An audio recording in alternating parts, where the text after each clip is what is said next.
Hello and welcome to round 6 of the Tata Steel Chess Tournament 2022. My name is Fiona Steil-Antoni and I'm delighted to be joined for the last time by Grandmaster Robert Hess. Robert, round 6, how are you today? I'm doing great. It may be my last day, but it's not for the players. They have so much left to play for. Yesterday was another exciting day of chess, Fiona, and today I think will be even better. Absolutely. Once again, we've got plenty to look forward to. But before we go into the standings, let's see what happened yesterday, which I think, without a doubt, was the most exciting day of them all.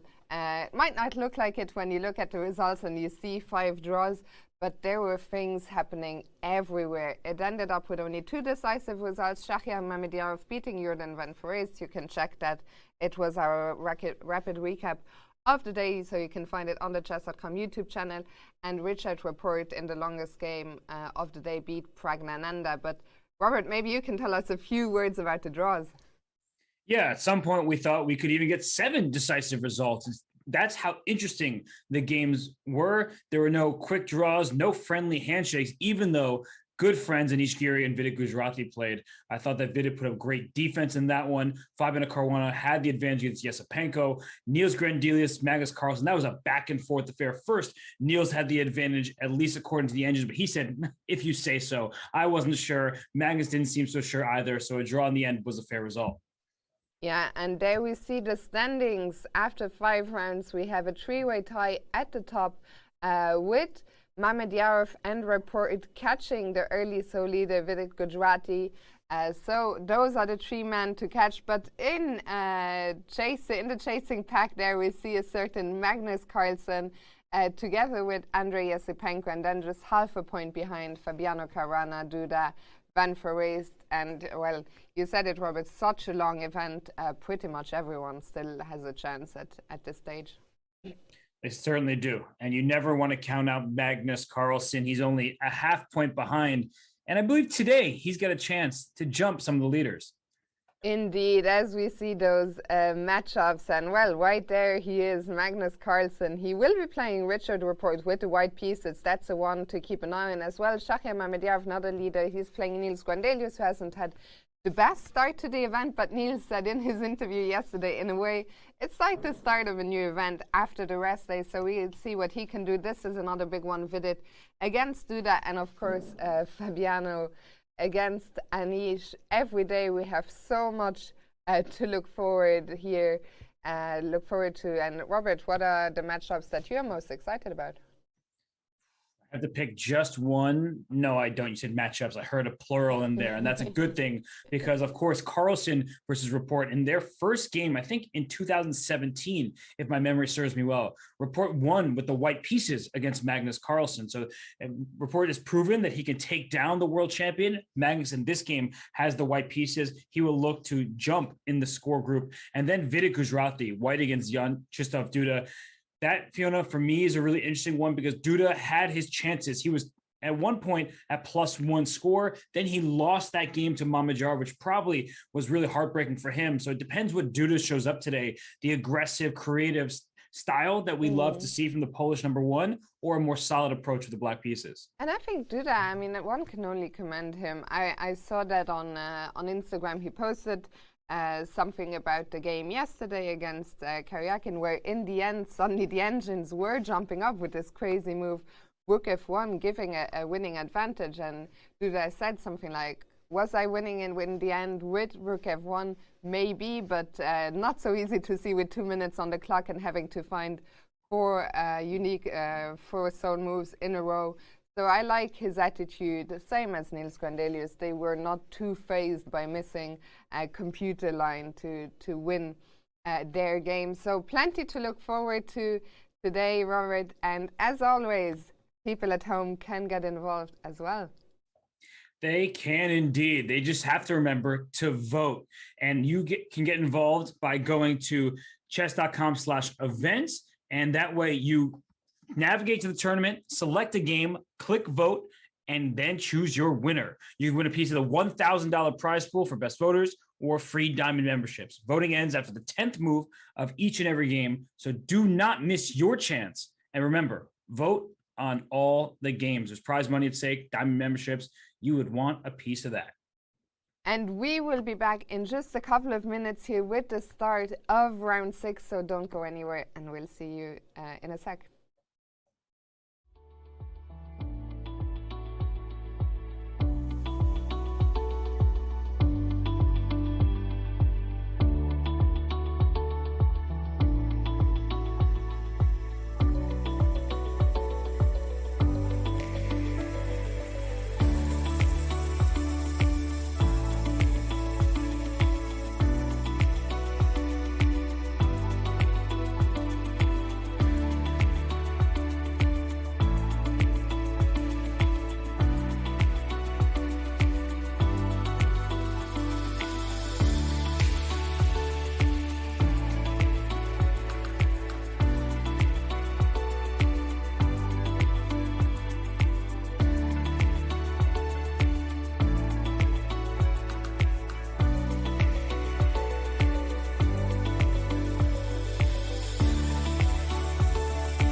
Welcome back, and we're just 2 minutes away from the start of round 6 here. We saw the friendly fist bump between Mamedyarov and Grandelius. We see Vidit is ready to do better, looking very focused here before the start of the game, Robert. Yeah, and now he's joined by other co-leaders. He had the sole lead for a couple rounds there, and we see Sergei Karyakin at his board. At any moment, the leaderboard can shake up, and Fabiano Caruana, he would love to get on the scoreboard with a victory against Anish Giri. Yeah, I think those are two players who are not completely satisfied with the start of their tournament, so I'm curious to see how much risk is each willing to take. I guess Anish with the black pieces, he will be more solid. There we see the two Russian players, Daniil Dubov against Yesipenko. We haven't talked too much about that game, but I think this could also be a very, very interesting matchup. There was a little bit of discussion recently about why did Dubov get the wild card to play in the Grand Prix, why didn't Yesipenko? So we'll see what happens there. And if Yesipenko is able to beat Dubov with the black pieces, you know that will only stoke the flames. Yeah. So there's Shanklin, there's Praggnanandhaa, a fist bump. Shanklin would love to beat Praggnanandhaa in this game, the lowest rated, the youngest player in the field. But Praggnanandhaa has scored a victory to this point, and Shanklin is not. And Shankland, a lot has been said in the chat about the bananas he brings to the game. I think the chat is still waiting for the banana to disappear, and we'll see. But for now, the game's off. We saw a handshake there between Sergei Karyakin and Jorden van Foreest. And Magnus, as always, fashionably late, just these few seconds. And, well, we'll see which move he opens the game against Richard Rapport. And for Rapport, we'll see if his moves are bananas, B-A-N-A-N-A-S, because he might have some surprise in store for Magnus. Magnus, of course, has a winning record against most players, including Rapport. He has won 2 games since that initial loss. So with the white pieces, Magnus wants to win and leapfrog. I would say jump frog. I was saying jump and leapfrog and merging those words. He would like to leapfrog Rapport in the standings. And, well, we see that once again, we see this quite often. Rapport hadn't started the clock. He had waited for Magnus to arrive and just started the clock now. Magnus adjusting all the pieces carefully before deciding on one knight f3. Yeah, he's been choosing knight f3 lately, avoiding any of those pawn pushes in the center, which are more common. And we'll see if Rapport lets him get into a Catalan with eventually g3, bishop g2, d4, c4. We've seen this from Magnus in the World Championship. We saw it early in the tournament with his win against Anish Giri. And for Rapport, I think he tends to enjoy avoiding preparation. Yeah, it's interesting. Even though it's only move 1, Rapport looked quite surprised by knight f3. Although Magnus, he did just play it a few days ago against, help me out, Robert. He played against Anish. Against Anish, yes. Yeah, so he's been playing it quite regularly in recent events, the World Championship being the most important amongst them. And for Rapport to not have a response ready is interesting. I feel like he's not coming to the board with that as an unexpected move, but maybe he wasn't positive which response he would choose in this game. Yeah, and always interesting to see players go into the tank from move 1. Magnus, he played it against Anish. He also played it against Jorden. Okay. So he's been playing it a bunch. Sometimes I think the players, they are in a spot where when an opponent can play everything. Sometimes one of the moves you rule them out a little bit. You think, okay, he's already played this twice this tournament. Most likely he'll go for something else. So I'm going to focus maybe on the other moves. But yeah, Richard, well, he is now decided on 1d5. Maybe he did this intentionally. He knew that the cameras would be on him and he wanted to steal the show as soon as it began. He said, this is my tournament right now. I'm in the lead. So all eyes should be on me, but he did choose d5. Magnus quickly responds with d4, and Rapport's gone from the board. So I don't know what's going on in the early stages of this game, but we're only 2 moves in for white, 1 for black, and yet both players are gone. Let's bring up the bird's eye view while we wait for these players to return and see what is happening elsewhere. Well, it looks like the game between Sam and Praggnanandhaa, they have been moving fast. What is happening in the other games, Robert, where it's still very early doors? Yeah, my attention was on that game as well. I saw queen on b4, knight on b5. I know exactly what opening that came from. It was the Sicilian. It was an influence of Magnus Carlsen and Fabiano Caruana, and many other players, of course, as well. But that's that world championship impact when players play it in the biggest event in the world. You start seeing it from all the other players. And what an interesting game that will be in the bottom right. I see Fabiano. That is really interesting to me, Fiona. He has fianchettoed both bishops. It's not like there's too much going on right now, but in the bottom left hand side of the screen on that board there, Fabiano fianchettoing both bishops. Who has inspired him? Well, I'm curious. I think we've seen Magnus, we've seen Kramnik when he was selective, but from Caruana. I tried to mix Caruana and Fabiano, I think, there. But yeah, it's not an opening we have seen him play too much before. No, but I mean, I think we have to really look across here. Mamedyarov, calm start to his game against Niels. And we see Vidit and Duda there in e4. So it's from a semi-Tarrasch. Duda continues to play that variation. He did that earlier in the tournament against Prognosta. So Fiona, where should we look at first? I'm guessing you're going to say Dubov against Yesipenko. Really exciting position. But besides that one, which catches your eye? I mean, it's interesting that both Yesipenko and Rapport sort of went into the tank. But Yesipenko is taking it to the next level here. Will leave him to it? Maybe we can start with Sam Shankland and Praggnanandhaa. For sure. I have that position up ready. And Sam Shankland came ready for this game today because we're 13 moves in, and now it's Praggnanandhaa on the move. So if we go back to the start here, it was a Sicilian. The knight comes to c6. Again, Fabiano Caruana with the white pieces, Magnus Carlsen with the black pieces. We saw this game after game in the 2018 World Chess Championship. This was not the first time this opening was played, but it had such an impact where it wasn't the most popular choice at the highest levels, but when Magnus Carlsen does something, people follow. It's kind of like that Mean Girls effect, you know, Fiona? Very true. And we talked about, I think, the influence when Magnus plays something in general, but especially when it's a world championship match. Right, because all those months of preparation that went into it, you know that it's a sound opening, that there's a lot to it. And d4, choosing the open variation rather than bishop to b5, which keep things a little more close. So we saw d4, takes, knight f6, attacking the pawn, knight c3 defending, and then e5. So Fiona, this choice, this opening here, I think for some, it may look a bit weakening, right? Because you push a pawn, you have this backwards d pawn, but we know that this is quite common theory. Yeah, all of this has been analyzed so deeply while we see the knight jump into b5. And again, I think a lot of players, when they start out, and not just that, even club players, or they wonder, what's going on here? Why do I allow all these weaknesses on the dark square? d6 is kind of weak. Then there's this outpost on d5 as well. But all of this has been analyzed so deeply, and in fact, it's turned out that this is all rock solid for black. That's right. And d6 is an important first move because you did not want the knight to jump in there. Now the queen joins the bishop in defense.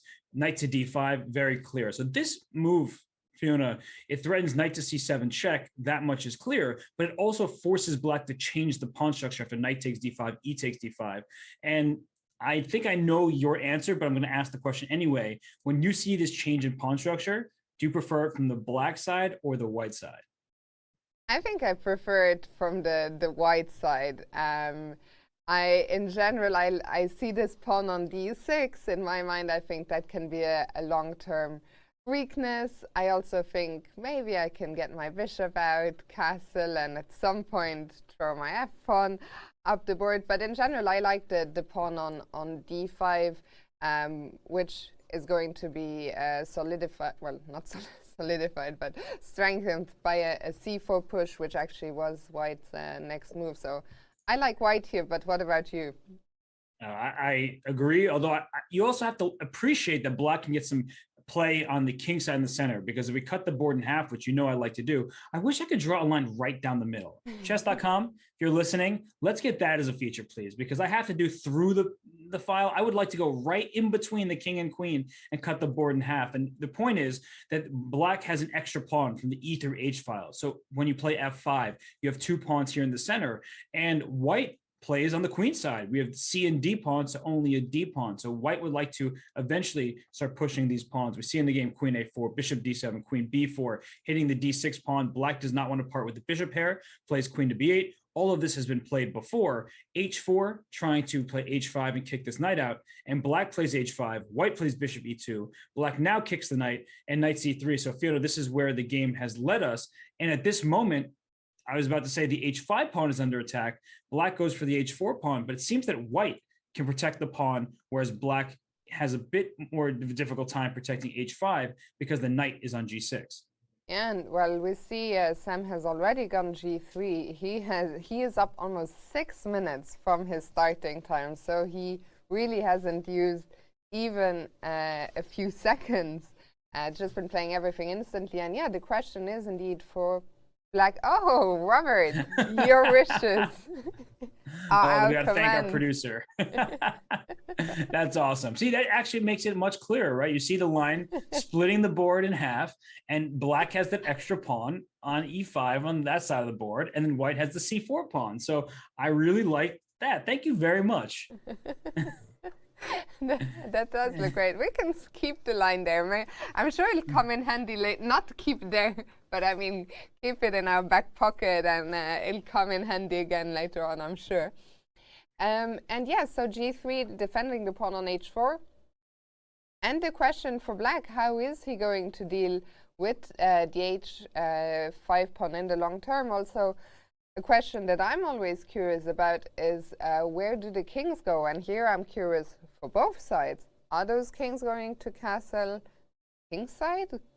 Could they be going queen side? Are they going to stay in the middle of the board? What's happening with that? Before I answer your question, which is a good one, and I'm partially buying myself time, but I think this is important. When you're playing someone like Sam Shankland, who is renowned for his opening preparation, I'm now wondering if this was a bad idea from Pragnanda. He's thinking it's move 15. He has plenty of time left to reach the time control. But Sam, he is among the most, if not the most, deeply prepared players in the world.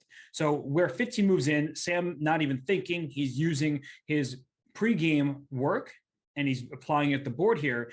And if I'm not mistaken, the move F5 is an option at this point. And there's also the move B5. And B5, that involves a pawn sacrifice, at least temporarily, because knight, pawn, queen, bishop, all stare at this B5 square. And F5, if I'm remembering correctly, was a choice in the game Jorden van Foreest against Magnus Carlsen in Wijk several years back. So F5, that it makes perfect sense because you have an extra pawn, as we keep mentioning, from the E to the H files. You start pushing your pawns up. But whenever you push a pawn near your king, that may make your king more vulnerable. Yeah, so a lot of double-edged decisions here on the horizon. Pragnananda, very likely he is also familiar with this position, but so often you don't know, of course, which line is going to appear at the board. So he might not have looked at this as recently as Sam has, and he goes for B5. He does. It's a pawn sacrifice. So C takes B5, A takes B5. This knight can come and take on B5. And the reason why this is a decent pawn sacrifice, sorry, I didn't mean to undo my moves here. The reason why this is a decent sacrifice is the queen on B8 pins the knight on B5. And black still is going to operate in the center and on the king side, an eventual F5, maybe even E4, bring this knight into this E5 square. So we can see the type of activity that black can get in a position like this. And honestly, it is a really ambitious choice from Pragnananda. Perhaps my knowledge of Sam Shankland and just how quickly he's played against me in the past, I have some trauma from it where he has spent no time for the entire game. And I remember one game I had the white pieces, he was the black, and he made the easiest draw of all time. And he had more time than he started with by the end of the game. So we'll see Sam. I mean, he knows what's up. he continues to play quickly, but Praggnanandhaa also within his preparation, because you don't play the move b5 that quickly if you haven't seen the position before. And by the way, this is a complete aside, but I saw some discussions in the chat, some people being worried that Pragg wearing a mask might be to his disadvantage. So just to let everyone know, the players don't have to. It is their choice. I believe Praggnanandhaa always wears a mask also in previous events, so it is up to the players. And Robert, let's go back to the bird's eye view. This one's shaping up to be a very exciting game. For now, we're still in the opening preparation battle, but what's going on elsewhere? Well, Danil Dubov in the top right against Andrei Yesipenko. That's a very well-known Catalan line. I see that in the game between Magnus and Report, that Magnus is down a pawn, and you see some similarities. You look at top left and top right. Both sides have these fianchettoed bishops on g2, but the difference is in how Black approached the position, because right now Magnus is down a pawn and Danil is not, but Black missing a d5 pawn in both the boards. So it's kind of interesting to see how players can choose, and this is a good visual example. I'm also quite curious about the Karyakin against Jorden van Foreest game, which seems to have come from an Italian, but very rare to see a knight landing on b5 so early. We'll check in there, of course, as well. But Robert, I'll let you choose. Where do we start? Well, now I'm looking at the Karyakin van Foreest position, and there's a bishop on b8, which is the worst piece in the round. So that wins the award for worst piece of the round. That bishop is not happy to be there. The knight kicked it back there. And interesting to see van Foreest, who is a very strong player. Obviously, he won last year, but he has come up with so many creative ideas in the opening. So maybe just quickly, because I don't think at the moment the game isn't going to open up and become too lively, but there's a bishop on b8, and it is not a good piece. I mean, it's very unusual. That's what had caught my eye about this game as well. Very unusual in the Italian to see the knight. Maybe we can see, if we quickly go from the beginning. So it was just a typical gioco piano until now, nothing out of the ordinary. A5, rook e1, bishop a7, all normal until now. But then again, this knight a3 move, which we saw played not in this exact position, but a few days ago. In general, it's more usual to see the knight develop via d2 and f1 and activate somewhere in the center than via g3 or e3. Knight a3, and I don't recall seeing a position like this before, Robert. I kind of like it, though, because in this game, he brings the knight to b5 quickly, and he's taking advantage of the fact that Black pushed the pawn to a5. Right? When pawns move up, they can't move backwards. That's just how chess works. Sorry, everybody. So the pawn would like to be able to go to a6 and kick the knight. But in this position, we see that that's unavailable. And if bishop b6 were played, he chose bishop b8 for a reason. And perhaps he didn't want an exchange of the dark squared bishops, then eventual bishop e3. I don't know why one would be fearful of it, but I do trust Jorden and his preparation. And bishop b8 indicates to me that he is going to move his knight at some point and play c6 and then open up the bishop on this diagonal. But at first glance, I mean, I really like the way this position looks for white, Fiona. Black is solid, protects this pawn on c7, which is really important, because in d takes e5 in this kind of territory, there's no concern about this pawn, because that sad-looking bishop is at least doing one job. Yeah, and well, we see that Jorden hasn't spent any time, so clearly this is something he didn't fall into this. I think if we didn't have the clock situation, we might think, did Jorden mix up some lines here? Why is that bishop on b8? But it looks like this was his plan, and I'm curious to see how this game develops. Yeah, like I said, bishop on b8, I mean, not a happy piece. But Black is going to go forward with a typical plan. Probably bring a rook to e8, try to complete the development. This bishop on c8 can get out of there, but it seems very cramped for Black. And at some point, perhaps, there's going to be a move like knight a7 as well to kick the knight out of b5, but it does have the feel of a position that you'd much prefer to have from the white side. But Karyakin is the one thinking. Yeah, and we'll see what he can cook up We'll see how Jorden is planning to deal with that bishop from b8. But it's not the first time that Jorden has shown some deep ideas. This reminds me a little bit almost of the pawn sacrifice in his game against Magnus, where it wasn't clear at first, but then the ideas came to the forefront later. So we'll see what happens here. For now, let's go back for a second to the bird's eye view. And maybe, Robert, we can check in briefly with one of our co-leaders, well, with Vidit Gujrati and Jan Krzysztof Duda. I wanted to go there while the queens are still on the board, which I hope they will remain. Queen trade offered. I don't mind the end game. It seems like Jan Krzysztof Duda does not mind the end game either. He has just played queen to c7. And if this position looks familiar, it's because Duda against Praggnanandhaa followed a similar path, and not exactly to this point because the queen's on f4 and queen trade is offered, but out of the opening here in this first queen's gambit decline, then c5 we get this Zamitarash opening where you trade off a bunch of pieces and it looks like a Grunfeld, Fiona, but there's no pawn on g6, bishop on g7, so the dark squared bishops come off the board. Yeah, so what is the compensation here for black, let's say, for white's big pawn center? Yeah, it's the long term. And exactly what Duda is doing is what's principled here. So if we just continue to the game line, I know we're rushing through some of the opening a bit, but this is well-trodden paths at this point. And he puts his rook on c8, so he has this open file to work with, whereas white has put the rooks in the center behind pawns that will likely push at some point. So after bishop b3, rook e8, this is a strange looking move, but it anticipates a move like d5, getting ready for that pawn break. The rook on f8 not doing much, the rook on e8 at least not preventing an option, but making that option have some repercussions with the rook trying to use an open line. And after h3, knight f6, the pawn e4 is under attack. So I think this is a clear answer to your question by the position.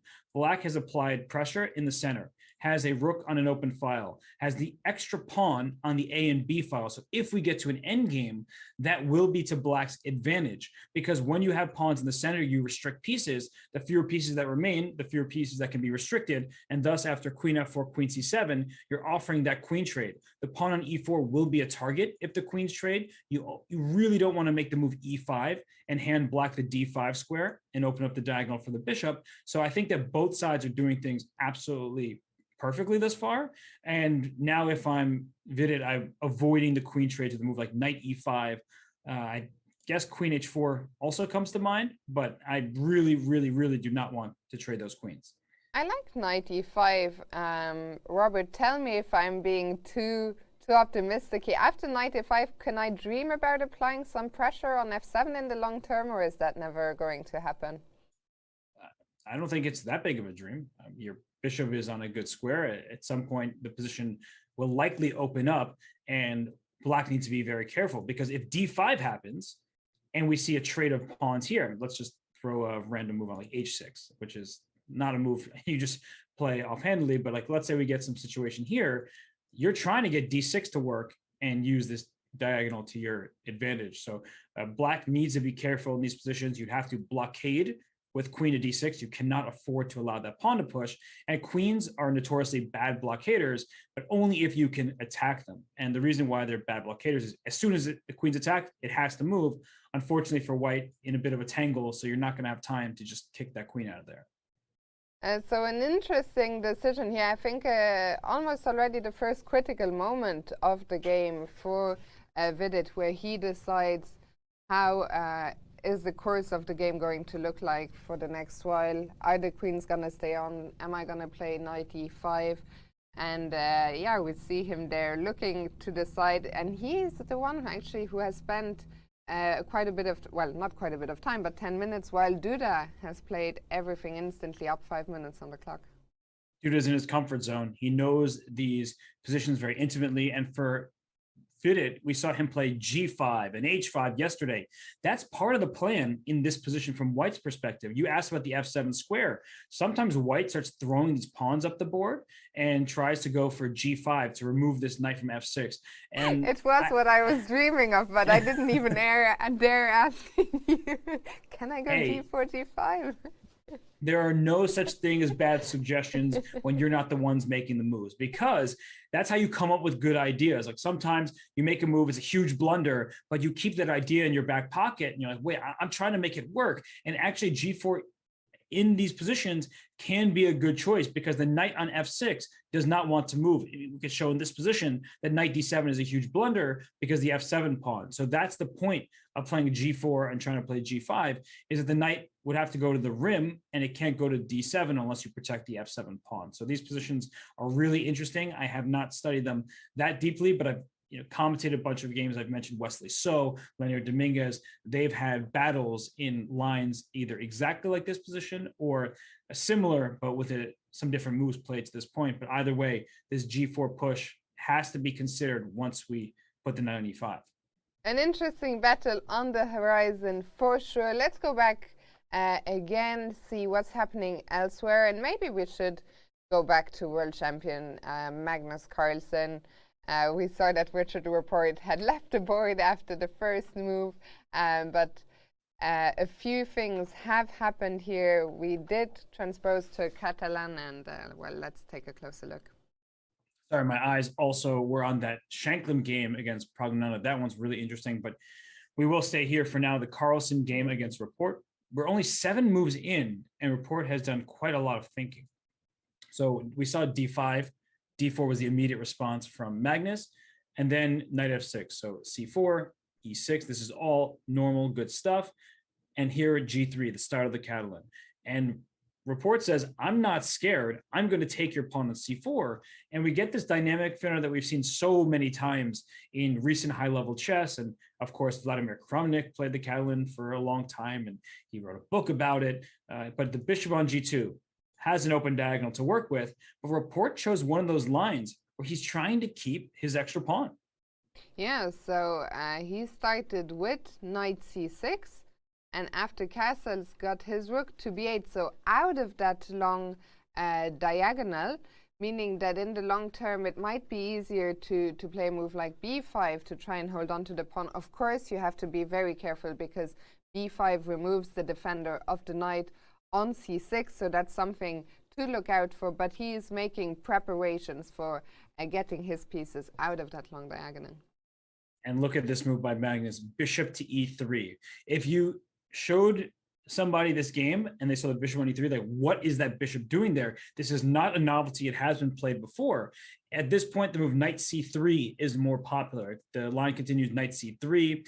Black plays this move A6. I think it's clear that Black wants to play the move B5.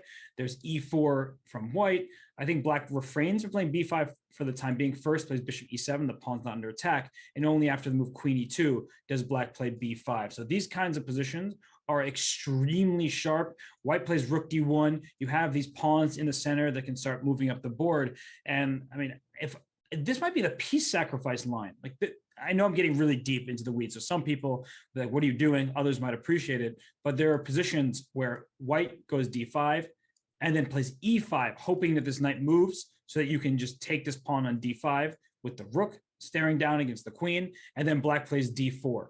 White takes on F6, Black takes back, and look at this position, Fiona. 3 pawns for the sacrifice piece. This is such a complex position. It has been very well studied, researched, and we need that one D4 course, Boris Avruk, to come and save us.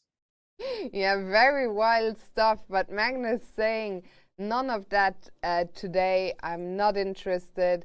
Instead, bishop E3, which at first sight looks like such a weird move, hard to explain once again.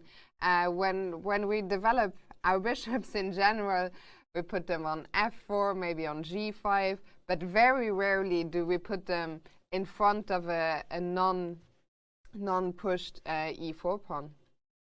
Right, because that's White's advantage, having given up a pawn, is to have those pawns in the center.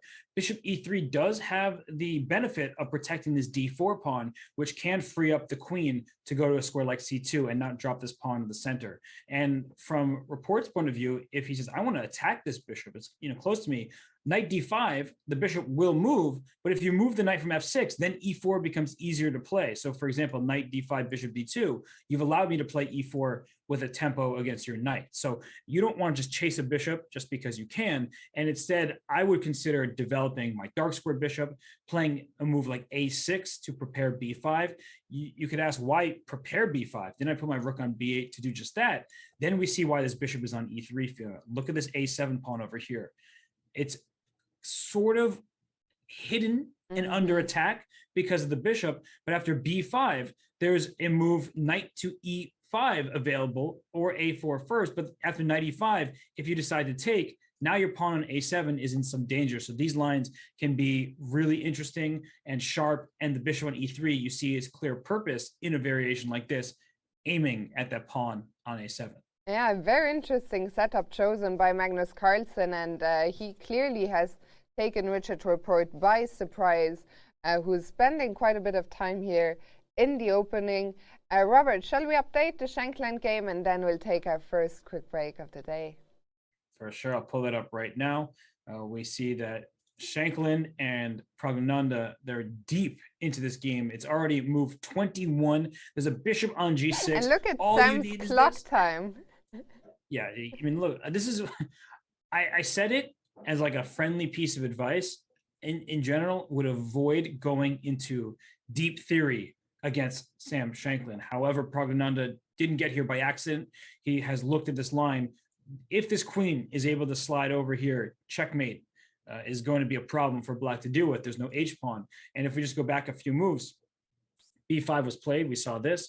The knight took, castles, a4, protecting this knight on b5 some more, though the rook is not defended on a1, which is why after f5, bishop takes h5, bishop takes b5, you cannot take back on b5. The rook is not defended. So if you take with the queen, this is fairly straightforward. The rook down on a1 is loose, and black would take the game. So instead, Sam takes this knight on g6. The bishop goes to d8, threatening bishop a5. And here Sam already has made his move, queen to b3, avoiding the pin of his queen, trying to go queen f3, queen h5. And Fiona, I'm scared for both players. Yeah, I mean, I'm just looking at this position thinking, what is going on? This position is completely wild. But once again, the engine is not phased. The engine says 0-0, which always makes me think, what is it here? Is there some way for this to just, come to a draw somewhere? I'm also concerned. I am very concerned for the black king. I'm also somewhat concerned for the white king on e1, especially with the bishop on b5, which is cutting off the diagonal. So I could picture a bishop coming to a5, and I'm not sure what the white king is doing either. So, yeah, wild stuff here. It's just such a fascinating position, and they're still following a game that has been played between Arjun Kalyan and Velimir Ivic from the Grand Swiss in Riga. So I believe it was that tournament in Riga. So I assume the Grand Swiss from 2021. But look at this position. The players have studied it. Other grandmasters have played it. Fiona, it needs some serious analysis before venturing into this kind of game. Absolutely. Well, and we'll see Praggnanandhaa. Has he analyzed it deeply enough? If so, does he remember all the lines? It's him to move, and we'll come back to this game as well as to all the others after a short break, so don't go anywhere, and we'll be right back.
Yeah, I grew up analyzing with a board, but things are very different now. Most of the analysis is done on the computer. Most of the time I work with computer, with engines. AI and its legacy will be answered in the future. The engines are so much stronger than humans that you tend to believe what they say. Change the game, the way we see the game very differently. I sometimes think over the board and try to, find human ideas, and also use computer as well. I think I'm more scared in terms of the future of chess of computers just processing faster, and then if they become a little bit stronger. I worry that one day chess can be weakly solved. If I don't use technology, I'll be just lagging behind against all my colleagues, because you have to use it, kind of. Luckily, I still think that day is very, very far away, and I think it will be after I'm retired, many, many years in the future. Solving chess is way, way out there, and frankly, I hope that it won't be in a very, very long time. AI generally brought a lot of new ideas, and a lot of things maybe people would have discovered eventually, but just made it much, much quicker. You want to learn from the best, and currently the best is simply the machines, not the humans. Yeah, we lost this battle.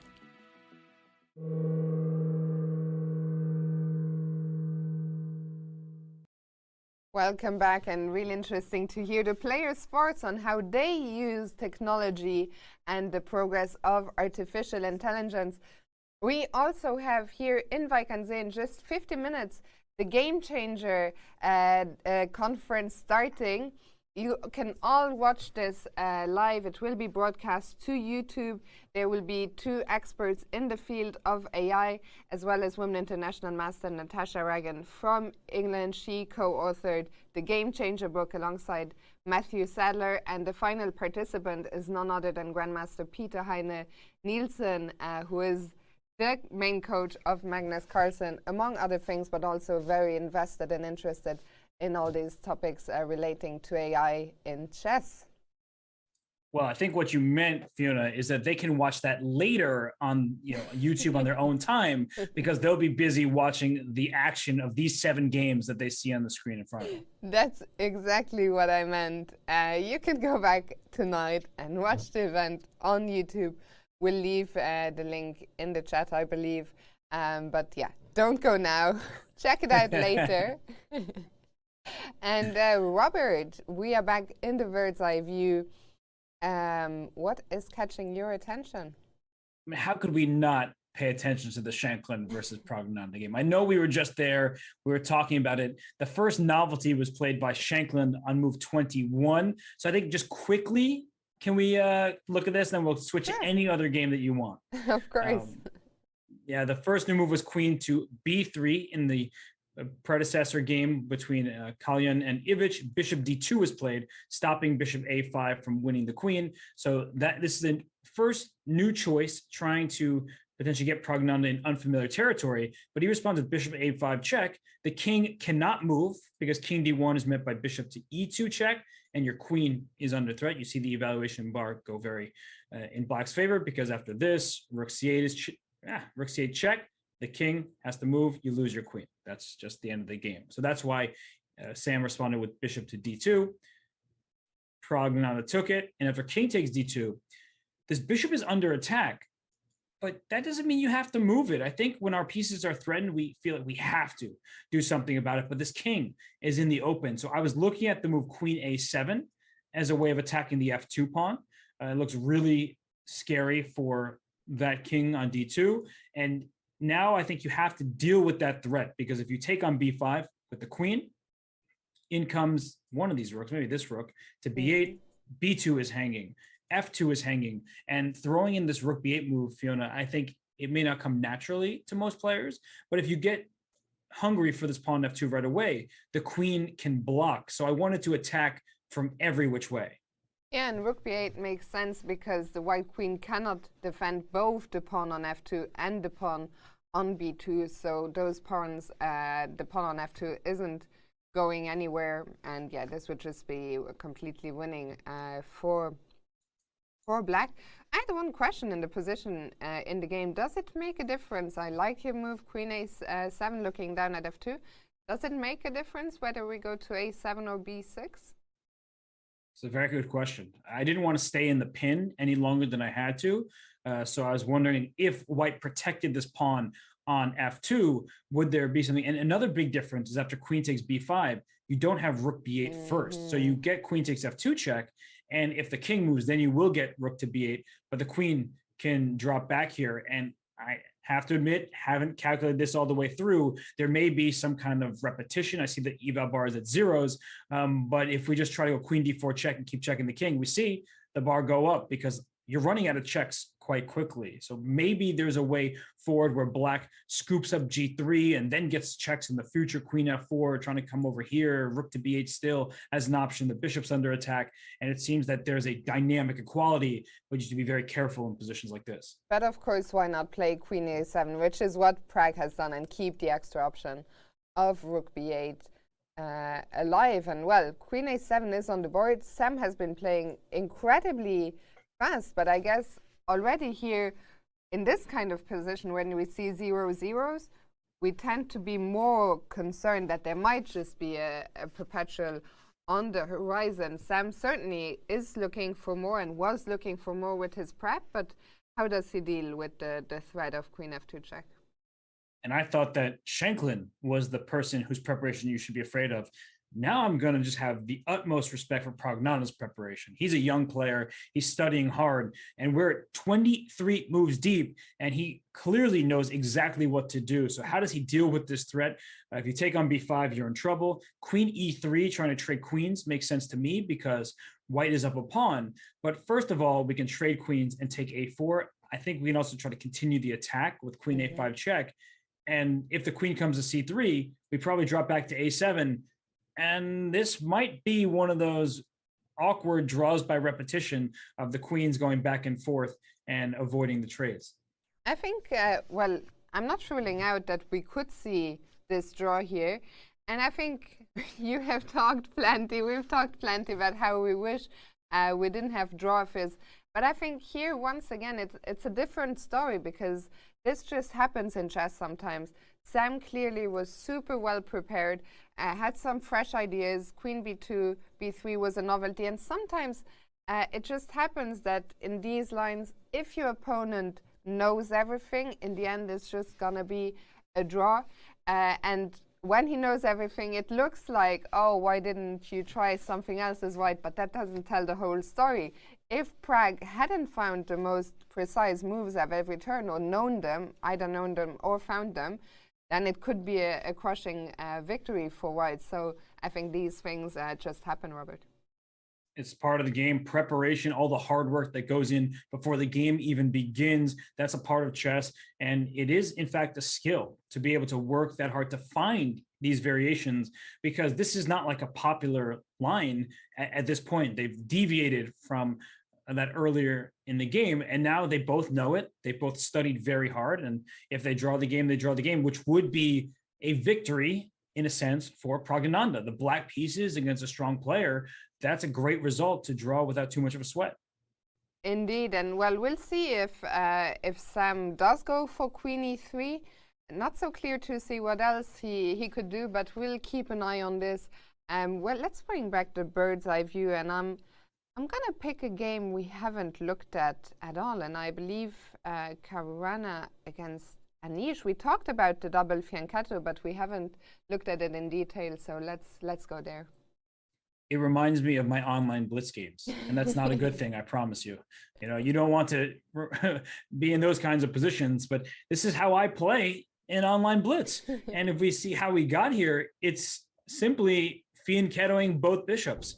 And I'm fascinated to know why Fabiano chose this. To me, it seems like a sign of frustration. Anish is a very well-prepared player. These two have played each other, I think, something like 35 times. They have an even record in their head-to-head matchups in classical chess. And so Fabiano trying to take Anish out of his preparation. And look at the clocks, by the way, Fiona. I'm just noticing that Fabiano's more time than he started with as we continue to get to the game position. And Anish is the one burning clock.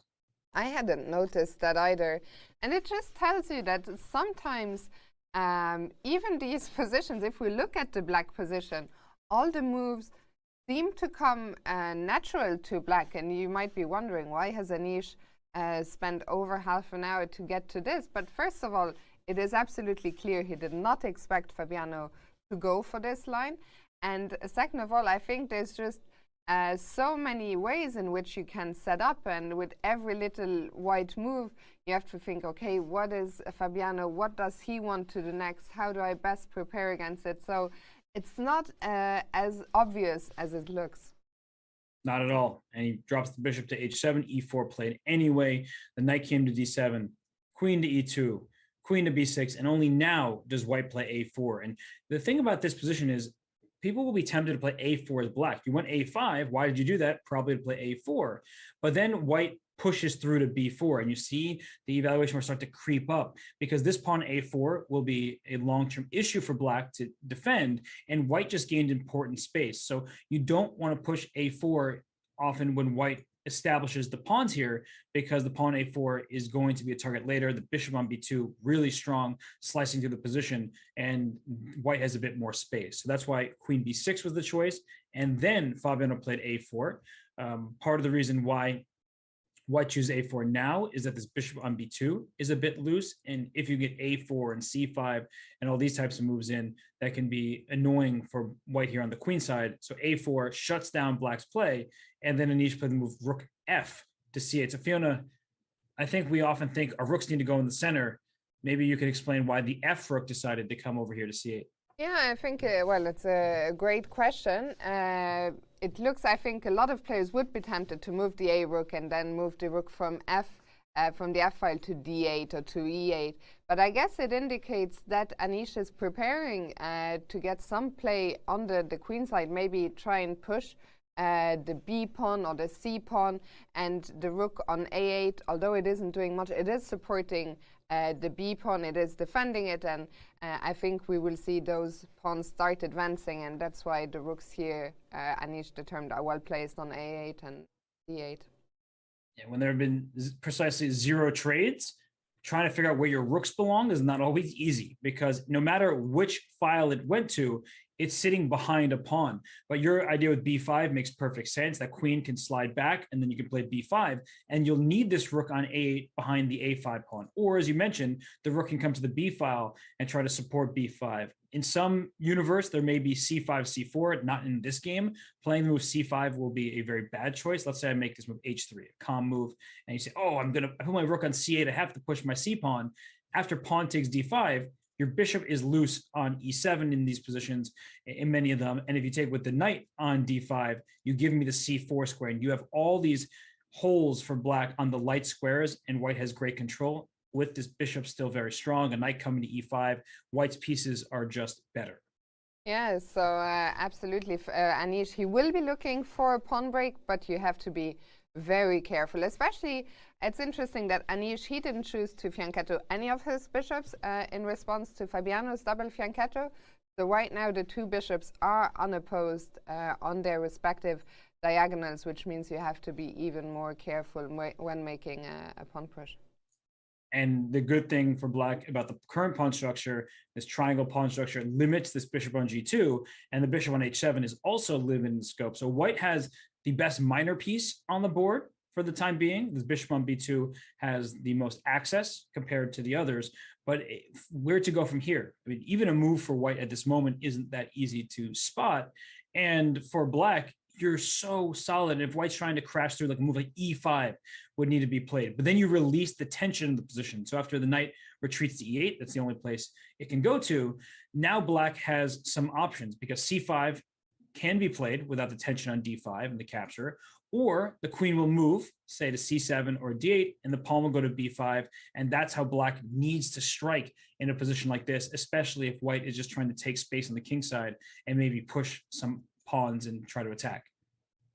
Yeah, so this one, it's almost a little bit like a chess 960 game, in the sense that this game hasn't been so much about opening preparation or theoretical knowledge, and I'm really enjoying seeing the players just figuring things out more or less step by step here in this position. Right, so Fabiano, he's finally going to start using some of his time, and then he'll come up with a plan. Not easy to figure out what plan that will be, but we still have many other interesting games that are in some tense moments. Yeah, so let's bring back the overview. Well, my eye is going to Vidit. I'm happy to see the queens are still on the board. He did go for knight e5. And my eye is also going to Mamedyarov against Grandelius, where I see the e-file has opened. White has just gotten castle. Maybe we can check in there, since I think we haven't looked at that game yet. We have not, and it's been the day of knight f3. So that's the first move by Mamedyarov, by Caruana, by Carlsen, and Niels plays c5. So if Mamedyarov was in the mood, he could have played a Sicilian. He could put e4, and then we get a Sicilian. He says, no, that's not my style today. Excuse me. He plays c4 instead. We get a symmetrical English, knight c3, knight f6, and e3. So white is first to the punch in the center here and supports the d4 square by a pawn e3. And then, Fiona, we see the move a6. So how do we justify when white is playing in the center and black is playing on the flank? Yeah, I think a6, another move which has come into fashion lately, which is not easy to explain, because why is black doing that? I think very often it is linked, first of all, taking away the square b5, also some potential b5 pushes in the future. Niels actually, he has made a course, I believe, on Chessable on the a6, not in the English, but in the Queen's Gambit, the Queen's Gambit declined, which he called the Magnus a6 line, or the Magnus Queen's Gambit. So once again, we see the influence, even if it's not this position exactly of Magnus here. It seems to go against all the rules. Your coach tells you, you develop your pieces, you play in the center, and then you see Grandmaster Niels Grandelius play a6, and you're like, but coach, Niels did that, so I want to do it too. There is a clear purpose to the move a6. It's what Fiona was talking about, taking away the b5 square, because he anticipated d4 happening, and after the swap of pawns, plays d5. And now it's really important that the b5 square is under black's control, because in many positions, you'd like to put a bishop on the b5 square. Here, I'd be tempted to make the move c5, precisely because the pawn is on a6, and then I'm going to try to take over the b6 square, because there's no pawn to hold on to it. But then you have to worry about moves like bishop g4, and white's center can collapse at any moment if you're not careful, with black removing some of the guards. So it's not like white just has a free hand here. And after d5, we saw bishop g5, bishop e6 to defend the pawn. Again, an odd move with the bishop in front of the king pawn, but the move e6, which is a reasonable choice, it allows white to say, I'm a lead in development. I have 3 minor pieces out. You only have 2. And then you can say that this a6 move isn't as helpful to the position. You would rather have had your bishop on e7. Yeah, and I think bishop e6 also, well, now it sort of brings back my other point of, in some lines, you might want to take on c4, and then you are ready to try and hold on to that pawn by playing b5. That's right. And the bishop on e6, it's attacking the c4 square. And Mamedyarov says, please go ahead, take it, because you lose a piece in this particular position. But as we continue to say, it's not about this current move. Just keep the idea open that black can take that pawn on c4. It would lose a piece for now, but later it may come in handy. So in this game, g6 was played, bishop takes, pawn takes, and castle. So it's an interesting dynamic, Fiona, where there's double f pawns for black. The king is still in the center, but black is holding on for dear life on this d5 square and not allowing white to break through. So what is the plan for Niels? The bishop, will it go to g7, which looks like the natural square after g6 has been played? And I wonder, after that, do we want to play f5 to open up the bishop, or are we worried about creating some holes? What do you think that the plans are for black? Black has to be okay with white taking on d5 at some point, because you are holding down the center as it is. So yeah, for white, I would think about playing the move c5. I'm still nervous about my pawn on d4. So it's a consideration, not something I would do without some serious thought, because as soon as you play c5 and you see the evaluation board actually starting to slip down, there's no longer the opportunity to take on d5, which means that black is very safe here in the center and then can focus his attention on the d4 pawn. So it's the keeping the tension prevents black from certain options. So I'd probably just make a move like queen d2, especially now that I saw that c5 is an inaccuracy. And then if black were to castle, I would continue in the center, because at some moment I may want to take on d5. I don't want to rush that decision, because if we get here, black is better. And the reason why is this d4 pawn. And as you point out, f5, rook d8. It's clear that there's too much pressure piling up against this pawn, and the bishop on g7, once it opens up, will be such a great piece. Yeah, and an interesting positional struggle here between these two players. We'll come back here. Let's see, is there anything else we haven't looked at yet? Maybe we haven't looked at the Russian clash between Dubov and Yesipenko, and I'm just having a quick look to make sure we're not missing. What I'm seeing is Sam is still thinking after queen a7. I can imagine that Sam is not too happy at the moment. There might not be more than a draw here for white, which is certainly not what he came out for today. But as we said, these things just happen. And yeah, Robert, what else? Well, that means that Prognondo won the opening battle, the fight for who has the better preparation, because Sam is suddenly thinking in a position where his king is the one in danger. And something else to note about these games, Vidit Gujrathi has 2 minor pieces for rook in that game against Duda. So you're right, we haven't seen the Dubov game against Yesipenko. I also see Magnus's queen on c1. That's a trend in these Catalan positions. All of a sudden, Dubov did that yesterday against Shanklin, but the Vidit Gujrathi game against Duda, that position does not have a balance, so it's very unclear. Yeah, do you let's go and update the Vidit Duda game maybe.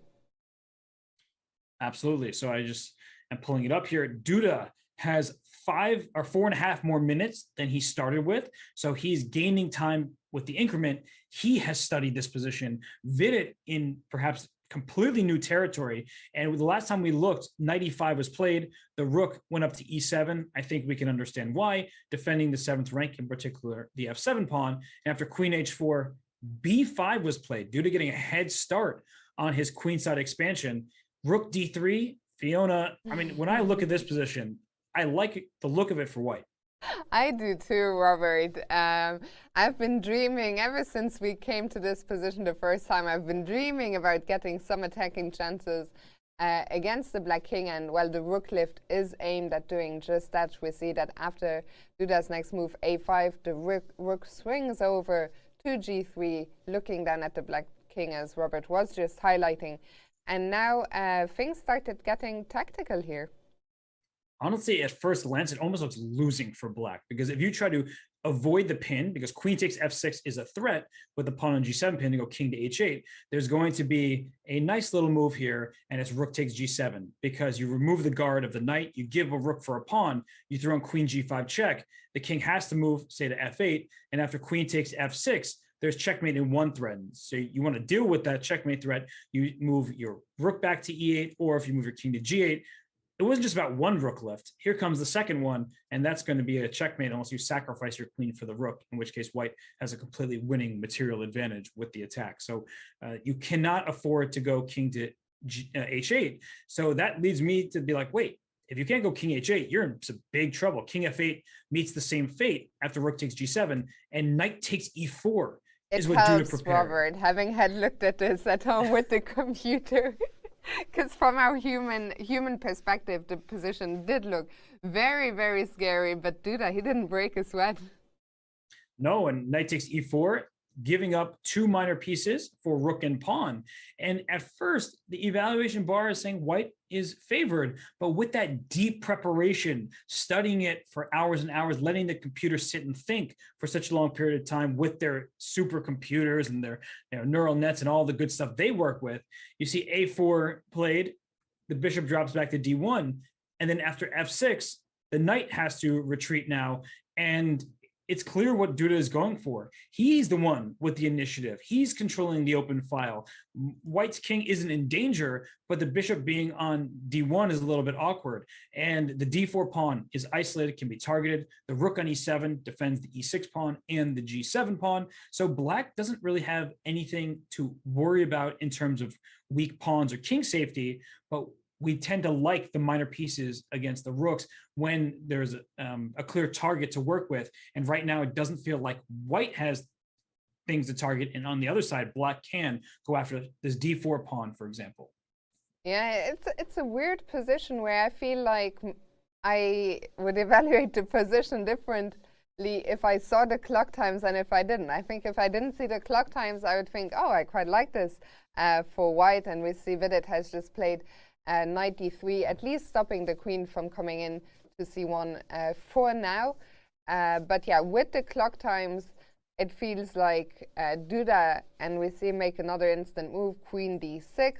It can be a little bit uncomfortable, and I think Vidit will have some work here to do, because always an uncomfortable spot to be playing, not just against a very strong opponent, but knowing you're playing not just against him, but against the engine, which has backed up all the moves he's playing.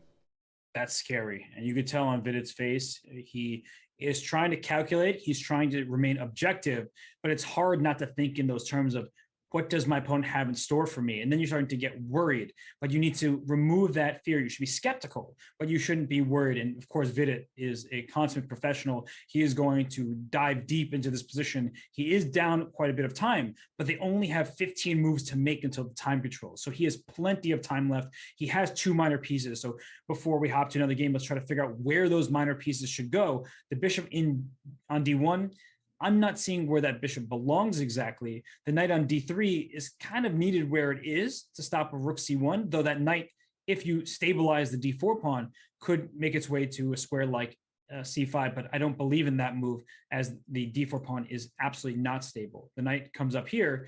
There's going to be pressure here. You can, wait, is rook takes c5 even a move? Did I just blunder 2 pieces for a rook in return? So you have to watch out for these things, although it still says white is doing just fine. So surprisingly, takes. Oh, hold up. So it didn't like my d6. It wants to throw in this check first, and after king f7, only then take on here and say that white's pawn is pretty good. Queen h8 becomes the big threat. Wow. I mean, you know that Duda has still analyzed this position for several more turns, because this line is scary for the black king. So I'm sure Duda will show us what the right way forward is. Yeah, and well, first of all, Vidit, I think he will be spending quite a bit of time here, so we have time to move on, but very impressive preparation by Duda indeed. Maybe we can quickly, unless there is something crazy happening, maybe we can quickly see the game between the 2 Russian players, Dubov and Yasipenko, and then we'll go for a quick break. Okay.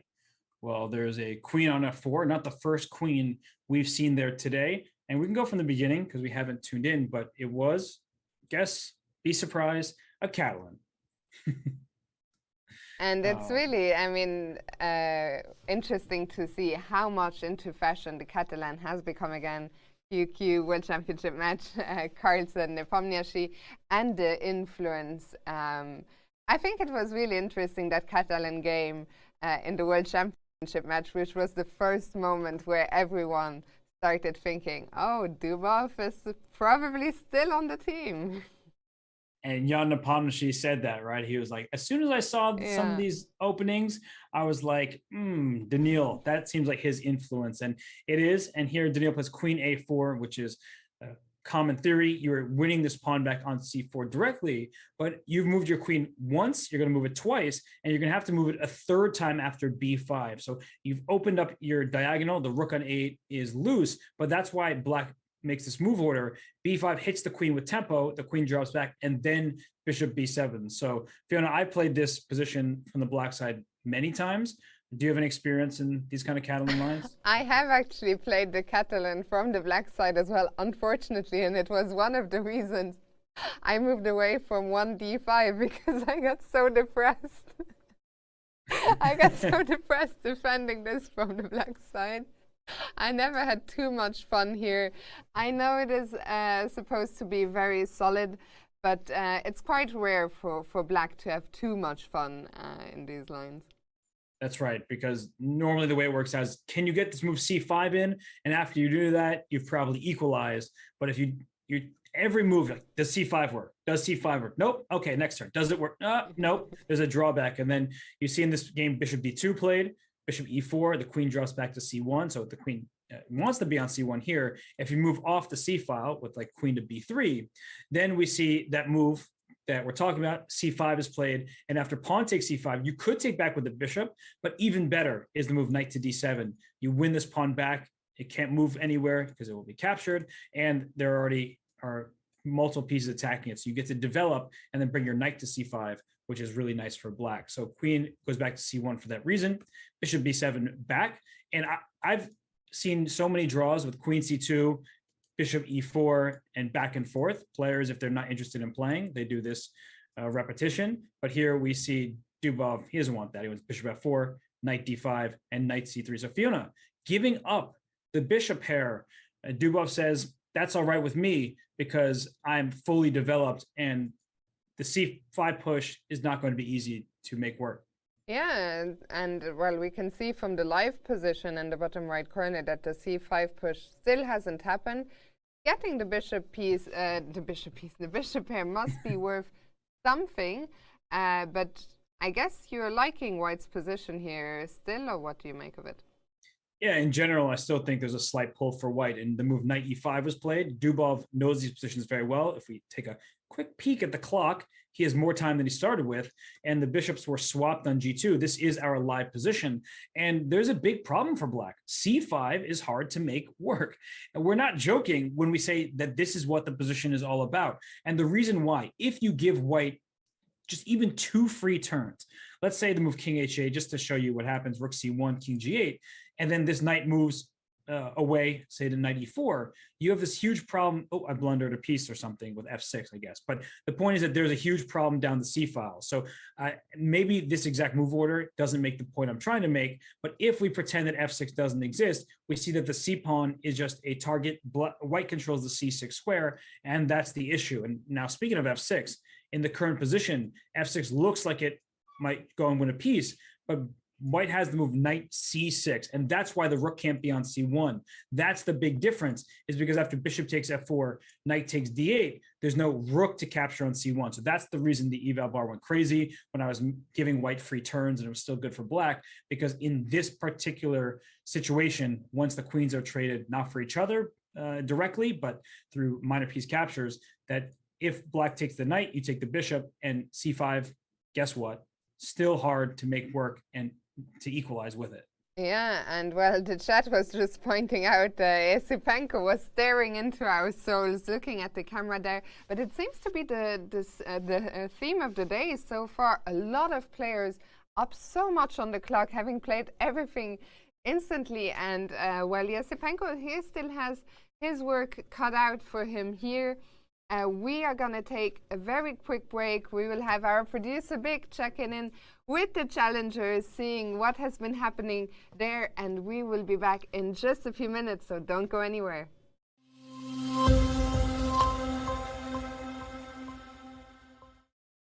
Yes, welcome everyone. We're back with Check In with the Challengers. My name is Wouter Big. I'm the producer for Tata Steel and Chess.com. So if anything goes wrong, you know how to blame. It will either be Robert or Fiona. Either way, we're here checking in with the challengers. Every day we're going to look into the challenger section, see if some interesting games next to it, because they play next to the Masters, and the winner will be playing next year in 2023 Masters section of the Steel Chess Tournament. So it's very important next to the Masters section. And we have a very nice game here of International Mesho, Polina Shuvalova against Mark Maurizi. And we have a pretty interesting position here already. We can see that White is going to snag off that pawn on h4. So let's just do this. This happened in the game. It's Black's to move. So they're not going to snag that off. Here they snag it off. Rook takes h4. King play to g7. And here we have our first little minusculous little error. And it's very interesting to see why the bar is dropping down. Now, the move that should have been played was rook to c4. Rook c4, the idea is you're going to go to c6. You're going to hit that pawn on b6, because you always look at these backwards pawns. Those are the ones you're trying to grab. Now, what black would do, they would change queens. And after a queen change here, rook to d6, we could play king f4. And if we look at this position real quick, we see that this pawn is very weak for black. This pawn is weak for very black.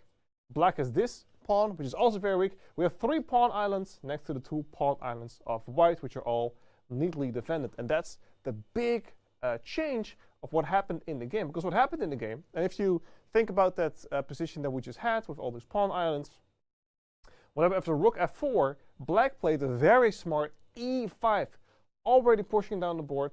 And now rook c4 is a little bit too late because we keep pushing the pawn down. We're going to e4, and after bishop takes e4, rook to d2, hitting the queen here, looking at checkmate while the bishop is still defending it. However, more important, we're also looking at c2, looking at g2, and this knight is looking at e4, the only defender at the moment.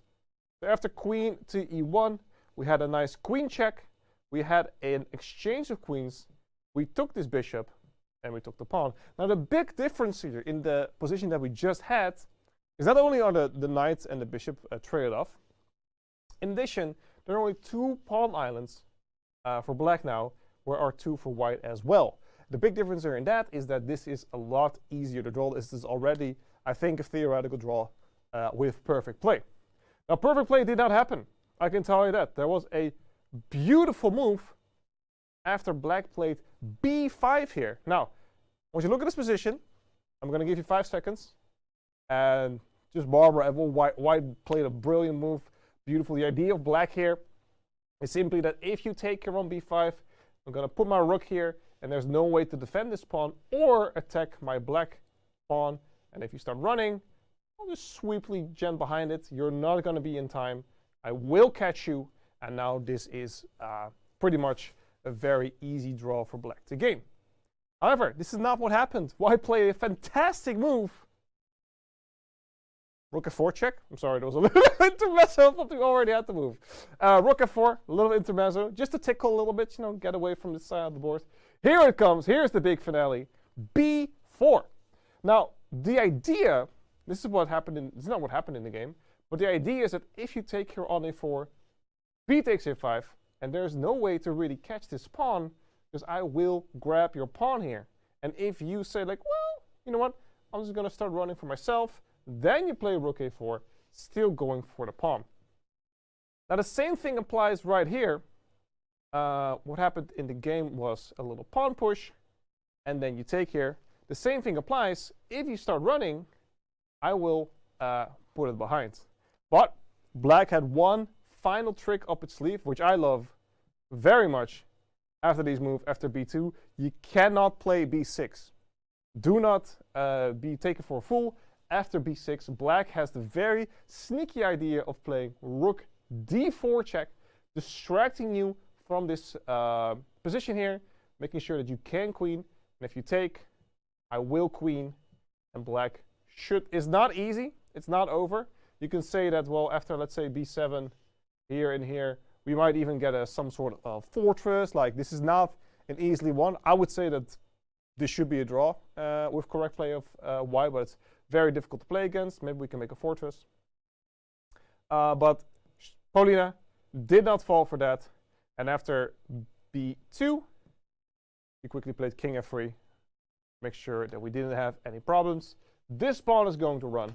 And this is where Mosisi resigned the game. And Paulina Shuvalova, first win in the challenger section, going 2.5 out of 5. At the top of the leader, top of the pack, it's Aryan Erigasi, who had a brilliant win today as well. Nice, slow outpace. I could have picked that game as well, but I really wanted to show this game. These little, nice, neat little rook endgame tactics that keeps you warm at night. Let's say that. Thank you. Hope you guys are enjoying these little things, these little tactics that we get going on left and right. We always check in with the challengers. But for now, we're going to go with the big boys in the Masters section.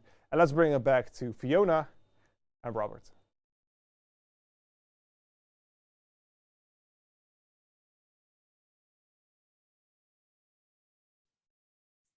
Hello and welcome back. It is round 6 here at the Tata Steel Chess Tournament. We are your hosts for the day. My name is Fiona. I'm joined by Grandmaster Hess. Famously, you can't spell chess without Hess. Robert, how is this round shaping up for you so far? Well, first of all, you can spell chess without my name if you speak another language. So there is a workaround, just so everybody knows that they don't need me at all times. But either way, I'm thrilled that everyone can join us for the show. 7 games still ongoing here as we look from board to board. Sam Shanklin against Pragnanda, following the lines that we were predicting earlier. That's in the bottom right-hand side of the screen here.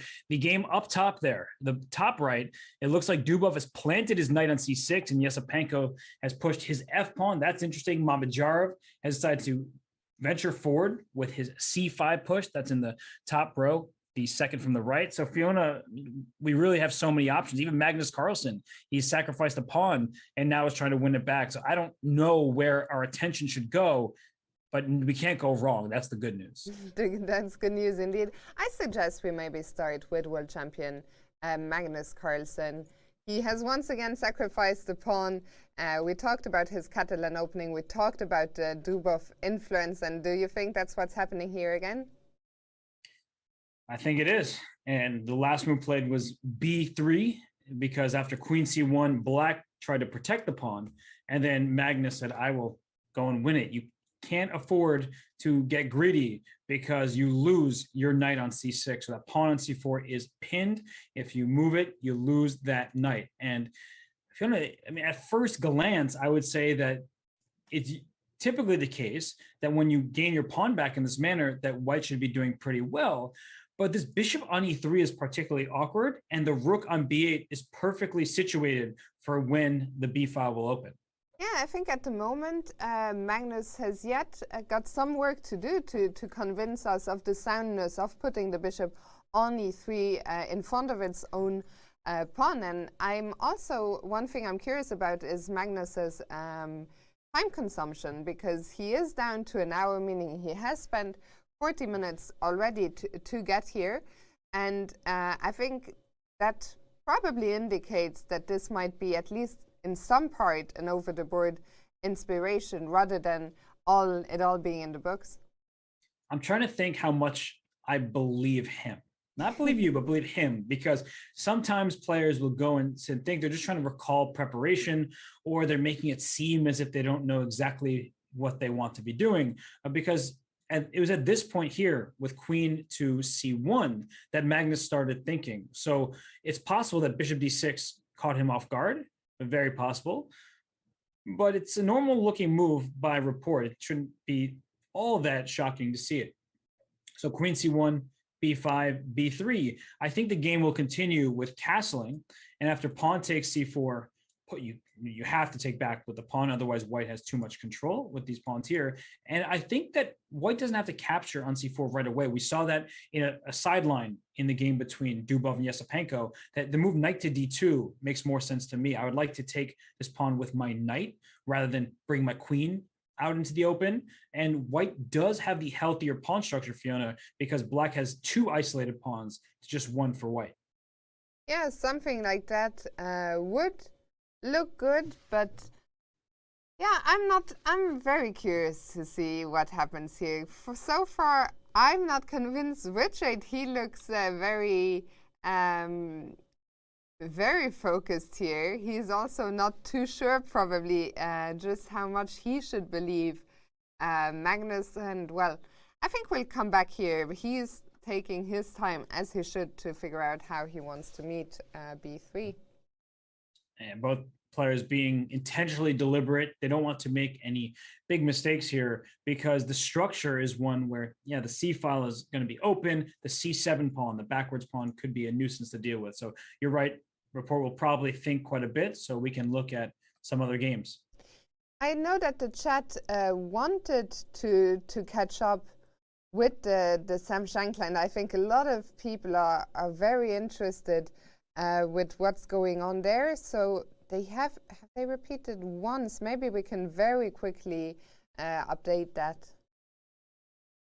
Yeah, queen to e3, queen a5 check, queen c3, and queen to b6. So it's not a full-on repetition of moves because the queen didn't go back to a7 here, but I do think the queen is better placed on b6, and I don't see a better move for white than to play queen to e3, because if you take on b5, you lose the game right away. Queen takes f2 check. If your king goes back to the first rank, you lose the rook because you lose the connection between your rooks. And if you go up to d3, even e4 check should be sufficient, because after e4, your king has to go up here to c4, and then I can give you a check along the c file and just take your queen. So the king will never find shelter, and you're losing material. So that would be bad news for Shanklin. So he has to, I think, Fiona, play the move queen e3.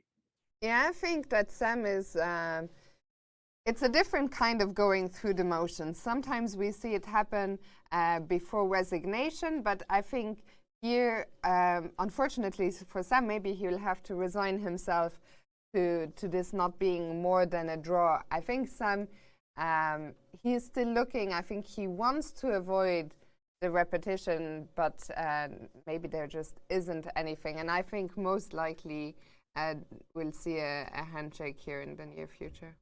All right, the problem for Shanklin is that f2 is hanging, which means his king is in danger. a4 is also under attack, and he's only up one pawn. It's not like he's up two pawns and can afford to give one back and try to play for an advantage. I think if he loses his material edge, he's just going to be in trouble because his king will never find safety. The bishop on g6 is scary, though. So if white could play queen f3, queen h5, we've been talking about this checkmate, but the queen will then get to the d4 square, and then this king on d2. It's just much easier to attack it. So Fiona, I guess my biggest question is, I let Sam Shanklin's reputation precede him. His opening knowledge is always great. He seems like he knows what he's doing in pretty much any line. He's been very vocal about how hard he works, especially on the opening stages. And of course, he's great at other elements of the game as well. But maybe his preparation wasn't super thorough here, because it seems that with Praggnanandha's prep, he was able to get a position where it should just be a draw by repetition. And that means that Praggnanandha didn't have to sweat it out over the board, finding some tactics to defend, or a grinded out position where you're slightly worse than an endgame. No, he just played what he worked on, and at the board, he's just going to, it looks like, make a draw. Yeah, it's hard to say. I mean, it could also be, I think sometimes you have these huge files, and there is this one or two lines where if black finds everything, then it will just peter out into a draw. And this could be what happened here. Sam might have gotten his hopes up because Praggnanandha was spending some time. So we will maybe find out after the game, if Pragg gets asked about it, did he actually know all this? Was it a matter of just remembering? Was it a matter of, sometimes it's a mix. You have seen it before, but you're trying to remember over the board. So that could be the answer, but at the end of the day, Pragg has found all the best moves, and Sam's preparation here, unfortunately for him, doesn't seem to be yielding him any advantage. All right, and we can talk about this a lot, and sometimes you do go down variations where only one move for your opponent holds, but the type of player I wouldn't test their theory in, at least to this extent, and I'm kind of walking back what I was saying earlier, is Praggnanandha. I thought that he was venturing into Sam Shanklin's cooking, right? His home prep, all that good stuff. But it seems like Praggnanandha knows it just as well, if not better. And so Praggnanandha, the lowest rated player in the field, the least experienced, just because he's the youngest, he is the type of player who is going to put up great resilience no matter what. But I feel like if you're one of the high rated players, you don't necessarily want to just say, let's see who can work better at home. You want to try to outplay them over the board. But all credit to Praggnanandha so far, having a great event, beat Niels Grandelius, has been in every single game, playing some really high-level chess. Yeah, and well, we haven't talked about it, but Praggnanandha, he got a double black. Yesterday, he was on the losing end of a tough game. I mean, he got a great position, we thought, out of the opening, then slightly lost his ways and lost the tough game in the end against Richard Rapport. And all kudos to him for today, getting another black, being faced with some big preparation by Sam. He didn't lose his cool, and yeah, it looks like to me this is going to be ending quite shortly, as we see Sam there. Sam is visibly not happy, looking at the score sheet, pulling a little bit of a face. He was reaching out. Maybe we can wait if he makes a move soon, because it could just be over here in this moment. As Sam, no, he's changed his mind. He's going to take another thing. I think he's desperately looking for something to keep the game going. But no, Queen e3 has just appeared on the board. And well, now the question is, Pragnananda, Queen a5 would be repeating. It wouldn't be a draw just yet. But also for Prag, I'm not sure. I don't think there is anything else for him either, anything better. Right, because trading queens would win this pawn back on a4 here. But as you see the bar skyrocket and the game is following, that just to show this quickly, if we get a position like this where we trade everything, the bishop on g6 wins white the game. You play rook a1, your rook gets active, and the bishop helps out in a way that leaves black with little choice with a passed pawn. The rook is going to go after this d6 pawn. It's just a terrible situation for black. Actually, wait, is black down 2 pawns? Can I not even count right? Have I been counting wrong this whole time? Black is down 2 pawns. And I never corrected you at any point because I just trusted you, Robert. Wait a second. Black has been down 2 pawns this whole time and nobody said anything?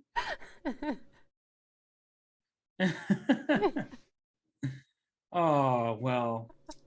We all trust you too much, Robert. That's our problem. Yeah, b5 was pawn 1 and then h5 was pawn 2. Okay, now I get it. I get it now. Math. need to work on it.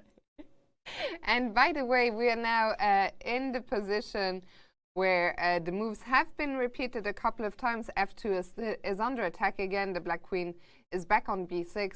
And if Sam plays queen e3 now, Prag will be able to claim a draw after queen a5. Or even Sam can claim a draw here by playing queen e3. So I think we'll see a handshake here. Sam looks very frustrated, though. Yeah. I mean, he looks really disappointed because he had the white pieces. And if you're going to strike against anybody in this field, that's the player you'd want to go against. You want to beat them in chess while they're young before they have a chance to gain their rating to be 2750, right? When you were going to beat Alireza Firouzja, it had to be when he was like 14 and still finding his footing. Now that Alireza is in his later teenage years and is 2800 plus, you're like, okay, that time has passed. Yes, indeed. And but it wasn't to be today for Sam. We've looked at this position plenty, and I think here we're literally just waiting for Sam to make the move, queen e3, and for the game to be over. I don't know if we're going to keep the camera on the players and move on to another board so we don't miss the handshake. And, well, let's bring back the bird's eye view. And Robert, a lot happening. There's so many pieces. I find it so much harder to take the positions in when there's so many pieces on the board because my stare goes everywhere. But what is catching your eye most? Well, we were looking at it briefly earlier, the game between Vidit Gujrati and Jan Krzysztof Duda. That is second from the left on the top row. Knight c5 was in fact played, which means that Duda can take that knight and take the bishop on d1, but we're talking about how tricky that position was. And Duda has spent a lot of time here, Fiona. His knowledge of this opening, and he's really past the opening by far at this point, 26 moves into the game, it's done. It's over. So I think for Vidit, you can have a sense of relief that you're no longer facing pure preparation, all this engine analysis. Now it seems that Duda is on his own. Yeah, and well, it will be interesting to see if he takes on c5 or goes for something else. I also see that on the bottom right, second from the right, Jorden van Foreest, his bishop from b8 has made it back to a7 where it started out.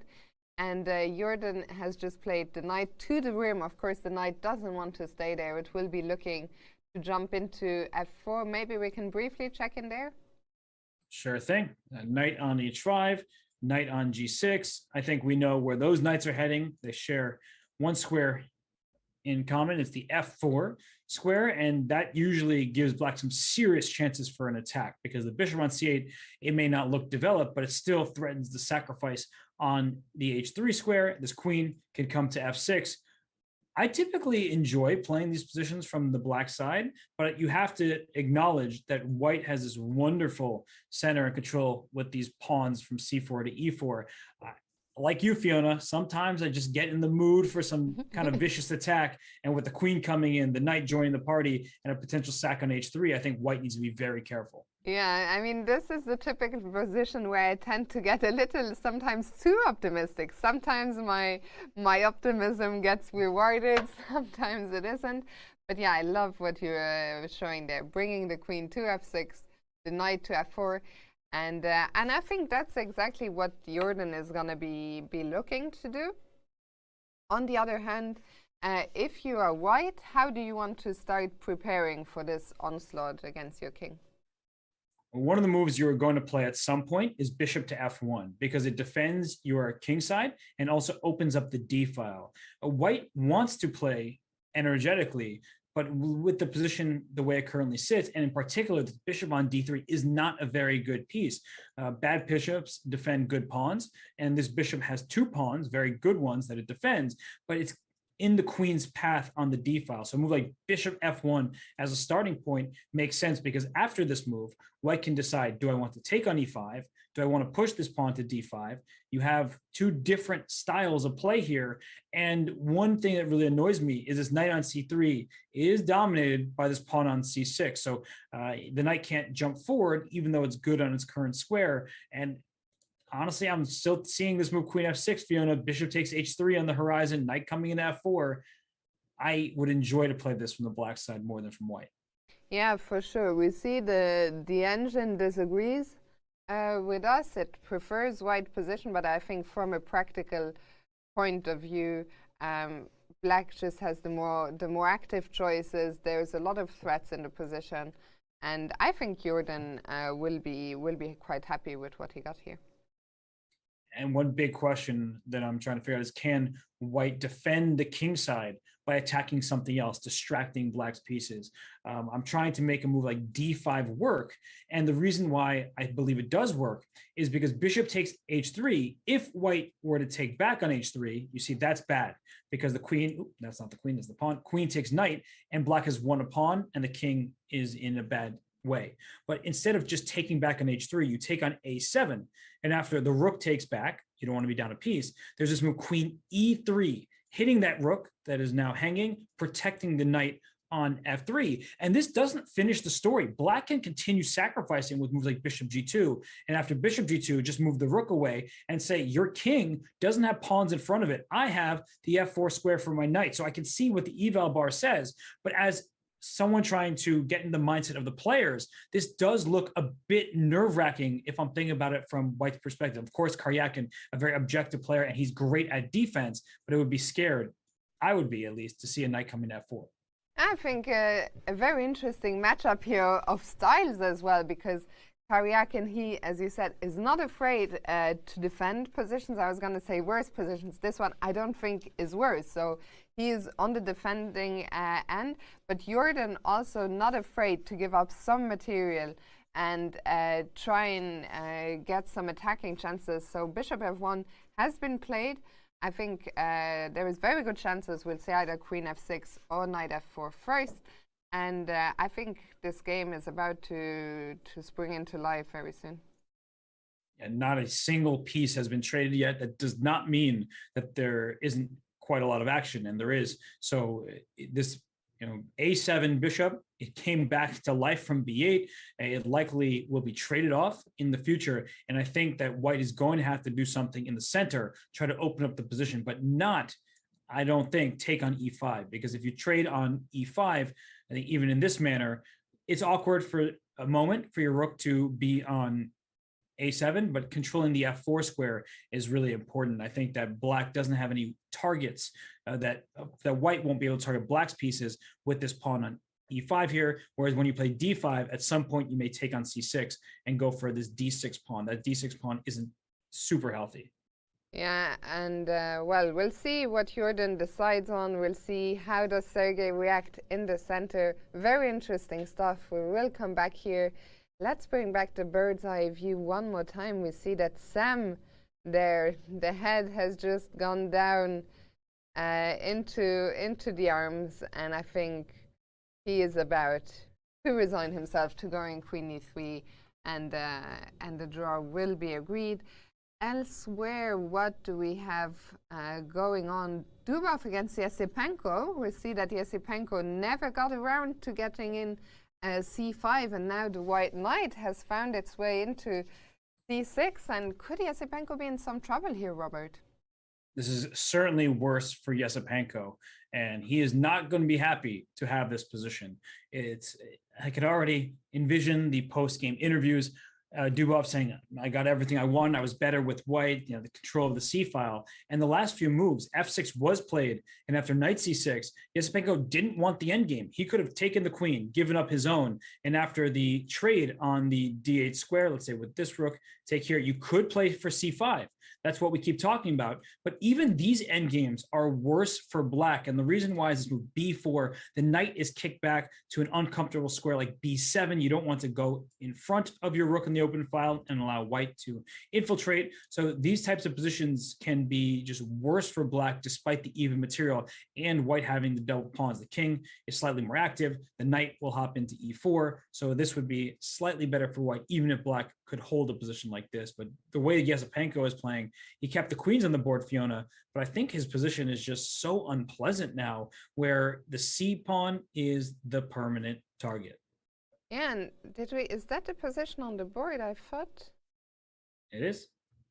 But then I was hallucinating in the bird's eye view somehow. I thought there was a knight on c. Did I look at another game? No, the knight was there, and they just quickly traded. There. Okay. I thought I was losing my mind there for a second. And yeah, well, the position we have on the board now, I mean, if I was Yesipenko, I would have preferred that slightly inferior position. I think that you were just showing in the end game, because here, okay, well, the bishop is looking down this diagonal now. Rook c1 looks like the logical move, putting that on the c file, and again, just Robert, black is just never in time to get in c5. c5 right now, none of the black pieces controlling that square. I don't think black wants to give up the bishop for the knight, because then white would have everything he dreams of, control of the c file, of the d file. The pawn on f5 is not ideally placed there. So that's not what black wants, but getting tough. To give good advice here to black after rook c1. As black, can I try at some point maybe start by playing c6 to defend my pawn on b5 and then try and break with a5?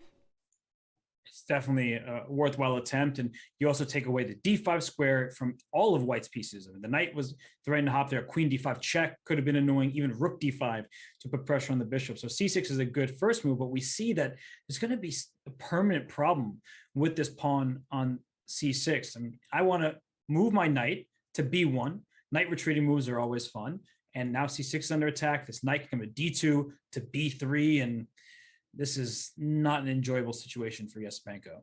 No, it's not going to be a fun day at the office for him. And if we look at the clock times, Dubov over 40 minutes up on the clock. So I suggest we leave this game for now and we go back one more time to the bird's eye view. But looking good so far for Dubov. And maybe, Robert, we can check in with some of our tournament leaders. What do you think? For sure. I mean, we see that Vidit is still thinking over there. I would say the Mamedyarov game has changed the most in recent moves. So maybe we should go there and see how this one has developed, because white has sort of pawn phalanx on the queen side, and black has pushed that pawn to f5 to open up the bishop on g7. You were mentioning this many moves ago, that bishop, once it comes to life, that could be a problem for white to deal with. But the last couple moves were after bishop g7, c5, and b4. I always enjoy seeing the move b4 because the knight can capture it, but Mamedyarov assessed that once you take b4, if you take b4, you're opening up the b file, and I give up my pawn for yours in return, and this is a very good trade for white. And sorry, Robert, to interrupt you, but funnily enough, the cameras above us hadn't switched yet in the beginning, and we were looking at the Vidit Duda game on the camera, and just as you were explaining what's going on in this position, Duda actually decided to take on c5.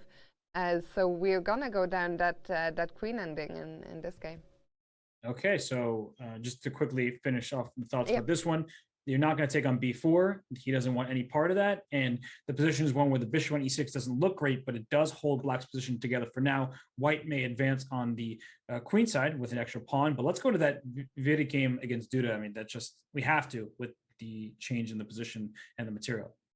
Yeah, so Duda really sunk into a very, very long think here in this position after Vidit's knight c5, trying to decide, I can take the two pieces back and I will be up a pawn, but White's passed pawn on the c file will be only 3 squares away from queening. So how do I evaluate this position? Position. And Duda decided, well, this is actually something I want to go for. He's played queen d2 now, hitting the pawn on f2. And as so often, Robert, the engine just says 0 zeros. The 2 pawns are hit. As White, I would be looking for something active, and the the move that you suggested earlier comes to mind. Queen h8, asking some questions as to what Black is going to do about the pawn on g7. And Black is currently a pawn ahead, and this is what Duda was thinking about. So his preparation from what he knew to play instantly had ended. He was double, triple checking that this line would work out. We see the zeros on the eval bar. And the reason why is after queen h8, Black has to move pawn to f5 because you're in a big attack. Rook takes g7 would be checkmate. If you push g6, you lose the h7 pawn and your whole protection falls apart. So f5 is the move. And look at how strong this queen is on day 4. It attacks 2 of White's pawns and protects Black's pawn on g7. And after queen takes h7 here, you cannot take either pawn from Black's perspective because the g7 pawn is still hanging. So what Duda has in store for us after that move, queen takes h7, is interesting. I don't think we should just get purely defensive with a move like queen f6 because we cannot forget about White's passed pawn, and the king still feels a little bit iffy once the queen comes to h5 with check. I think that Black may try to make a move like rook c7 and go after the pawn on c5, though the queen coming to g6 is also worrisome. So I'm throwing out moves here with rook c7, but now after queen g6 check, g7, e6 both need defending. It's really a position that needs to be calculated thoroughly. You can't just make moves here and hope that they work out. Yeah, and Duda, well, the good news for him is he's got plenty of time on the clock, as he had blitzed out everything up to move pretty much 25. So we'll see what he has in store for us. We're going to go on a quick break. I saw that some people in the chat were asking where can they watch the Game Changer talk, which has just started 15 minutes ago. So some of our mods are watching. We'll make sure that the link is posted in the chat, and Robert will be back with the action here from round 6 in just a few minutes.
I remember coming here, first time was 2015. I was playing the B section.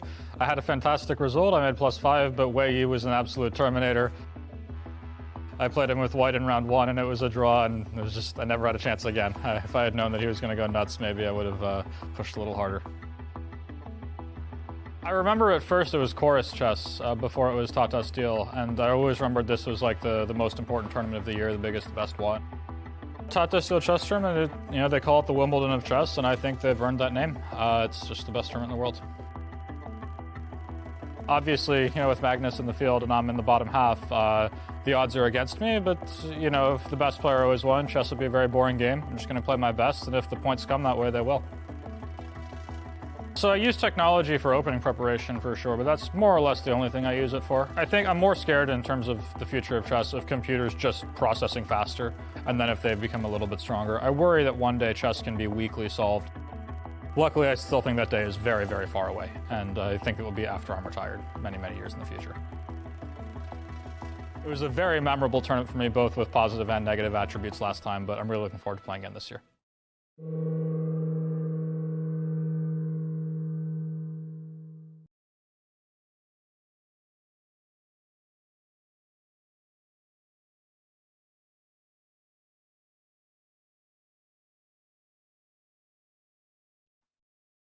Hello and welcome back to round 6 here at the Tata Steel Chess Tournament. And Robert, we still have Sam on the camera after watching his portrait. He really does not want to make that draw, but Queen E3 here will be a threefold repetition, and unfortunately there is just no choice. If he's upset about making the draw, he'll be far more upset if he doesn't make the draw. There he goes. He has moved his queen to E3. That is a look of, I wish I had done something differently today. His extensive preparation, it went quite deep in the line, but Pragnanda's went further. He is going to earn himself a half point, and without too much difficulty from the black side. So, I have the wrong game up there. I'll bring the repeating of moves. Queen and E3, there we Queen just C3. saw the handshake with Pragnananda looking at his sheet. He was making double checking that he could claim the move. So there's a whole procedure. If you're new to chess, if you want to claim a threefold repetition, you have to first write down the move that you want to make on your score sheet. Then you call over the arbiter and you say, that's the move I'm going to make. It will be a threefold repetition. And that's how you claim the draw. So when Sam saw Pragnananda looking at his score sheet, he just himself forfeited the draw. We saw a handshake. And yeah, very impressive by Pragnananda today, who withstood all the assaults of Sam's really very deep preparation. For sure. And we saw them talking briefly about the position. And I think Sam asked him, what would you have done if my queen takes B5? And we see the players with the arbiters just talking quickly, going to head out of there. But at the moment, I'm pretty sure Sam asked, what would you have done if I took your bishop? And what do you think Prag said? I think she told him rook to B8, so we can pull up that position, one last time. Yeah. And show everybody. But it looks like the players have left the hall over there. Or they're in the process of leaving. So, all right, we see the draw has been made.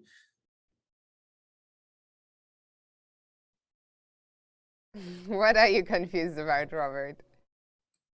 Maybe I wasn't hearing you. Were you talking? Because I didn't. No. Sorry. No, sorry. No. I was waiting for you to make the move.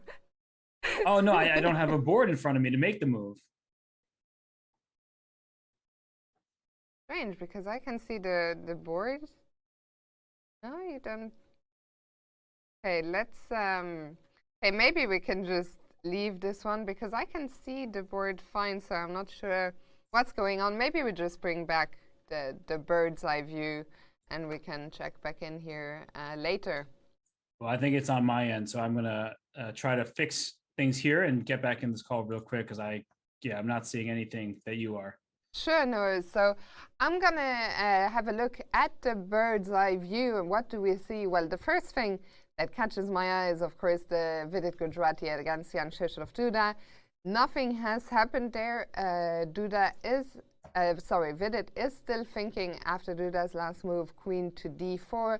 Robin and I had a look at the queen going to h8, but certainly there are other options. The position seems to be in the balance now, but still very dynamic. Then Magnus Carlsen, well, things have changed there. We see Rapport has just captured on c4. We'll see if Magnus captures back immediately, or Robert talked about the possibility of going knight to d2. And Robert, I'm just gonna talk for as long as until... Okay.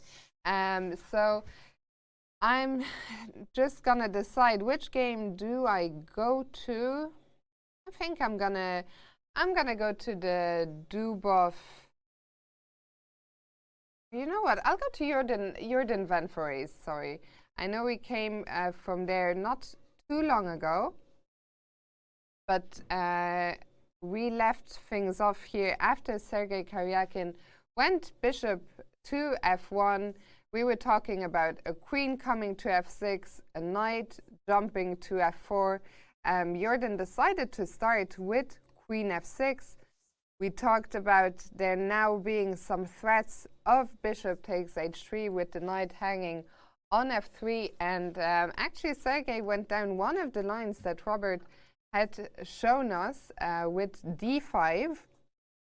Now, the problem being that if you capture on h3, and Robert, welcome back. I am back indeed. Sorry about that. Some technological issues, but I am indeed here. I see you're highlighting the h3 pawn, the attack that is potentially brewing for Jorden van Foreest. Yeah, and well, I think that we had looked at this exact line before. So I was just going to highlight one more time that bishop h3 doesn't work immediately. So instead, Jorden decided to take on e3.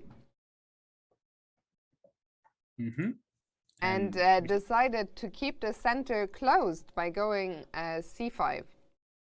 Yeah, this move makes perfect sense because the target is the d6 pawn, but it's a lot harder to go after it when the d file is closed. So Fiona, with the action heating up on the king side, and now the center being closed, that should be nice for black, but white was able to get the move g3 in just in time, taking away the f4 square. Yeah, and suddenly, well, we played all these preparatory moves, knight to h5, queen to f6, all with the idea of getting something on the king side, either some bishop h3 tactics or a knight to f4. This seems to all have been parried now. So as black, I guess we need to rethink our plans and maybe shuffle the pieces around again. The knight on h5 now not doing much there. Not doing much there any longer. So how do we reshuffle here as black? What's our new plan? Well, Jorden played a4, and he feels that his pawn is safe enough there because he can put his bishop on d7. But I'm with you, that knight on h5 isn't super happy. The queen can retreat to e7 or d8, and the knight can come back in the game.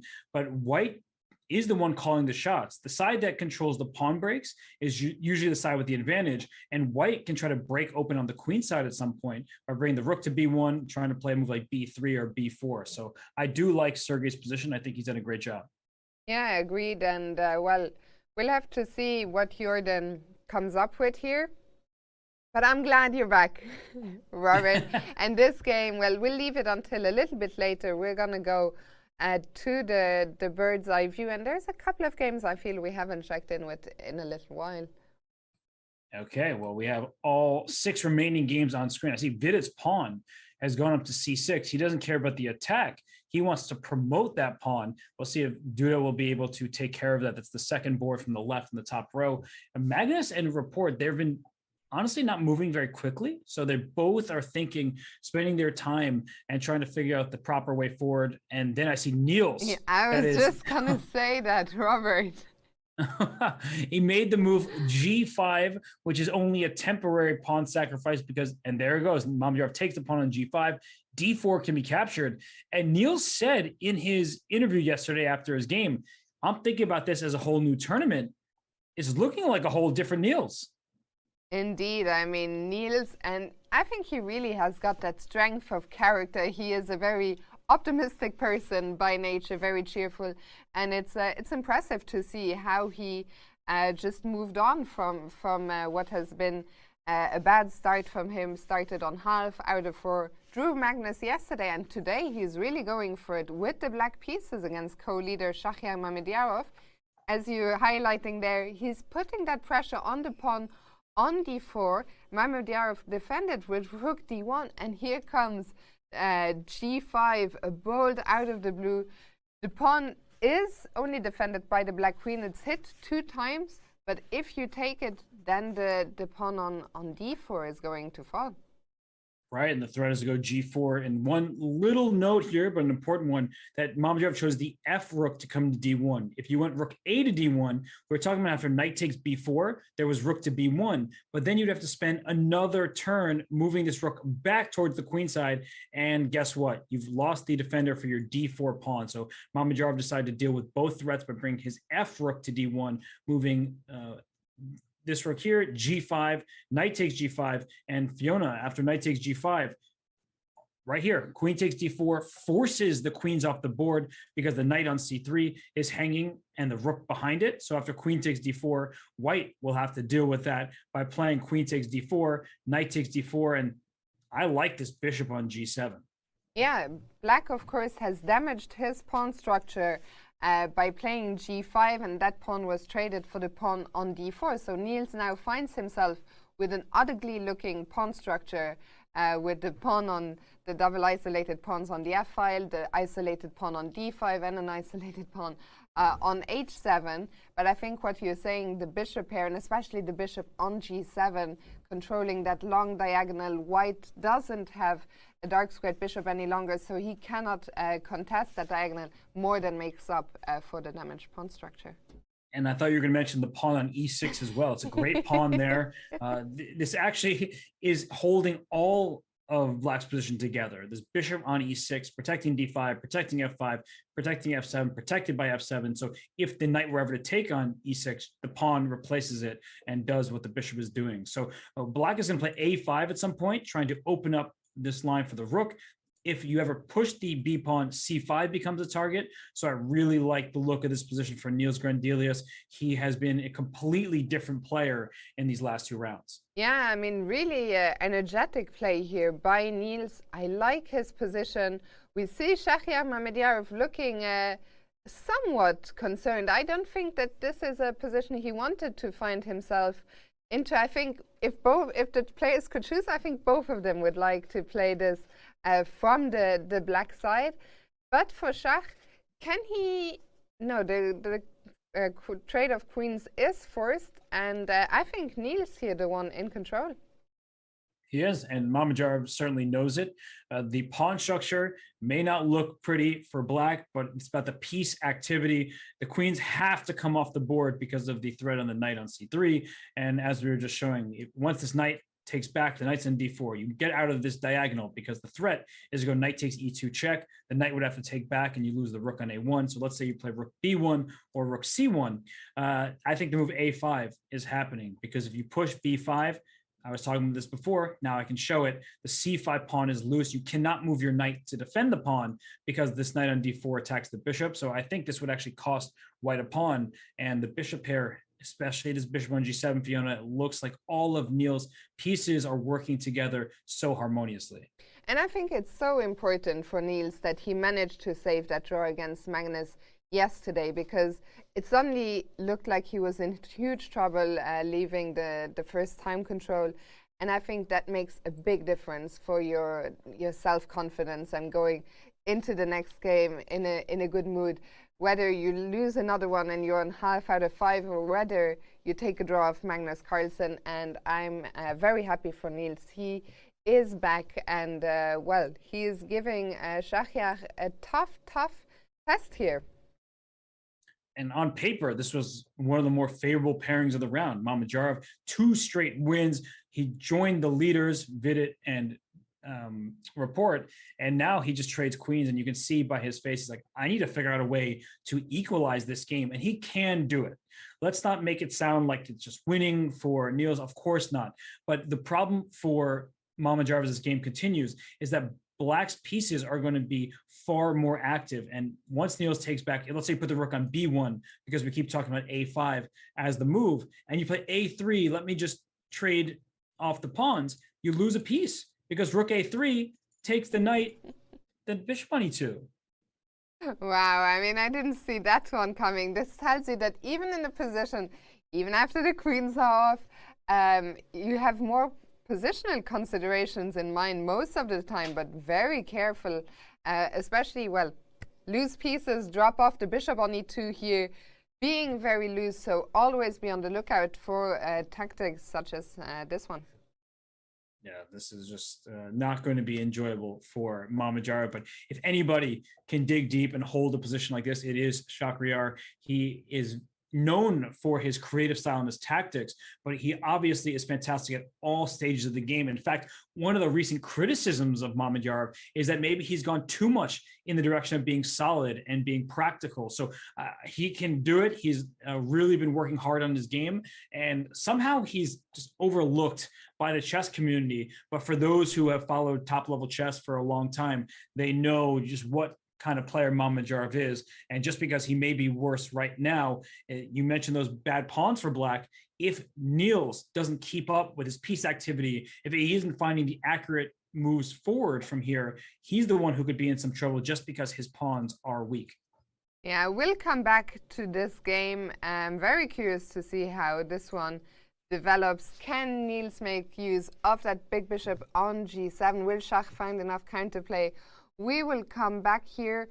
Robert, I see at first sight that the game between Dubov and Yasipenko has evolved quite a bit.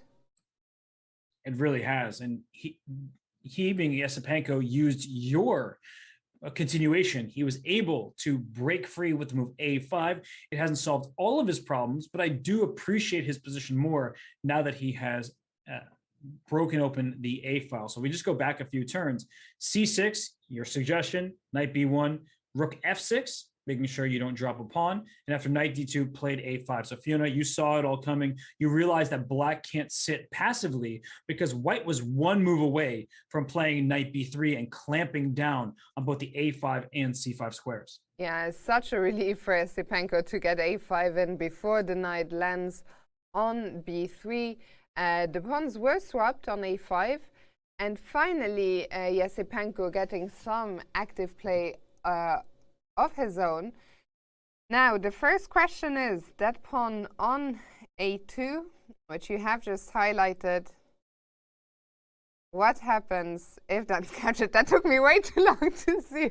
Well, I knew what you were saying, but I also knew that you saw the reason why you can't play it. So you were trying to ask a question that was leading, but you knew the answer. So a rook takes a2 would be a very bad choice. When a king is on an exposed diagonal, you always have to look out for checks. Queen b3, check. Hits the rook, hits the king. If you block with queen f7, you lose sight of the bishop on e5. So you'll just go down a piece. And if you play queen e6, hoping that, oh, if you trade me, my rook comes here, I protect the bishop, I'm not going to take your queen. I'm going to take your bishop because your queen is pinned on e6, which means you can't take my rook. And if you take on b3, I have my knight here defending. White would be up a piece and win the game. Yeah, and once again, well, we talked earlier about that pawn on f5. In a lot of the lines, you would want that pawn to be back on f7 to offer more shelter to your king. So yeah, that king always in a precarious situation along that open diagonal. So that answered that question. We cannot take the pawn on a2, and White rook c5. I like that move a lot. Both looking down the fifth rank, so putting pressure on the bishop on e5, indirectly on the pawn on f5, and also getting ready to potentially double the rooks with rook c1. just an unpleasant position for Yesipenko because when you get in a position like this, one of the things that I like to do is try to think, what trades will benefit me? What future position can I have that even if I go down a pawn, let's say, can I hold? One example of this is, and this is very far down the line, but if the pieces remaining are a rook and 3 pawns, so essentially these pieces for black, and then a rook and the 4 pawns for white, then being down that pawn often is a theoretical draw. Despite being a full pawn down at endgame with the rooks on the board, that could be a draw. So it's very far away, but that's something that Yesipenko has in the back of his mind. I may lose c6 and b5 for a2 at some point, but can I trade enough pieces to hold on? Yeah, so those are some of the questions he is thinking about. His time is dropping down. Well, we're already on move 27, so 14 moves to go, but also something to keep an eye on. And Dubov, true to himself, he's been playing very fast, and he is putting on the pressure here with the white pieces. And you're pointing out that f5 pawn, the diagonal, there's so many issues for black to deal with. C6 pawn as well. You can make a sort of passive move like rook a6 just to defend this pawn on c6. But just because you have everything defended in the immediate position doesn't mean that all your problems are gone. And let's say I play queen e3. Look, there's a pin. You have to save your bishop, and the only way to do that is rook to e6. And then I play knight.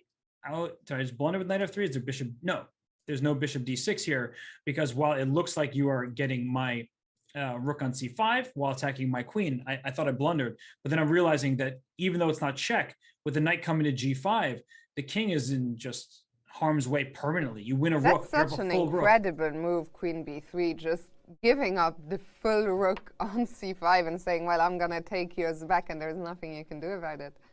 It's why king safety is so, so important. I mean, black would just be losing this game because of the attack against the king.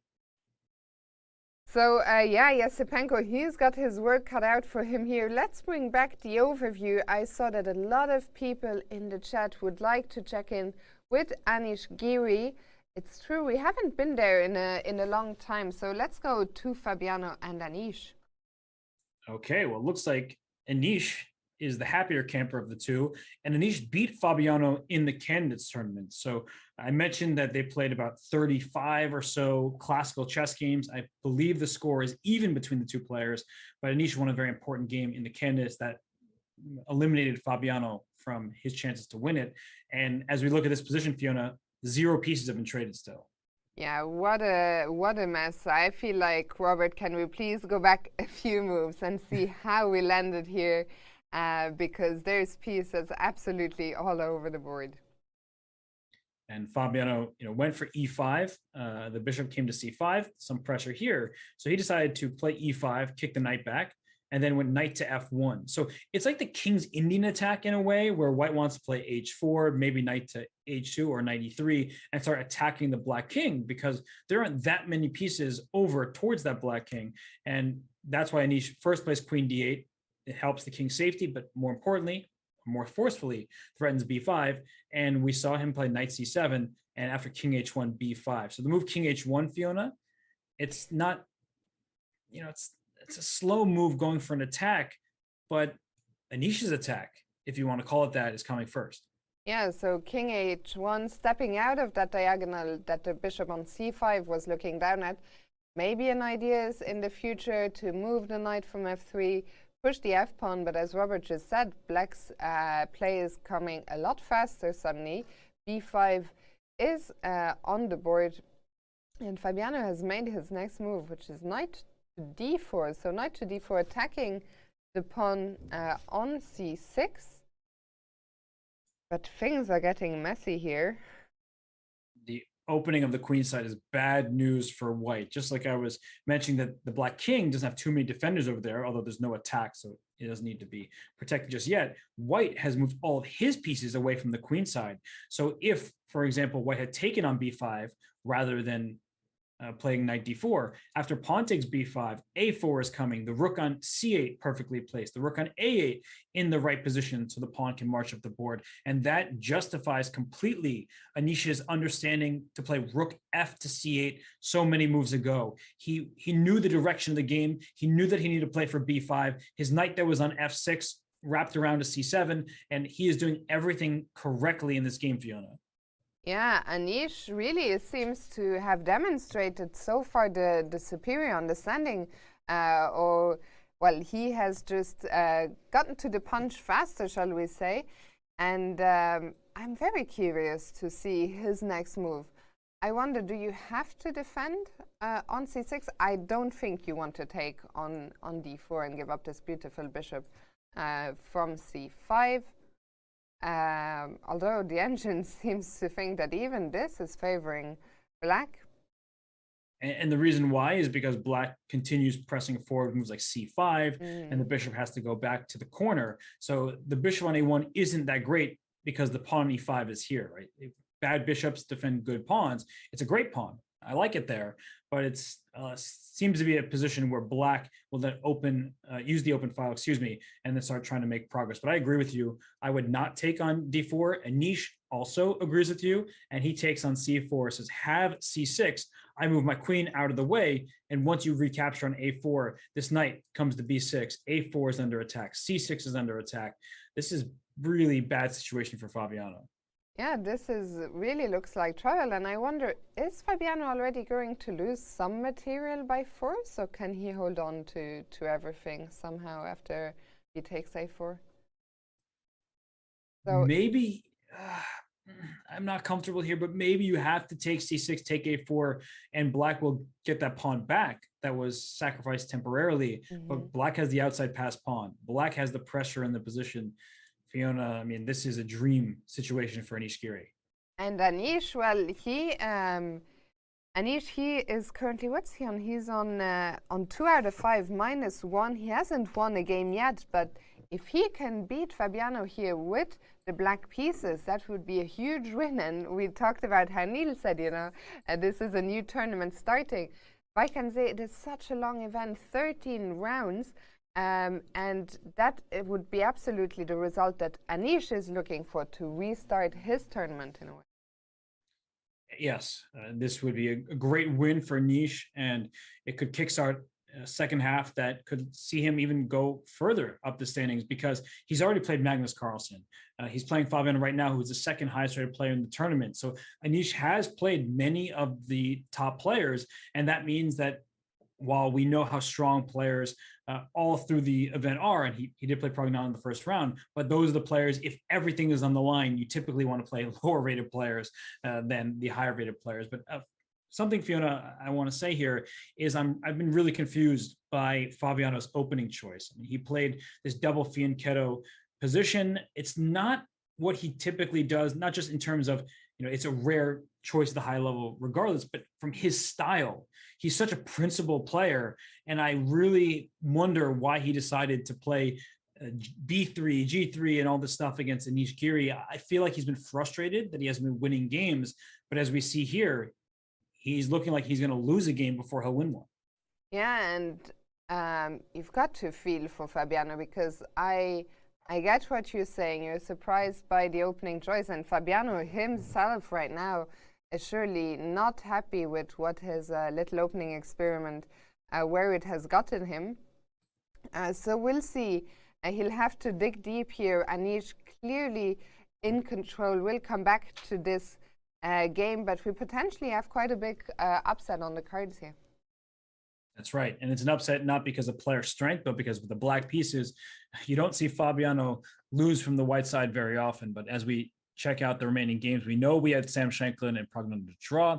And it looks like Vidit's queen went to h8, and then that Duda played f5, defending this pawn on g7. And by the way, Magnus and Rapport, they don't want to play too many moves, it seems like. They're just slowly working through that position. Let's quickly go to that Carlsen Rapport game, catch up with the last few moves, and I was curious about the time situation. So we see now Magnus down to 32 minutes, Rapport 10 minutes more, so 42 minutes. We're only on move 12, Robert. Yeah, they are moving quite slowly here in this game. And the last few moves, we saw b3. Instead of castling, Report played bishop b7. And after the trade on c4, now Magnus decided to take with the queen. So I'd mentioned an idea of knight to d2, trying to win the pawn on c4 with the knight. But just like in... trying to think of the opening name, I'm just forgetting, but there's c3 can be played here. So you give the pawn back on your own terms. And if the queen takes, now we have the move knight to d5. So then we'd have a fork. We don't win material, but we get this bishop on e3, and you'll likely have to take with the pawns. Pretty awkward, these double pawns. And so that's why Magnus instead took with the queen on c4. So it's precise choices by both players, as if instead castle had occurred and we gotten to this variation with c3, after queen c3, your knight is loose on c6, so there's no more knight d5 for you. So every move counts. Indeed, and I mean, what a rich position. After queen takes c4, we saw Richard throw the knight out to b4. And Robert, at first sight, the knight looks like it's moving in a weird direction, but it's all about that central control and more particular, the square on d5. That's right. The knight came back to d5, the bishop moved to g5. And the reason why it was important to move this knight from c6 to d5 rather than the knight from f6 to d5 is you want to control this e4 square. And that's why Magnus just played bishop to g5, is now e4 is a threat in many different positions. The knight, thankfully for black, can go to b6 with a tempo against the queen.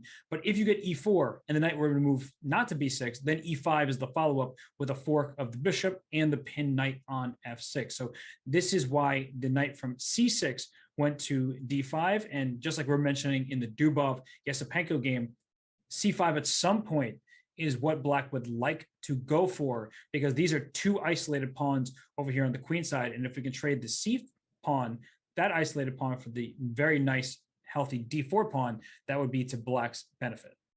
I have a question here, Robert. As black, the bishop has just come to g5. Where will it go if I play h6?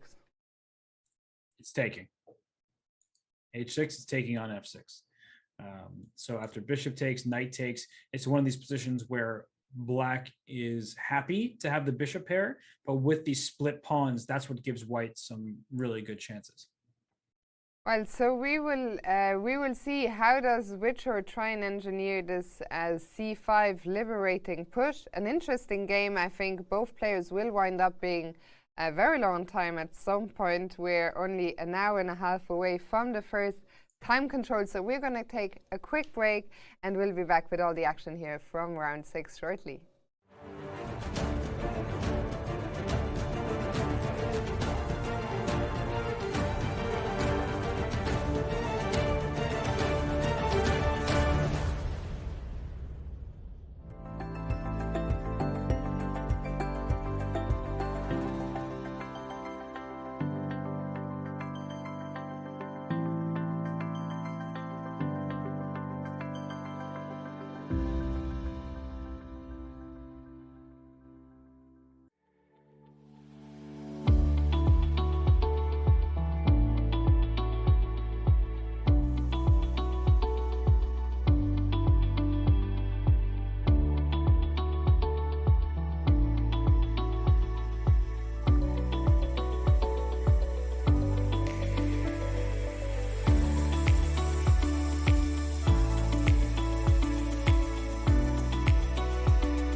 There are still many rounds remaining here in Tata Steel Chess 2022, but after this event is done, the next huge event is the FIDE Grand Prix 2022. Leg 1 begins February 3rd as 24 of the top players in the world start their fight for qualification to the 2022 candidates. The FIDE Grand Prix features Dingli Ren, Anish Giri, Hikaru Nakamura, and so many more. They would like to win the Grand Prix, go to the candidates, win that, and have a chance to play Magnus Carlsen for the World Chess Championship. But Fiona, we still have 5 games remaining in the round, and 5, you may say. Didn't we just have 6? One game just ended as a draw. Yeah, so in the Mamedyarov against Guendelius game, and maybe we can pull that up for 1 second, we were thinking, Niels, we like his position here. The pawn structure is weakened, but that bishop on g7 is a monster. But Shahryar Mamedyarov, after queen takes z4, Robert, he offered a draw. So I have to say that Shahryar Mamedyarov is just brilliant because he's offered draws in this tournament when the engine says he's better, when it says the position's even, now he's worse. And the players don't have the engine at their disposal while they're playing, of course.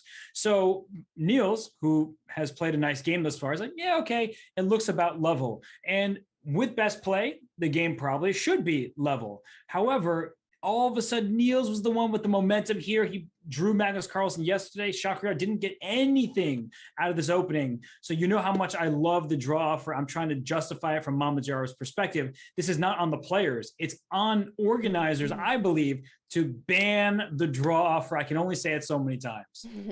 I think here there's also the added benefit, and you said, you know, that Shach, we only saw 2 of his draw offer. The one that we were most shocked about, he was actually on the receiving end, I think, of the draw offer by Dubov.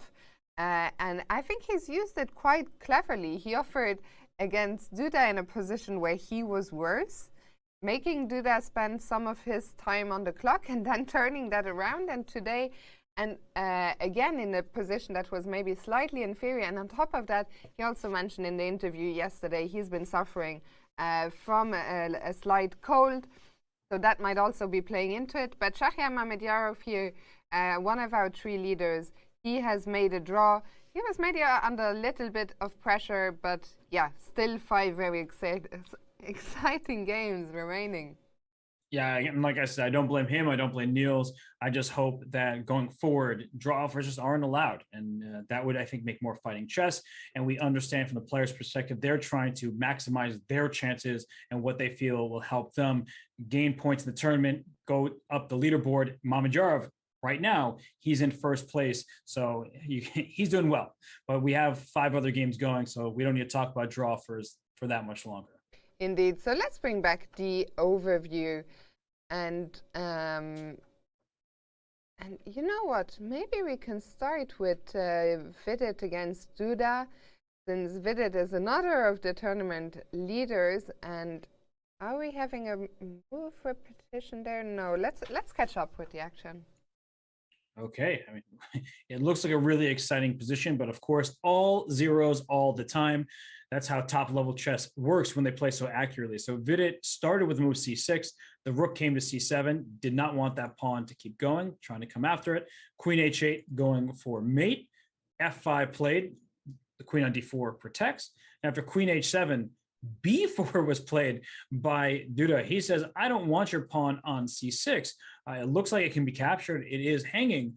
But after a move like, I would say, queen g6 check or queen h5 check, the king, I guess this actually might even force a draw in many of these positions, because if the king goes to g8, you lose your rook, thanks to this check.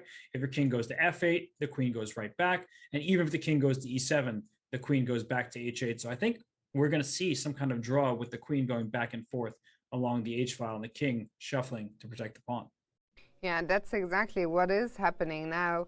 After b4, we saw that check on h8, and well, exactly those moves that you were just putting on the board. And we saw the 2 players there. Vidit, he's looking relaxed. We see him so often in the not like this, deep in thought thinking pose. But here, well, it's been a very interesting, very dynamic game with Duda blitzing out everything at the start. But here, indeed, it's hard to see how Duda can try. What if I go crazy and try and go forward? It's funny because I could tell you're like, no, that's not gonna. That's See, not gonna I work. take it back. I already saw the trouble I'm gonna run into. You're right. Queen d8, hitting the queen through the king, and if the king protects the queen, you lose the rook for free. So you can't move your king that way, which means the only way to go is f7. You can't take on c6. You'll get mated, or probably you'll lose your queen at the very least. I don't even need to see checkmate when I see a way to win your queen by going rook d7, opening up the contact between the queens, and you take the rook, you lose your queen and lose the game. So king f7, back and forth, we'll go. Yeah, I think we will see also this game ending in a draw quite soon, especially when looking at Vidit. You kind of know this game is almost over because Vidit, he's one of the players who we see very rarely in with this kind of demeanor. He's usually super focused, but here I think he's figured out there's nothing Duda can do, and he himself also probably has nothing better than to repeat the moves. And Duda still has more than an hour on his clock. So great preparation by him. He seems to love this opening, and he's used it with success. Indeed. So, well, we'll keep an eye. Oh, and there is the move. Maybe we can stay here. King f7 has just been played. I expect Vidit to give the check on h5 quite quickly, or can Vidit actually deviate here? He can, but I think all roads lead back to the queen coming to h8, because one tricky little move is queen b8, hoping that Duda won't see the tactics that the rook c6, queen b7 is check, scooping up the rook on c6. But after the queen comes back to d6 here, now your pawn on c6 is under attack, your rook is pinned, so you'll likely have to go queen h8 back just to attack the pawn, and then queen d4. And it's another way to repeat besides king e7, king f7, and queen h5, queen h8. Okay, so, well, we see there Vidit. I think that's what he is thinking about. It gives us the stare into the camera.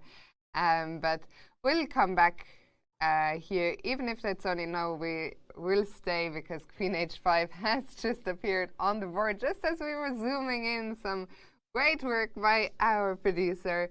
And yeah, I think Robert will see a handshake here.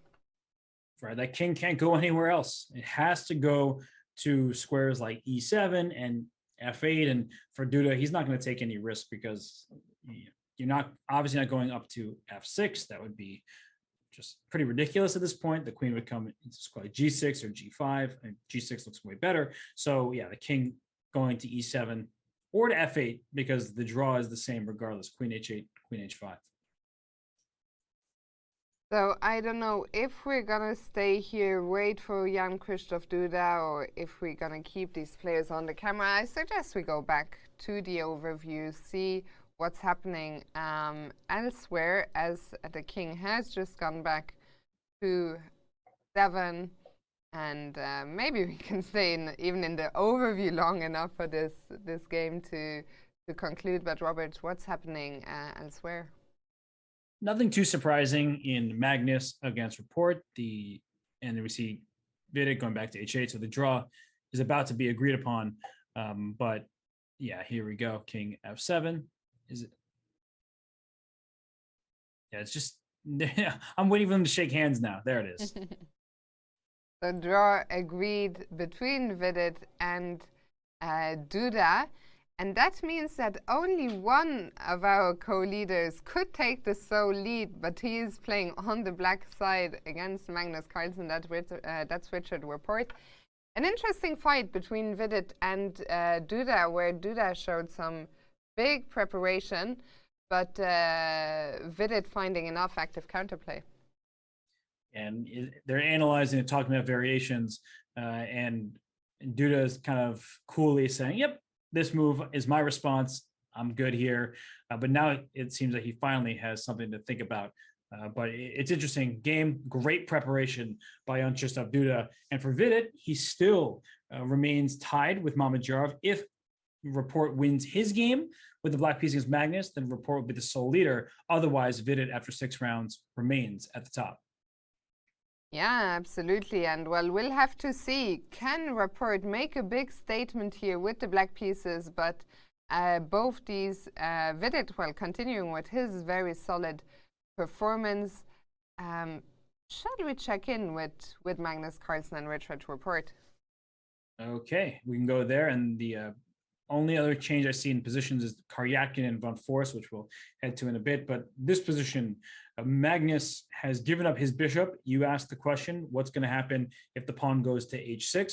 I just want to mention that move e4 looks to win a piece. I mentioned that before as a way to attack the knight on d5 and then try to go for the fork. But after knight to b6 here, you have a problem, because now e4 is under attack. In addition to the queen being under attack, the only way to protect is queen e2. And I think tactically this fails for white, because bishop e4, bishop takes f6. Great, I remove the guard of your bishop on e4, but I don't have to take on f6 just because you took me. Once more, you make a different type of move. Bishop takes f3. Now I hit your queen as well, and black steals a pawn. Yeah, so those tactics did not work for Magnus. So instead of e4, he went, developed finally the last piece. Knight went to d2, and Richard Rapport indeed played h6, asking the bishop, what are you going to do? You had called it. Robert, that bishop takes on f6. And after the exchange, Magnus brings once again the f rook to c1. It's been a theme of the day a little bit of which rook to bring where, and maybe you can explain why it was the f rook that came to c1. Well, you don't really want to put the f rook there, but the a3 pawn is loose. I mean, you really want to get the move e4. That would be great for white. So as we think about this game sort of holistically, and we think about all across the board what the sides want, at some point it's likely that we'll see a trade of bishops. If this knight moves, that would trade the bishops. And without the bishops, white controls a square like c6. Black isn't getting the c5 move. So Fiona, I would say that even though the eval bar says it's just level, it doesn't tell the whole story, because white has one weak pawn on a3 and black still has two, even though the bishop on d6 is defending the c7 pawn. So I feel like in these dynamics, it's just easier to play for white, but Rapport seems like he's handling this very well thus far, and he's not afraid in the slightest. Yeah, I would also take white if offered the choice. I think this game is very likely to be at least influenced by how low the players are getting on the clock. Richard Rapport down to 25 minutes, Magnus just over half an hour, but we're still only on move 16 here, so not even halfway through the moves, and maybe we can very quickly bring up the format of this event and the time control. It is a very long one. The players get 100 minutes for the first 40 moves, then an extra 50 minutes on move 40, and finally an extra 15 minutes on move 60 for the rest of the game, with increment, a 30-second increment from move 1. So move 40 is always the first big goal that the players have to reach to get the extra time, and here is still 25 moves away. So many moves to make, not that much time for the players. They've been trying to figure out this position. It is level, so they're doing a great job of finding precise choices, and it looks like Rapport, I couldn't quite tell, he moved his knight to d7. I wonder why. d5 has been another theme of the day, with a lot of the players on the black side looking for that liberating shot. And well, if you're Magnus, how do you fight against c5? I don't think you can, which makes knight d7 a great move. I wasn't thinking about this knight retreat. It's a very good choice. Just a half step ago, I would have thought about making a move like queen e7, or trying to bring my f rook to c8, things like that. But after queen e7, which does attack the pawn on a3, maybe it gives white just enough time to make a move like queen c3 and knight c4, and that makes c5 that much more difficult because the bishop on d6 will be threatened. So not a careless move, but a move that you just make because it looks like the right move to play rather than actually calculating. That's how neutral, even positions become worse for you. So knight d7, I really like that choice. No knight b3 because of bishop d5. Of course, there's no knight e4 because the bishop covers the square. So I don't really see a way that Magnus can stop the move c5.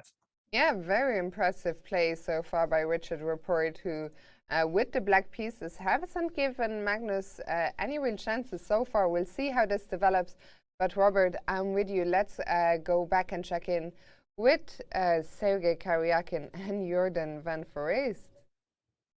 Oh gosh, well, for Jorden, the event started well for him with a win. Then he lost that endgame to Rapport, and we're not in a pure endgame. There still are so many pieces on this board, but the queens are off, and that's very bad news for Black in this position, because if we go back a few moves to see how the queens came off, at this point right here, we saw g3 was played, taking away f4, a4, knight to d2, and it was Jorden who said, I will trade queens with you.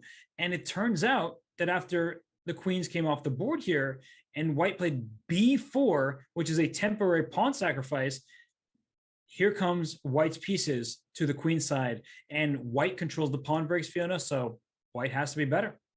Yeah, and well, one of the black pieces that is still standing on the rim, that knight on h5, the bishop from c8, both of these pieces are not great right now, and the position opening up will be bad news for Jorden. Indeed, it's going to be very difficult for him here to keep things together. After king f8, Sergei played rook to e3. And that's a move that I'm curious about, Robert. I see that we're defending across the third rank, but what are the ideas behind the rook coming up? Rook lifts don't necessarily have to lead to checkmate. That rook is coming right to a3, and the a4 pawn is going to be in trouble. So these black knights not doing anything. That one little measly pawn on g3 takes away the squares, right? A pawn 3 squares away from a knight dominates it. The knight on h5 is on the rim, and we'll probably have to go to f6. And White can play rook a3, bishop e2, bishop d1, go right after this pawn here on a4. And that's the problem with pushing your pawns, advancing them too far. They get overextended, and now you don't have contact with another pawn. Maybe if that pawn were back on a7, Black could be all right, though still worse. With the pawn on a4, you're likely just going to lose that pawn, and White has all the time in the world. Yeah, Jorden in big trouble here today. Sergei Karyakin, he is still chasing his first win of the event. He's on 2 out of 5. He lost one game to Yesipenko, drew the rest. And today, he's looking on his way. This position is just an absolute nightmare for Jorden, who's such a proactive player. This is not going to be fun for him. He's going to have to defend passively, but yeah, tough task. He's losing a pawn, and there's no way to save this a4 pawn. So if he can defend this game, it's not a miracle exactly, but it's kind of getting close to a miracle territory. Yeah, so we will come back here. Let's bring back the overview again. Maybe we can go back to Fabiano against Anish. That game is really interesting. Yeah, so let's go back there. Wow, and we loved Anish's position, and I definitely still do, but it feels like Fabiano is getting a bit more play than he deserves. So as we bring up the board here, we see that Black's pieces heading towards the queen side. But one thing to note is that this bishop just retreated to e7. So there was an exchange of pawns in a4. Black's knights over there on the queen side. But Fiona, I mean, f4, that's the move that we know Fabiano was setting up for. And there it goes. Yeah, at long last, there is something that White has going for him. Because, well, we had talked about how Anish, he was in charge of the queen side, and now at least there's some counterplay. Anish, how is he going to continue? I guess he is going to continue playing on the queen side. Once again, we've talked about it all day long. I'm looking at that pawn. Does that pawn also want to come to c5? It looks like it will go to c5 either now or in the near future, the a5 pawn can be captured, and it could have been captured before f4. But the last thing that white wants is to fully open this queen side, because knight takes a5 here. There's a problem tactically speaking. Bishop b4 may be an option, hitting the rook and hitting the knight, but you can also just, I didn't even see bishop b4, but knight c5 also makes sense. At first I was just looking, how do I keep opening the position, get this pawn, and black is crashing through along the queen side, and white has nothing to speak for over on the king side. So I like Fabiano's decision to play f4, and your move c5 still very tempting here for black, because if you take a5, you will lose the a4 pawn right after. So c5 makes perfect sense to me. If not c5, how do we deal with the pawn on a5? What are the pieces as black that you feel, if I look at this position, I kind of like black, but I also feel a lot of the pieces could be improved. At the same time, I'm not entirely sure where I want them to jump to. The knight on the rim on a6, is that a knight that we want to keep to potentially jump into b4? Do we want to exchange it? Do we want to go knight c5? Anish, he decided, well, let's bring the queen up. At the moment on d7, you might be wondering what's it doing there. But again, it looks down at the pawn on a4. It also covers the f5 square, or so it may seem, but the evaluation bar is just creeping up in Fabiano's favor. The last few moves have been good for him, and that's no surprise. We can explain it quite logically. White's last moves here in this game were to play f4, trying to play f5. And just because you put another piece to stop f5 doesn't make the move impossible. And after f5, e takes f5, I'm even thinking, can I push this pawn to e6? Can I play bishop h3, go after this pawn on f5? And it's really an unclear battle now, but at least white has much more play to speak of and isn't just getting dominated on the queen side with nothing to do. All of a sudden, black needs to be very careful. Rook coming to f1. If this knight moves out of the way, maybe the pawn goes up to e6. This knight coming to d4.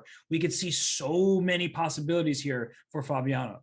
And I think this is really a key moment now in the game. Will Fabiano sense his chance? F5, I mean, it is giving up a pawn. Of course, it's easier for us, we must say it every day, to throw f5 in there and worry about that later. Fabiano, he's going to have to put a lot more thought into it. If he gives up the pawn, will there be sufficient compensation? What will the counterplay, what will the play look like? But it very much feels like the tide is turning. And I would love to see f5 appear on the board. I'm going to put you on the spot. Do you think Fabiano is going to play the move f5? Yes. Yeah? I think so. I feel like he's fully aware, both players are, that if white does nothing, black is just better. And I think Anish played the move queen d7 because he thinks that f5 is impossible. But again, just because 1, 2, 3 pieces cover a square that's only defended by one knight, that doesn't mean you can't make the move. And it's a pawn sacrifice that gives white something to attack. If you don't play f5 now, black is going to continue playing on the queen side. Maybe it's c5 with a4 hanging, or c5, c4. So we can see how direct the plan is for black. And there he goes, Robert. Wow. You were right. I mean, I'm very happy to see the move. It wasn't the most testing of questions. I mean, basically what the question was, do you think Fabiano will make the best move? So it's easy for me to be like, yes, I think he will. But no, it's great to see it. We saw Anish immediately. We captured the other question I was going to ask you, is it too slow if we prepare f5 by playing g4? But I think, well, Fabiano has answered it by playing f5 immediately, and now I'll be curious to see how does he proceed from here. Pressurizing the pawn on f5. Do we first bring the rook to the f-file, the queen? And it's another good question. I made bishop h3 just because of the first move that came to mind, but I could see rook f1 being the better choice. And you say the question was whether or not he finds the best move, but one of the things about Fabiano is that he doesn't make speculative sacrifices. Other players in this field are more likely to make a sacrifice based on their feel, their intuition, whereas Fabiano, if he's going to sacrifice material, oftentimes it's because he's calculated a follow-up. But right now, we see that he hasn't made a next move. So his study, his strength has led him to believe F5 is the best move. He makes that move quickly. And now he recognizes that there is a lot that Anish has to be concerned about. And now he's going to find the correct follow-up. Is it Rook F1? Is it Queen F3? Is it Bishop H3? All moves are possible here. Knight to D4, not out of the question either, but I would refrain from playing knight d4 just for the moment, because that piece can be kicked from the square and f5 is defended. So bishop h3 or rook f1 seems to pile up more pressure without giving black a way to immediately do something about it. And I think even from the camera, you can tell that the tide has turned a little bit here. Fabiano earlier to me didn't seem too happy. Now we see him full focus. I think he is sensing that suddenly from a position where Anish was the one in control, things have changed, and Anish looking a little bit less happy to my eye. Well, I wonder if he thought that f5 was prevented, because if he played queen d7, which I'm pretty sure he did, with the idea of stopping f5, and then it happens anyway, that can be deeply uncomfortable for a player. And I mean, Anish is hunching over the board here. Right? He is, it's like his mouth was about to make a move for his pieces, like whispering to them. It's like, come on, queen, you can do it. You can protect the f5 pawn.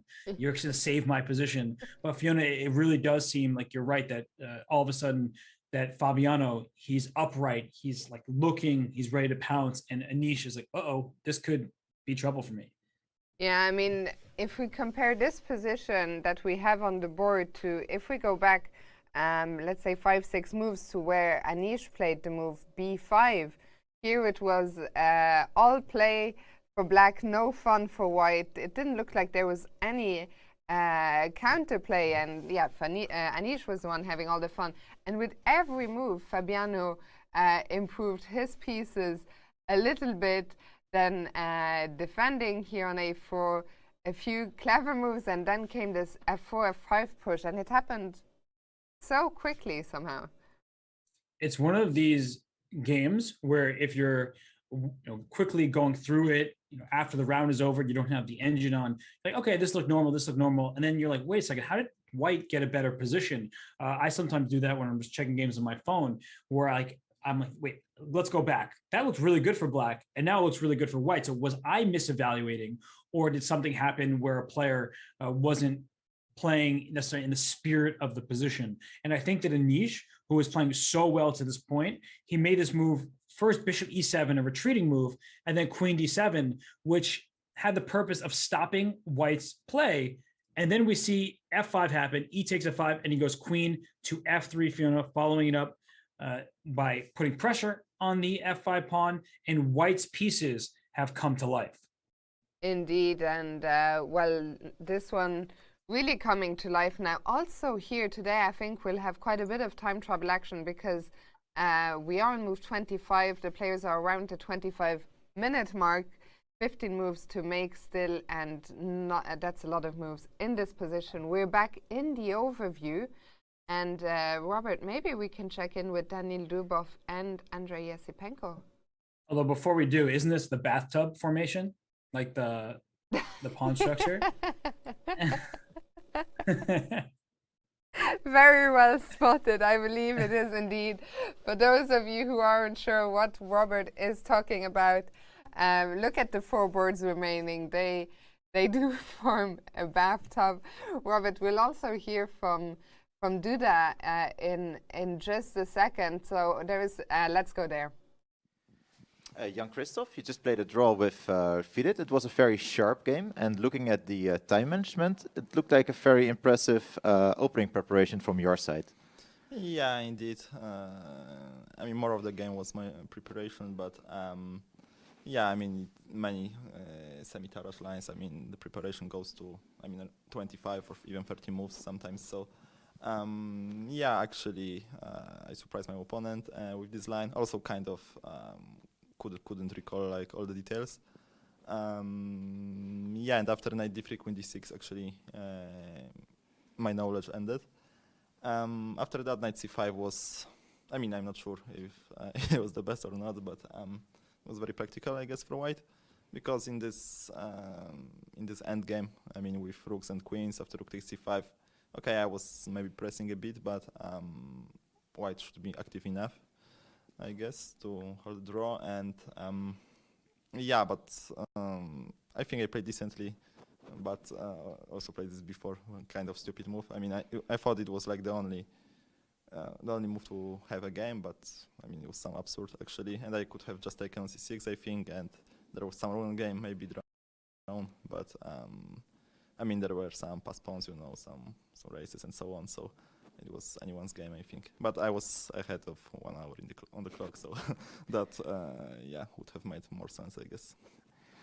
You're at 50% in the tournament after 6 rounds. Are you happy or satisfied with the results so far? No, I'm hardly happy.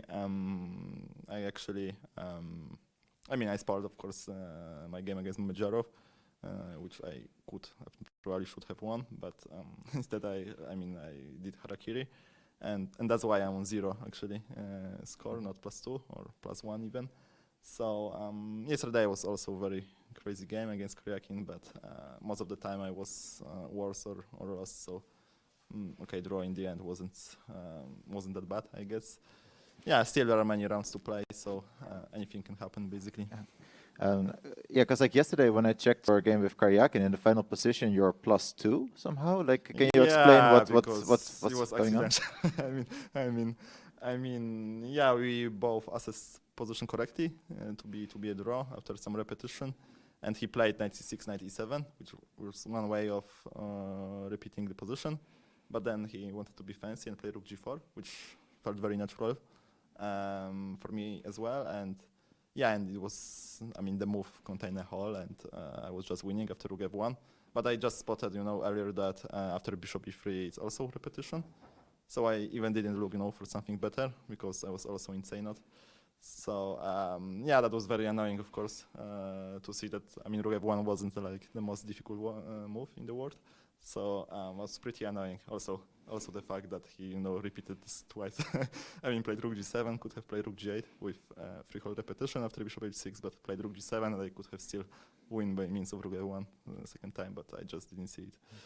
Does this position come through your mind at night when you're in bed and just thinking like, oh shit, like rook f1?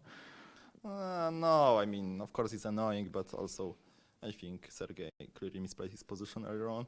I was in bad shape, also taking into consideration time. So no, I think it's okay. I just wanted to freestyle, you know, and in the opening because I was, I mean, the opening couldn't have been like foreseen, like guessed, I guess. So yeah, I just burned a lot of time, and then also misplayed my very fancy idea I came up with over the board. And yeah, but I mean, when you are out of form or maybe not playing perfectly, then I mean sometimes such things happen. So okay. Overall, I think it's like kind of fair enough, fair result. Mm-hmm. Last month you played the Rotterdam Blitz in your home country. You finished second in the Blitz. How is chess in Poland, or the popularity of chess in Poland, and what happened the days after the championships? Yeah, the popularity is clearly growing, but also I think it's a worldwide phenomenon, not strictly in Poland. Partially thanks to Netflix series Queen's Gambit, which is extremely popular, or used to be extremely popular in Poland. Partially due to my results. Also, when there was COVID, yeah, and there weren't like many successes in other disciplines. Then I happened to break Magnus Carlsen world record of not losing games and so on. It was very like popular, also in even mainstream Polish media. So yeah, chess is clearly getting more and more popular. And also we had this World Rapid and Blitz championship was kind of extraordinary to be honest. Like no one expected it ever to happen. So it was of course very cool. And yeah, and I played very well, I think, Rapid, but didn't deliver in the last round against Satorov, who played, I mean, for the first place. I mean, if I had won, I would be on his spot, I guess, playing against Nepomniachtchi. But I played, I mean, quite decently in Rapid and played terribly in Blitz, but somehow, you know, won too many games, and I mean, had was winning, you know, a bunch of games in a row, which was crucial on the second day, and somehow, you know, happened to share also.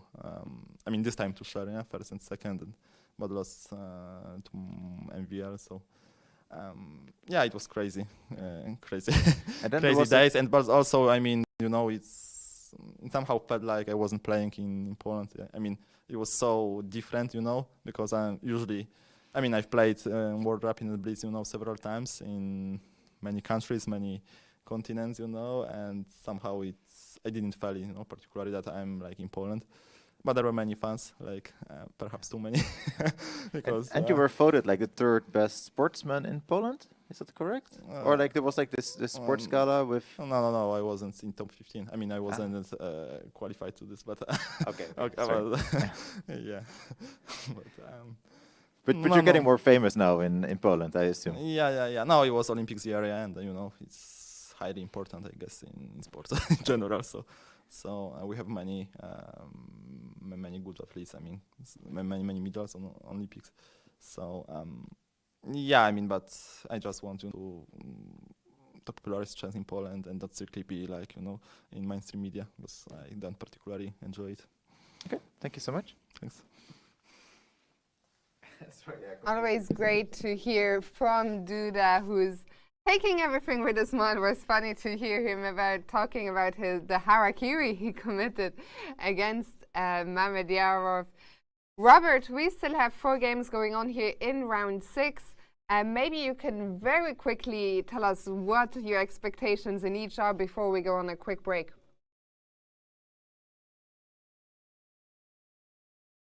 Card report. It is even material opposite colored bishops, but most importantly, that A4 pawn, it was on A3, that's going to march up the board, and the bishop on F3 covers the queening square. So Rook will have difficulty fending it off. In the top right corner, we have Daniil Dubov against Andrei Yasipenko. Still better for Dubov. He's a knight on a light square against a dark square bishop. The pawn on C6 is weak. The one thing that Andrei can count on is some pressure against the E4 pawn. So from the black side, he has some hope. Bottom left, Fabiano Caruana has Anish Giri in the think tank, and we have him on screen. It's not going to be easy for him to figure out what to do after queen F3 and piling up the pressure on the F5 pawn. He thought he had it covered, not so fast. And finally, last but not least, Sergei Karyakin. He is doing a great job of putting all his pieces on the fly against the A4 pawn. First the rook on A3, then the knight came back to C3. He pushed his pawn to B5 to stop the bishop on D7 from defending it. The bishop will come back to D1, and finally, at long last, White will win a pawn and likely go on to win this game, in my opinion. So 3 draws so far, but White pressing in every remaining game. We'll come back here in just a minute. Don't go anywhere, because we're less than an hour away from the first time control.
Welcome back to our coverage of round 6 of the Tata Steel Chess Masters. This year, unfortunately, the amateurs couldn't play here alongside the Grandmasters because of the local corona restrictions. But the great news is you can get involved. You too can take part in our online amateur tournaments.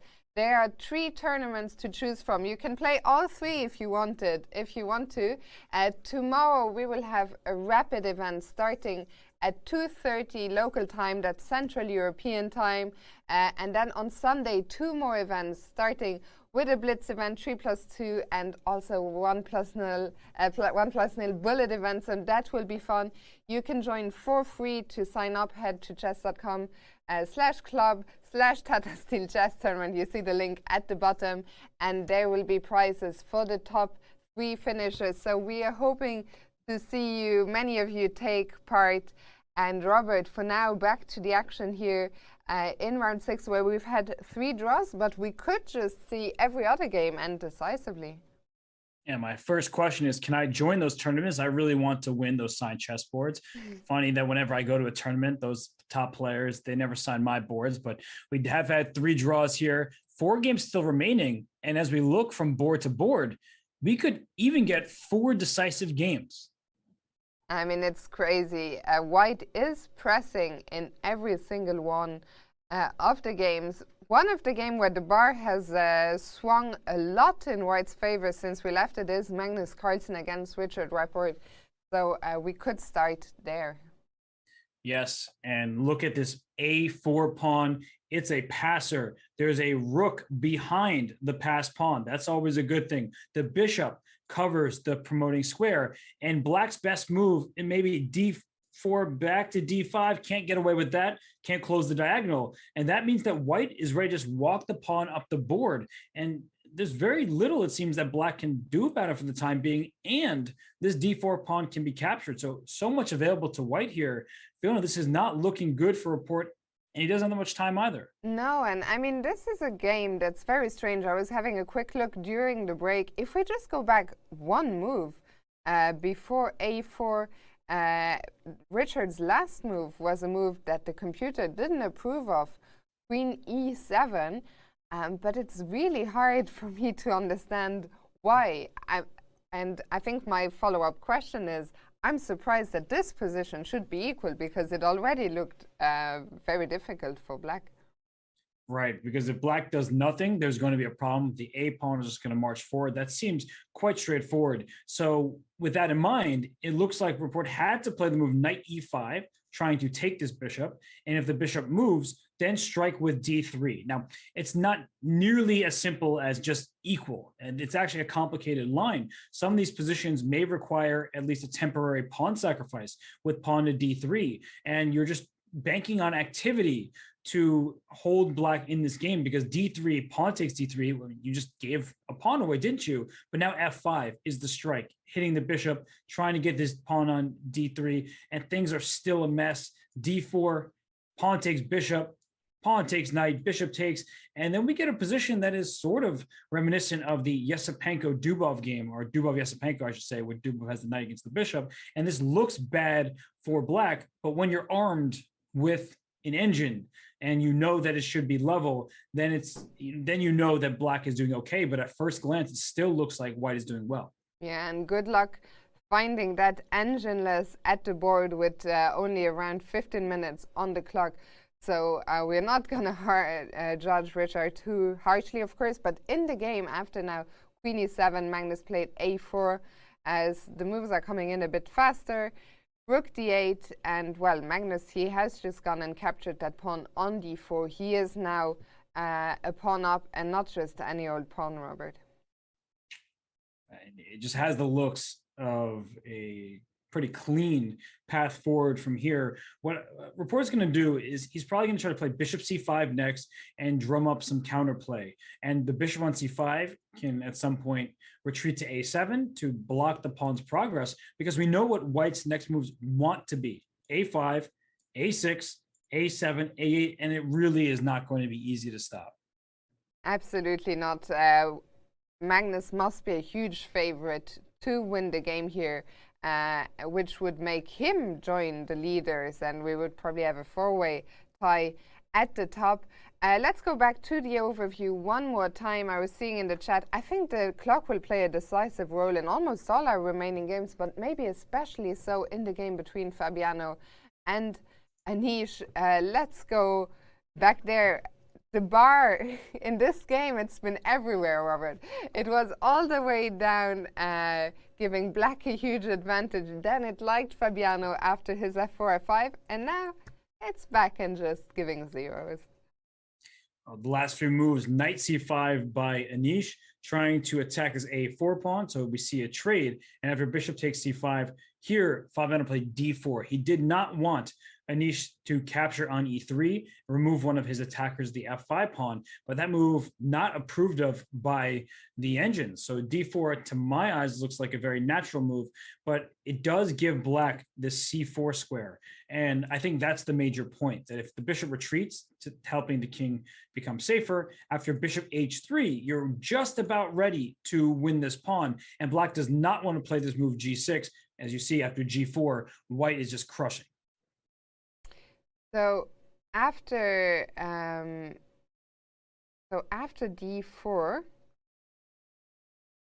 yeah, the bishop should come back here, and I think it's all about this knight c4 jump. And are you ready here? So let's see, knight c4. At first, I would be tempted to just capture the knight. But now, extra pawn, right? For black? It is an extra pawn, and I don't have enough play. I guess here, can I target the pawn on f5 if I go rook f1? But no, I guess it's all very slow already. I would like to make a few moves. I would like to play c3, stabilize. I'd like to attack f4, but f5, sorry. But yeah, it looks like I'm just not in time. Yeah, unfortunately, if you're looking at this from white's perspective, the rook comes to b8 very quickly, and it just seems like black is well ahead. So this move, knight c4, giving up that square, it may not seem like, it doesn't stop me. I could take on f5 because my threat is knight takes h6 check. So it still looks very worrisome for Anish. There's a queen in line with a bishop, there's a rook behind it, and that means there are sacrifices on h6 that you have to consider. So I understand why Fabi did it. If there's a way out here for Anish, and clearly there is based on the evaluation bar, I don't know what the best path forward is. I mean, this is such a dangerous position. So that's why sometimes you make these choices as Fabiano just did. He is trying to just attack, and actually look at Anish's last move. d4, he went bishop e7, which has to be a worse version because after bishop h3, now if you try knight c4, after knight takes f5, this bishop is hanging, knight takes h6 is still a threat, and there are problems down the diagonal. There are problems down the diagonal. There are problems on the clock as well. Anish Giri, only 5 minutes on the clock. We're only on move, this was move 28, bishop h3. And now indeed some problems. Knight c4 might still be the best move. We see Anish getting ready to... He's just calmly going to defend the pawn on f5, I think. I think it's just on g6. Oh no, that is not good news for him. And what Fabiano did is he's putting pressure on f5 all across the board. And as you keep talking about, most importantly, on the clock. So the reason why he went d4 and did it quickly is he's using time as a weapon. If he gave Anish, let's say 10 minutes to think by sitting, do I want to play d4? Do I have another move to play? Then Anish would have been able to make a follow-up, come up with a clear plan and strategy. But now Anish plays g6. The bishop on h7 is an awful piece, and g4 is the first move that comes to mind because you're trying to blast open the position, and this king on g8 is going to feel the heat. Robert, you asked me earlier, did I think Fabiano was going to play f5? Do you think Fabiano is going to play g4? Yeah, for sure. I mean, there's no way he doesn't play that move. I can't think of an alternative that makes sense. G4 just feels extremely obvious because you're just trying to open up the entire board here. And I think if G4 is played, Anish probably has to make a move like f4 because if you take on g4, you're about to see it. There it goes. Knight takes g4, threatens h6, threatens discoveries against this queen and the rook behind it like knight f6.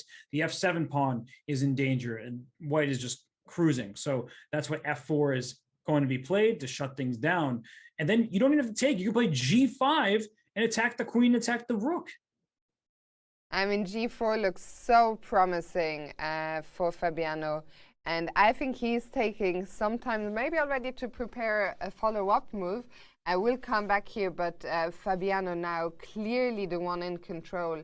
And he is on 50%, so he will be looking to get 2+1. Let's go back to the overview, see what is happening elsewhere.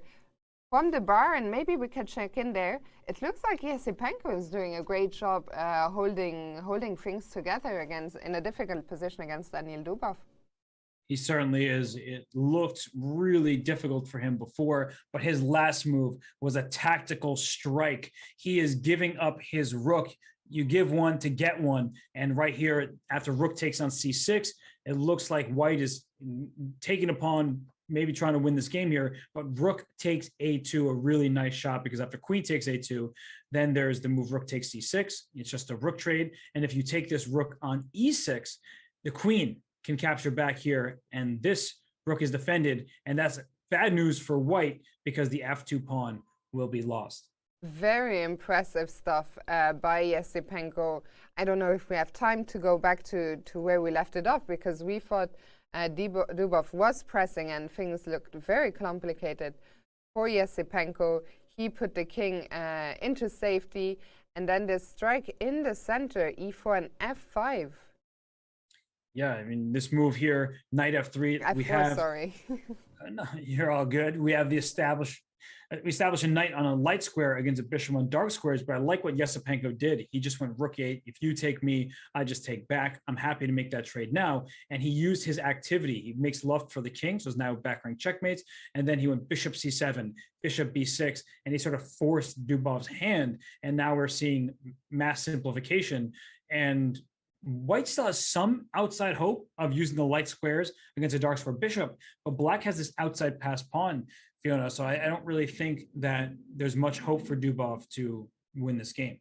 No, I don't think so either. And once again, Yesipenko, one of the youngest players in the field, showing great resilience, great maturity, and very, very impressive stuff. We'll move on from here. And maybe we can go to Jorden van Foreest, who's defending tough position against Sergei Karyakin, and his a-pawn is gone.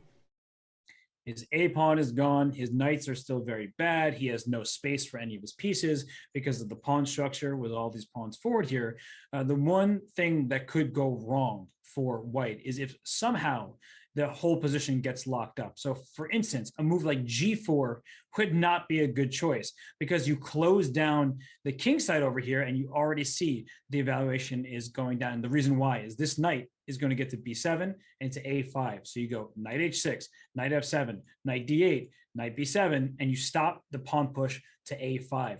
And I think black does have all that time to accomplish that. So g4 was an intentionally bad move to show you how you can't focus your entire energy on one side of the board. So having h4 for later in the game is really important. So if this knight were to be on a5, white could still try to punch through on the king side. So here, it looks like you can play bishop h5. If the knight moves, then play h4 and play on both flanks if you're white. Yeah, maybe let's quickly show why we can't go h4 immediately without any preparations, because then black would be able to capture, and suddenly there's a square that isn't defended any longer, and white doesn't, of course, want the black knight to land on f4. That's why Roderick was suggesting bishop h5 in the current position to kick that knight and prepare the h4 push. You always need to look at the consequences of a pawn move. And so the g3 pawn, very important. It is dominating the knight that's 3 squares away. And we have the potential of a pass pawn, but we don't have a pass pawn quite yet. If this pawn were on a6, we'd feel like, okay, black can't really afford to put all the pieces over on the king side, but with the pawn still on a4, the only way to break through is with a5, and then white will need to be able to make that break and protect the square. So h4 is rushed. Instead, I like leading with a move like bishop h5, and black is going to need to keep this knight here on g6, and white in the meantime can play knight b3, and with the bishop out the way, bring the rook over to a1 and push for a5. Speaking of rush, there is absolutely no rush here for Sergei Karyakin because they have made move 40, so the players have gotten the extra 50 minutes. So we will move on from here, and for the next half hour, we will mostly be focusing on the 3 games where time situation is playing a huge role. But Magnus Carlsen, he might not be needing much more time. That pawn is advancing steadily, Robert. Pawn's on a5. It can go to a6 right now. Do not take this knight on b6, because if you take on b6, down goes your rook on a2. That's the entire point. And white is still better after losing a rook for a knight because of this pass pawn going to b7. So I wouldn't advocate for a takes b6, but if you were to make a mistake, that's how good Magnus's position is to begin with. He will not take the knight, but he can still be ahead. So I could put the pawn on a6. I could leave the tension here, but it's a matter of time, it feels like, before white is going to push that pawn to the other side completely. Yeah, there's one move I was curious about here. I was wondering, can I go maybe queen e3, try and pin the knight? But I realized then I'm still not really threatening to take it. I thought I might just try and tie you down a little bit further.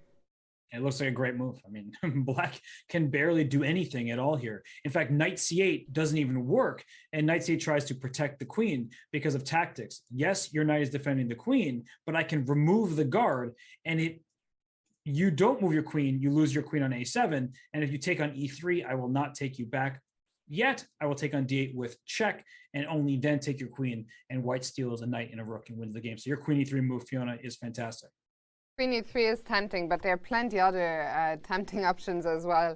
Magnus is considering his choices, but it looks like he is going to get the full point here today against Richard Rapport. And it was, an inaccuracy by Rapport that led to a rough position, and that's sometimes how chess goes, especially when you're playing Magnus Carlsen. You're even according to the evaluation bar, but you're uncomfortable, and Magnus is the best at punishing you for your mistakes. Robert, we are going to take a final, just a couple minutes break before we lead into the final time scramble, and we'll keep the camera and the board on Magnus Carlsen. So we'll be right back.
we are back with the decisive, one of the decisive parts of round 6 here in Wijk aan Zee. And Magnus Carlsen has indeed played the move Queen e3, pinning the bishop, pinning the knight along that diagonal. And Richard Rapport has answered with bishop to e7. Plays bishop e7 because the rook on a2 is still a little bit loose here, so you can't take on b6 just yet. But Magnus trying to figure out a way. Can I just defend my rook? In which case the knight is under attack, like rook c1 to c2. But Fiona, your move queen a3 is a great one. I think it simplifies matters and doesn't give Rapport any chances to mix things up. Yeah, and I really like your suggestion of rook c to c2. And it's hard to see what Black's follow-up is going to be. Because you actually can't play knight c8 still, right? Like rook c2, knight c8, rook takes c8 once more. You take the queen on e3, rook takes d8 is still check, and then after bishop takes, pawn takes queen, white is a piece ahead, still with a passed pawn. And Magnus, he is not stressed. He's only got 9 minutes on the clock, but it's not a problem in this situation. He knows that all is required is 1 or 2 good moves. It doesn't even have to be the best moves, to be honest. Because that's just how overwhelming his position is. It is an extra pawn. Black is completely tied down, so this one is close to over here. I think Rapport's hoping for one last effort here, is that after rook c2, bishop g5, if Magnus were to rush with pawn takes b6, Black has this move queen takes a2, giving up the queen for a rook. After rook takes a2, bishop e3, pawn takes e3, now the rook takes on b6, and we have a rook for 2 minor pieces, and all the pawns are on the same side of the board. So even though white is much better, it may not be the simplest position to win, and it is probably still winning. But it's one of these situations you don't want to get into. If you're Magnus, you want to be a bit precise. So after rook c2, if bishop g5 is in fact played, I think the queen will just go to c5, attack the rook. The knight is still under attack. The queen is going to be in trouble. So I think this is just what's going to end the game. Yeah, I'm maintaining all the threats. Also, rook c to c2 had the advantage. Not only did that move defend the rook on a2, but also the knight on d2. So absolutely everything under control here for Magnus. While for Richard, well, 2 minutes on the clock. We're only still on move 26, but I think this isn't even going to reach move 30. I think we'll see resignation here. Yeah, right. Even right now, I could see it happening. He may just play bishop g5 as the only move he has, because as we mentioned, knight c8, there's rook takes c8, and rook takes d8 is check, very importantly. So white would win a piece, and bishop g5, queen to c5. And just to go down this line one last time, if Black tries bishop e7, there's a big difference now. After a takes b6, the queen is under attack twice, so you don't just want to take white's queen. The queen a2, there's queen takes e7, which is really important because there's still the dynamic of a rook for Black for 2 minor pieces, but this pawn is still on the board. So after queen takes c2, queen takes d8 is check, the king moves, and then you can just play pawn to b7, and it's protected by the bishop. The knight is protected by the queen. White is just winning. Even if it wasn't defended by the bishop, the rook couldn't capture the pawn on b7 because there's also a bishop e4 check on the horizon. So it's really all falling apart here for Black. That's right. So it looks like Rapport, I mean, he only has 45 seconds at this point. So yeah, I think we can stay here and see what Richard is going to play. I don't know, can we get a zoom in on the clock to confirm that the times are correct? But I suspect they are. We're only 20 minutes away from the time control. So that does make sense. And Richard has just made a move. And it is indeed bishop g5. So this last attempt that you were talking about. And I indeed suspect Magnus to just go queen c5. That's right. And we actually are seeing that the game between Dubov and Yesipenko is finishing up. It's going to be a draw by repetition. So that game is going to be a split point. We see it on the top right-hand side of the screen. It's over, and Dubov gave up his knight, and then he just checked an h5 and e8, and that couldn't be stopped. So a great hold by Andrei Yasipenko, and meanwhile Magnus has gone receded. Two Russian players there just putting back the pieces. Very impressive defensive effort by Andrei Yasipenko. Magnus has gone queen c5. Richard has responded by dropping the bishop back to e7, asking the queen, what are you going to do? But Robert, now we are in this line here. Where Magnus. Sorry, go ahead, Fiona. Where White, I think, can just capture on b6. Yeah, no, he's going to do that. And Magnus is doing the right thing here. He's not rushing the decision. He knows it's winning. 100%. He knows it's going to be winning. But why make a rush decision and then regret it? He'll think, he'll calculate, he'll triple check, and then he will, in fact, play a takes b6. And there he goes. I think that a knight has just disappeared off the board. So a takes b6 has been played. And, well, black has nothing here. We can show that line one more time. If you take the queen on c5, then you just lose a piece. So Richard is trying to take on a2 instead, but now this line you showed us just a second ago, queen takes e7, has been played, and everything is just going to fall apart here. Richard will probably try capture on c2, but after queen takes d8 and the pawn landing on the 7th rank, that will be that. Yes, this is really just a matter of when is the handshake going to happen, because Magnus Carlsen is going to win this game, and he's going to be tied for the lead, Fiona. It feels like we haven't spoken that much about Magnus, which is surprising because it's Magnus Carlsen, but he's about to jump to +2. Indeed, he's had, for his standards, a slow start, but he hasn't lost the game, and we know he can just start winning games on command pretty much at any point. So he will be joining the leaders, and queen takes c2 has just appeared on the board. Magnus will capture on d8, only move king h7, and well, we expect b7 and and this game to be over shortly. Maybe, Robert, I don't know if we keep the players on camera or not, but we should go back, I believe, to Fabiano Caruana and Anish Giri, where Fabiano took quite a bit of time, but in the end, he did go g4. He did, and Anish responded with f4, and I can understand why Fabiano was spending so much time, because after queen takes f4 and the move g5, the bishop on h3 looks very silly because the pawn on g4 can't move, and as you see based on the evaluation bar, it says that black is doing fine. So he went g5 himself, and after the queen moved, he decided to take this rook over here on c8, which is not the best choice. You win material, but you lose some of your edge. Instead, knight g4, not an easy move to play. Of course, you're going for the enemy king. And from here, I don't see why this is so advantageous.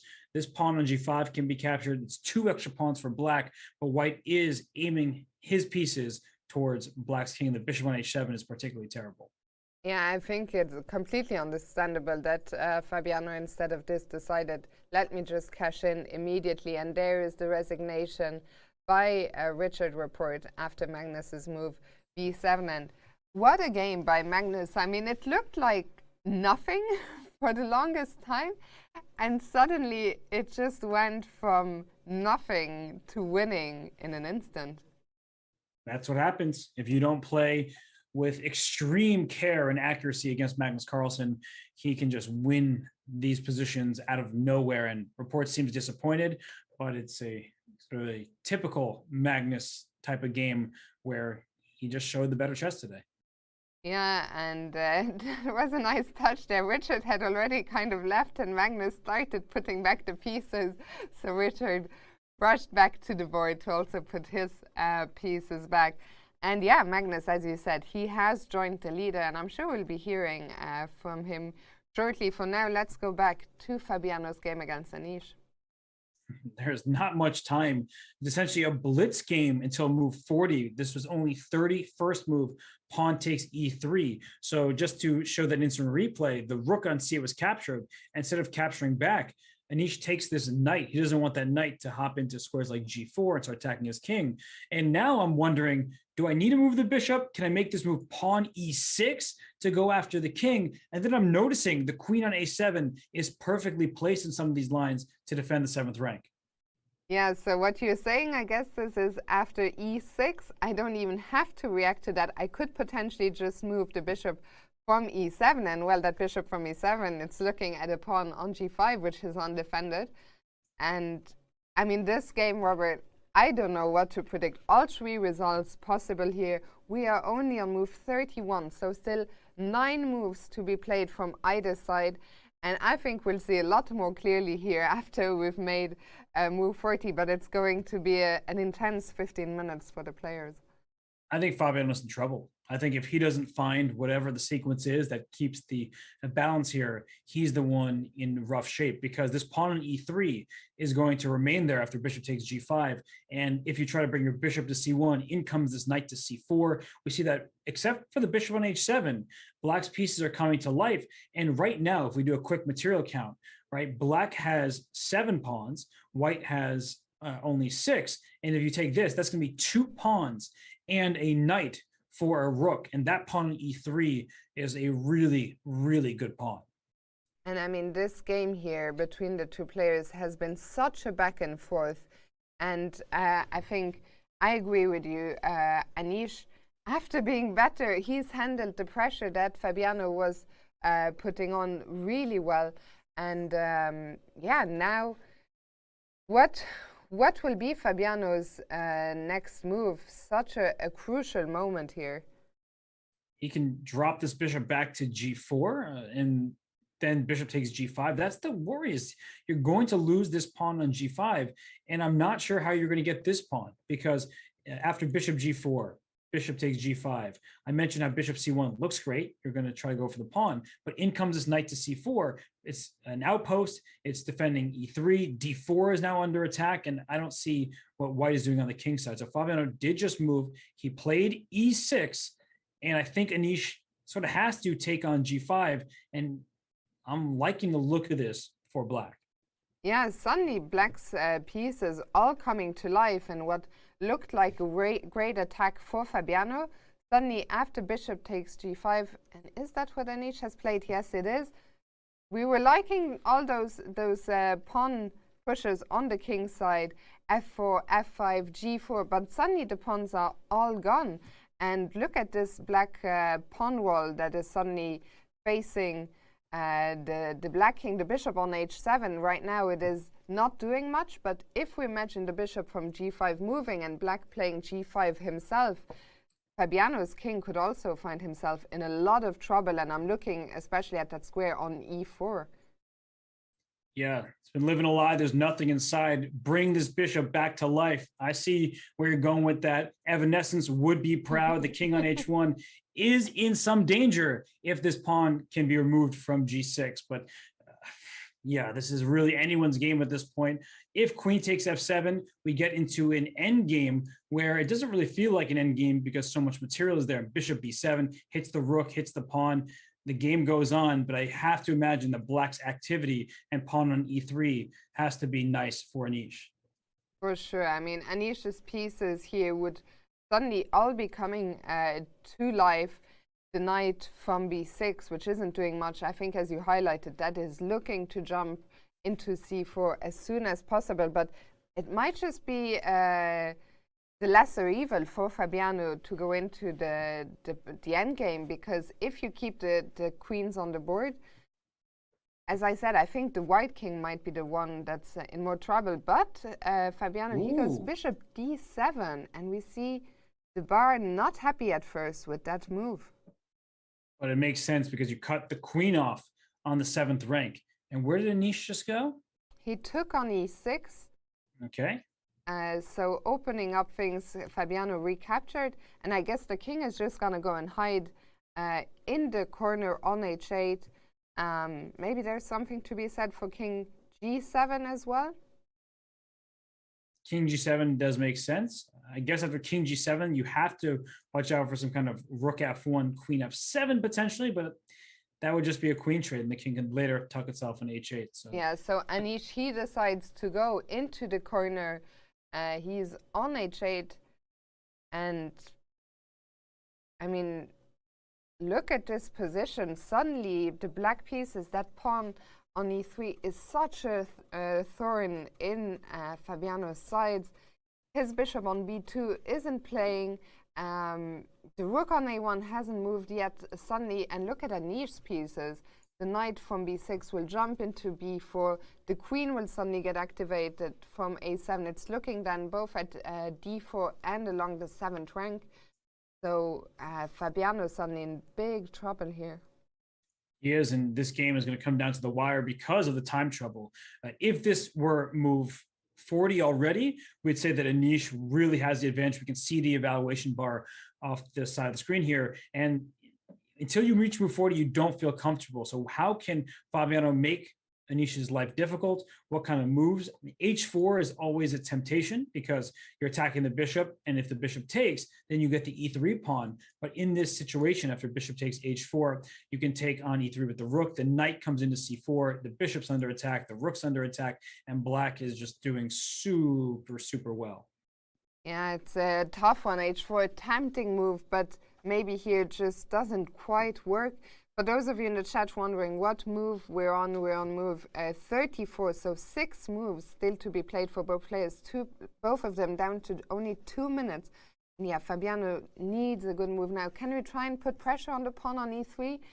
We'd really love to get rid of that. Is bishop c1 a move? Bishop c1, yes, but then the knight still comes into c4, so not a pre-move, right? This isn't online chess, but knight c4 at least mentally can be a kind of pre-move. Can I, in some lines, can I consider giving back the exchange for the pawn on e3? Not really something I want to do, but I just don't know how to deal with that pawn on e3. I mean, after rook e3 here, we just get the exchange back. Everything from black's perspective, knight c4 at the end, and the king is safe and sound in the corner. The knight hits the queen, attacks the bishop, and covers the check on e5 all at once. So this would be too good for black, and bishop a3 the choice. Maybe this bishop wants to go to c5. It does cover all the way through to f8. I still think knight c4 should be played. Yeah, knight c4 looks like the natural move. And well, now I guess knight c4, Fabiano would put his bishop on c5. And that's exactly, I think, what has just happened. Knight c4, bishop c5 is on the board. And now where do we want to put the queen? c7 looks like the natural square because the white bishops are covering a lot of the squares along that 7th rank. So c7 looks like the natural square. That's right, because you don't want to go to the b file and invite a rook here with a tempo. And so queen g7 would be the only other move. But queen g7, it feels a little bit too defensive, whereas the queen on c7 at least looks all across the board towards the enemy king while still doing what the queen on g7 does. Your d4 pawn is not going to be targeted. The bishop on c5 does a nice job of protecting it. So I'm with you, Fiona. Queen c7 looks like a great choice. And Anish's hand was hovering over the queen. I believe it's going to be queen c7, but some hesitations. Nerves are starting to creep in as the clock drops under 2 minutes. Still 5 moves to go for Anish, 4 moves to go for Fabiano. But Anish, I think we see it on his face. He knows he is in control now, and if he can keep his cool, his main goal is to make it to move 40 while maintaining his advantage, and then he will get an extra 50 minutes. But he needs to keep his cool for the next 5 moves. And he is dipping close to a minute. He is down on time, but he's ahead in position, and he's bringing that queen. He's not sure, and that's what happens when you're nervous. Queen g7, closer to the king. I thought he might do that, and it's still a very good position for black. But he goes towards the king to make sure it's safe and sound. Yeah, I guess while he's from g7, one of the squares he's covering that he wasn't before is f6. So maybe at some point the bishop from g5 could come back, drop back to f6 and try and put pressure again on that pawn on d4. And I think, just as you say, it makes sense to, in that spot where you want to reach the time control safely, to keep the most powerful piece close to your king. I don't even know what white does here. I mean, it says like black has a huge advantage, and I'm trying to find an individual move, and I'm not finding. Rook F1, it does come to mind, but there's knight D2 with a fork. Rook B1, open file, knight D2 with a fork. So you can't go to F1 or B1. You don't really want to move your queen off the F file. So what move to make here, I do not know. I really don't know. What a tough position for Fabiano. And I mean, it's tough looking at him on the camera, seeing Fabiano clearly nervous. The position is bad, but you have to make a move. You have to find a move that keeps some chances, that is going to give you something. You would love to make a move like H4 work, but can we prepare that somehow? Could try, but this rook is coming to E8 and the knight is already on C4. So, even if you get H4 in, it doesn't feel like you're doing enough because the pawn E3 is protected. This is as bad as it gets. And Fabiano, he is dropping down to just 30 seconds on the clock. He has just made a move, and it's queen to G4. Okay, H4, your idea. So what he's going for, he needs something to do. And I guess Anish, it's black now. Do you want to activate the rook? I like that. I would bring my rook over. Not to F8. Don't forget the bishop does cover the square, but I would like to bring my rook somewhere like rook E8. Looks really nice. If the bishop ever moves, the rook can even jump into the E4 square. And don't count out bishop G8 at some point. Like the bishop's not looking good on H7, but if the rook comes to E8 and we play bishop G8, we get behind our passed pawn. By the way, I mean, we highlighted D2 as a square where there's some potential forks, some potential action, but I'm also seeing F2, which is only 3 jumps away for the knight, so we could see some potential rerouting of the knight. But Anish instead starts with bishop to F6. He's playing very defensively, but he's going to turn that defense into offense if he gets his G5. And you called for the bishop E4 type of ideas. That's what's about to happen. But the C2 pawn is also hanging. I don't think that either player really cares about that. They do care about their clock. And Fabiano down to 35 seconds. And he's staying in the game right now. He needs to find a move. I would just play probably rook to B1 and hope to get played down the B file. And that's exactly what Fabiano does. Rook AB1 is on the board. And now I'm curious, is Anish's follow-up idea G5 now that the bishop has been removed? He is reaching out. Both players really now on their last seconds, under a minute, both of them, with still 3 moves to go for Anish, 2 moves for Fabiano. Do you think it's going to be G5? G5, it's a good looking move, but then white will play bishop F5. So you see that bishop trade happens. The black king loses one of its defenders, and we've seen Anish play it safely this far. It looks like he went G5. G5. G5 is on the board, as you say. Fabiano very likely will meet it with bishop F5 because I don't think you can allow the black bishop to land on E4. And Fabiano, he is fighting to stay alive here. We saw that the bar didn't love the move bishop F6. It wasn't a bad move by any means. Maybe there was better, but with the players both under a minute, very tough situation. 20 seconds remaining now for Fabiano. 2 moves to go under 20 seconds.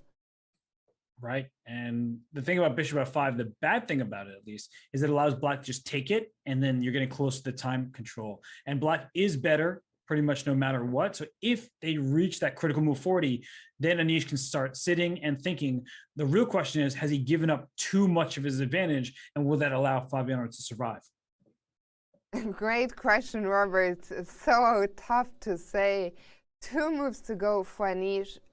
Taking on F5, as you said, will bring him closer. It also makes sense to swap those bishops. I don't think, well, you could maybe let white trade, but you don't want to drop back to G8.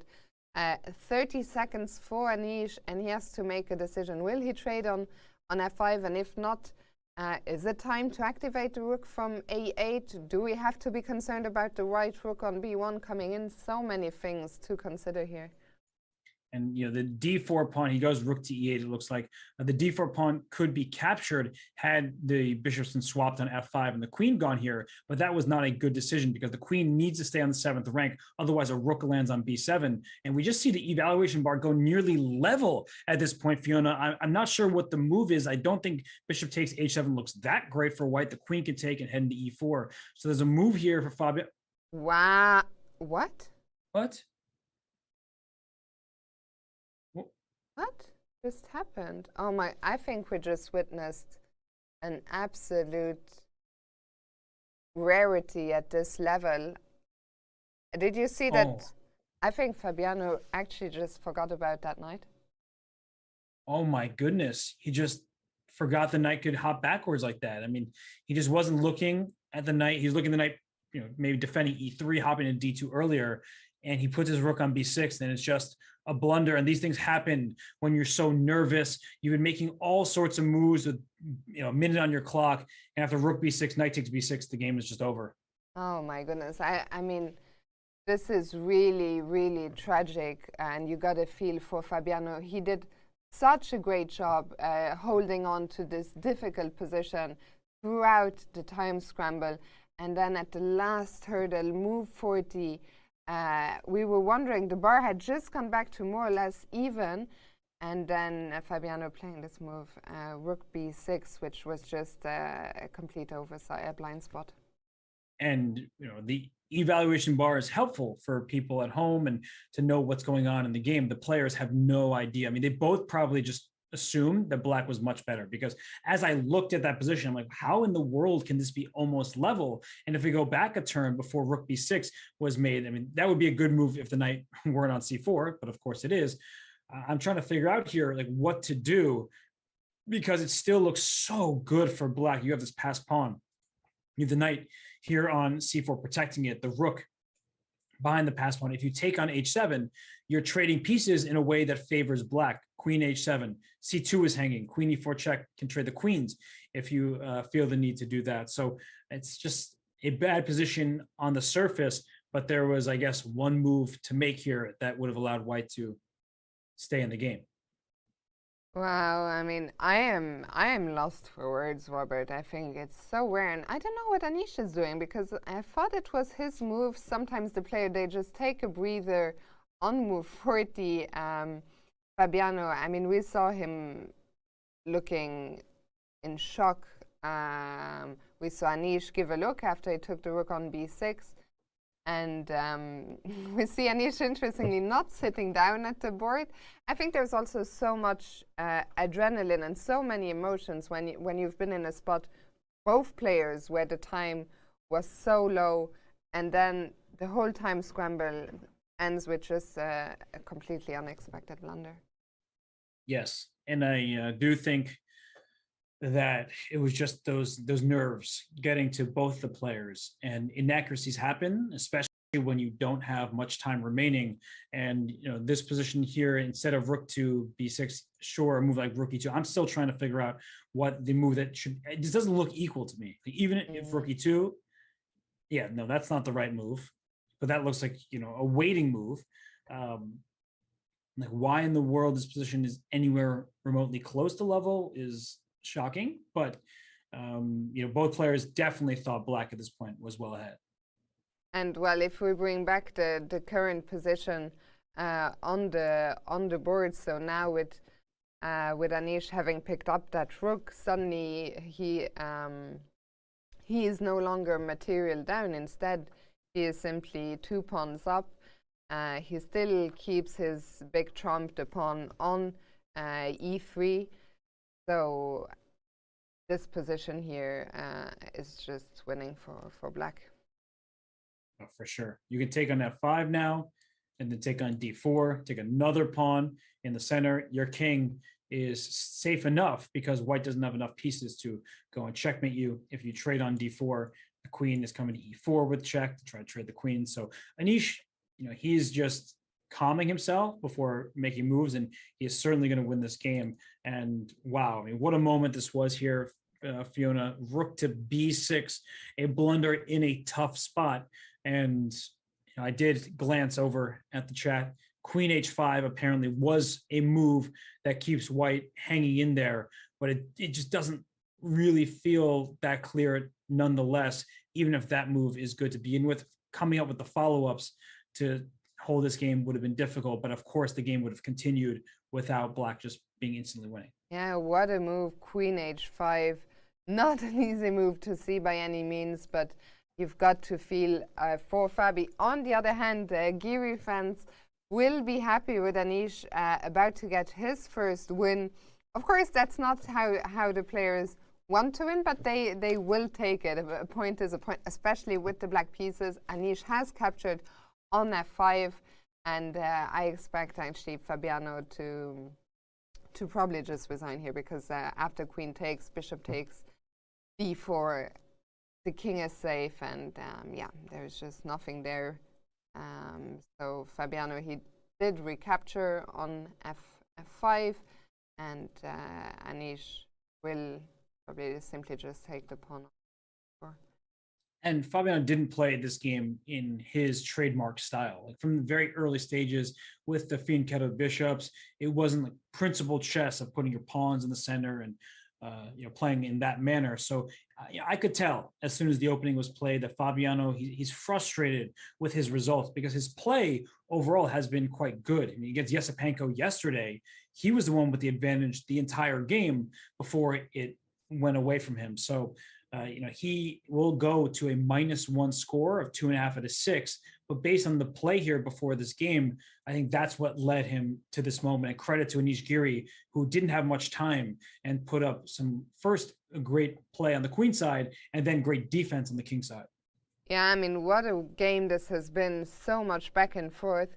Let's quickly check in with Sergei Karyakin and Jorden van Foreest, and then we'll go on a quick break to also recover from all the emotions. I mean, what a day, and what a game, what a time scramble we've just witnessed. This is not pleasant to look at. Black can hardly move, and the way that white is going to win is you're up a pawn and you want to punch through a5. But I'm just looking at this. Is this white king is at some point going to walk in and just end the game? And black just doesn't have moves. So if we trade knights, because both the knight on e7 and the pawn g7 are under attack, then we can put our knight on e4, and then we can just start bringing our king up the board. Black needs to stay in line with the move a5, otherwise white gets a clear pass pawn. So no, Fiona, this is as bad as it gets from the perspective of Jorden van Foreest. Yeah, and it looks like it's going to be quite a decisive game. So far, only one decisive result, Magnus Carlsen as victory over Richard Rapport, but Anish Giri and Sergei Karyakin are inching closer and closer to making that a 3 decisive games day. And Robert, I think we're going to take a quick break, and then we'll be back very shortly with the last 2 games going here in round 6.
My first memory would be being here with my grandfather and my little brother playing here for the very first time.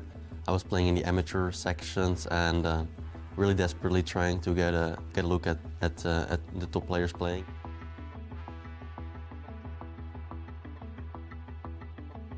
So my best memory would have to be definitely winning here last year without question.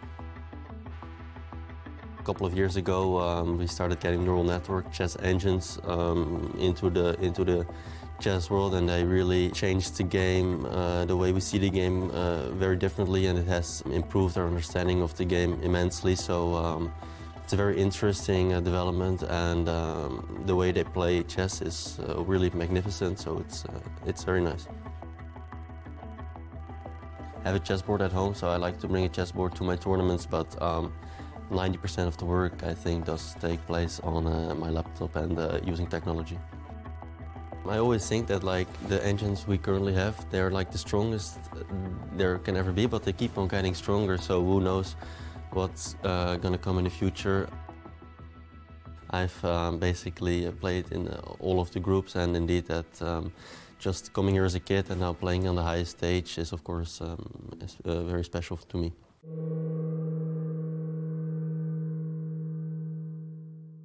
Just heard from Jorden van Foreest, the defending champion, but he is in big trouble today against Sergei Karyakin. We see the results so far. We've had 4 draws and 1 big win for Magnus Carlsen, who has joined the leaders. Robert, out of the 4 draws, which was the one which piqued your interest the most? Well, the game between Shanklin and Pragananda, that was over pretty quickly because it was great preparation by Black. Pragananda showed some excellent home prep and was able to draw easily. The game between Vidit and Duda, that was also fantastic home prep by Duda, and he was able to make the draw. Mamadjarov and Niels, they played like 15 moves, and then the draw was offered and agreed to. So last but not least, it had to be Dubov against Yesipenko, where Dubov had pressure and Andre played really well to stave him off and hold the half point. Absolutely. Kudos to Sergei Yesipenko. But it looks like one Russian player today will get a full point, and that is Sergei Karyakin. He is still looking for his first win of this year's tournament, but he will very likely just get it against Jorden today. We've just brought up the position and this A5 push that you have been talking about for so long, that has just happened. Yeah, he went A5, and importantly, Jorden took on A5, but let's say King B7 was played, A6 check, you try to say, I'm going to have a connected pass pawn, and maybe you will, in fact, win this game because Black is tied down. The nerve-wracking part about this is that if you don't open up the other side of the board, you can't make progress over here. There's no way a knight gets to C6 for white to check the king because A5 is covered, D4 is covered, and I don't know where else your knight thinks it's going, but it's not going D8 and getting to C6. But that's why you have the whole other flank to work with, and you'd have to switch your attention over this way. Black would be playing without a king, and that means that white has an extra piece to utilize in the break on the king side. Yeah, so this wouldn't have helped Jorden.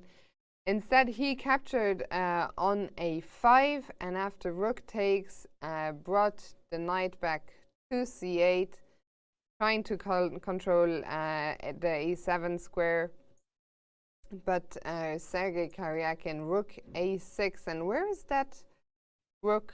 What's the idea behind rook A6, Robert?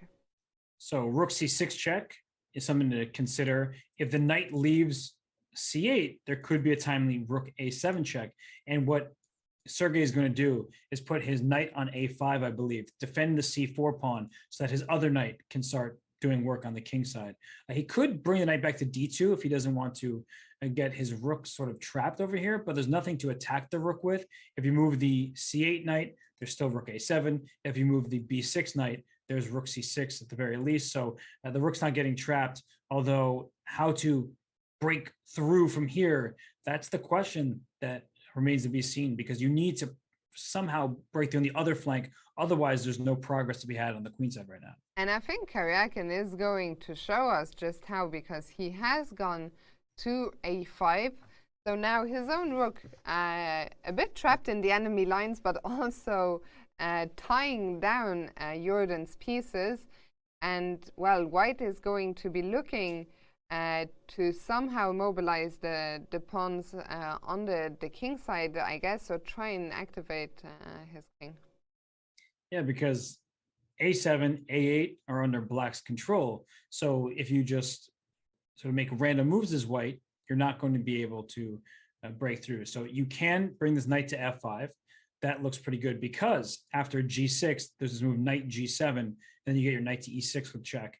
And that's a very big problem for Black here. There's a fork, but even if the rook were to move away somewhere after knight e6 check, the king has to go. And then once the king goes, I mean, this looks like there's a mating net in the works.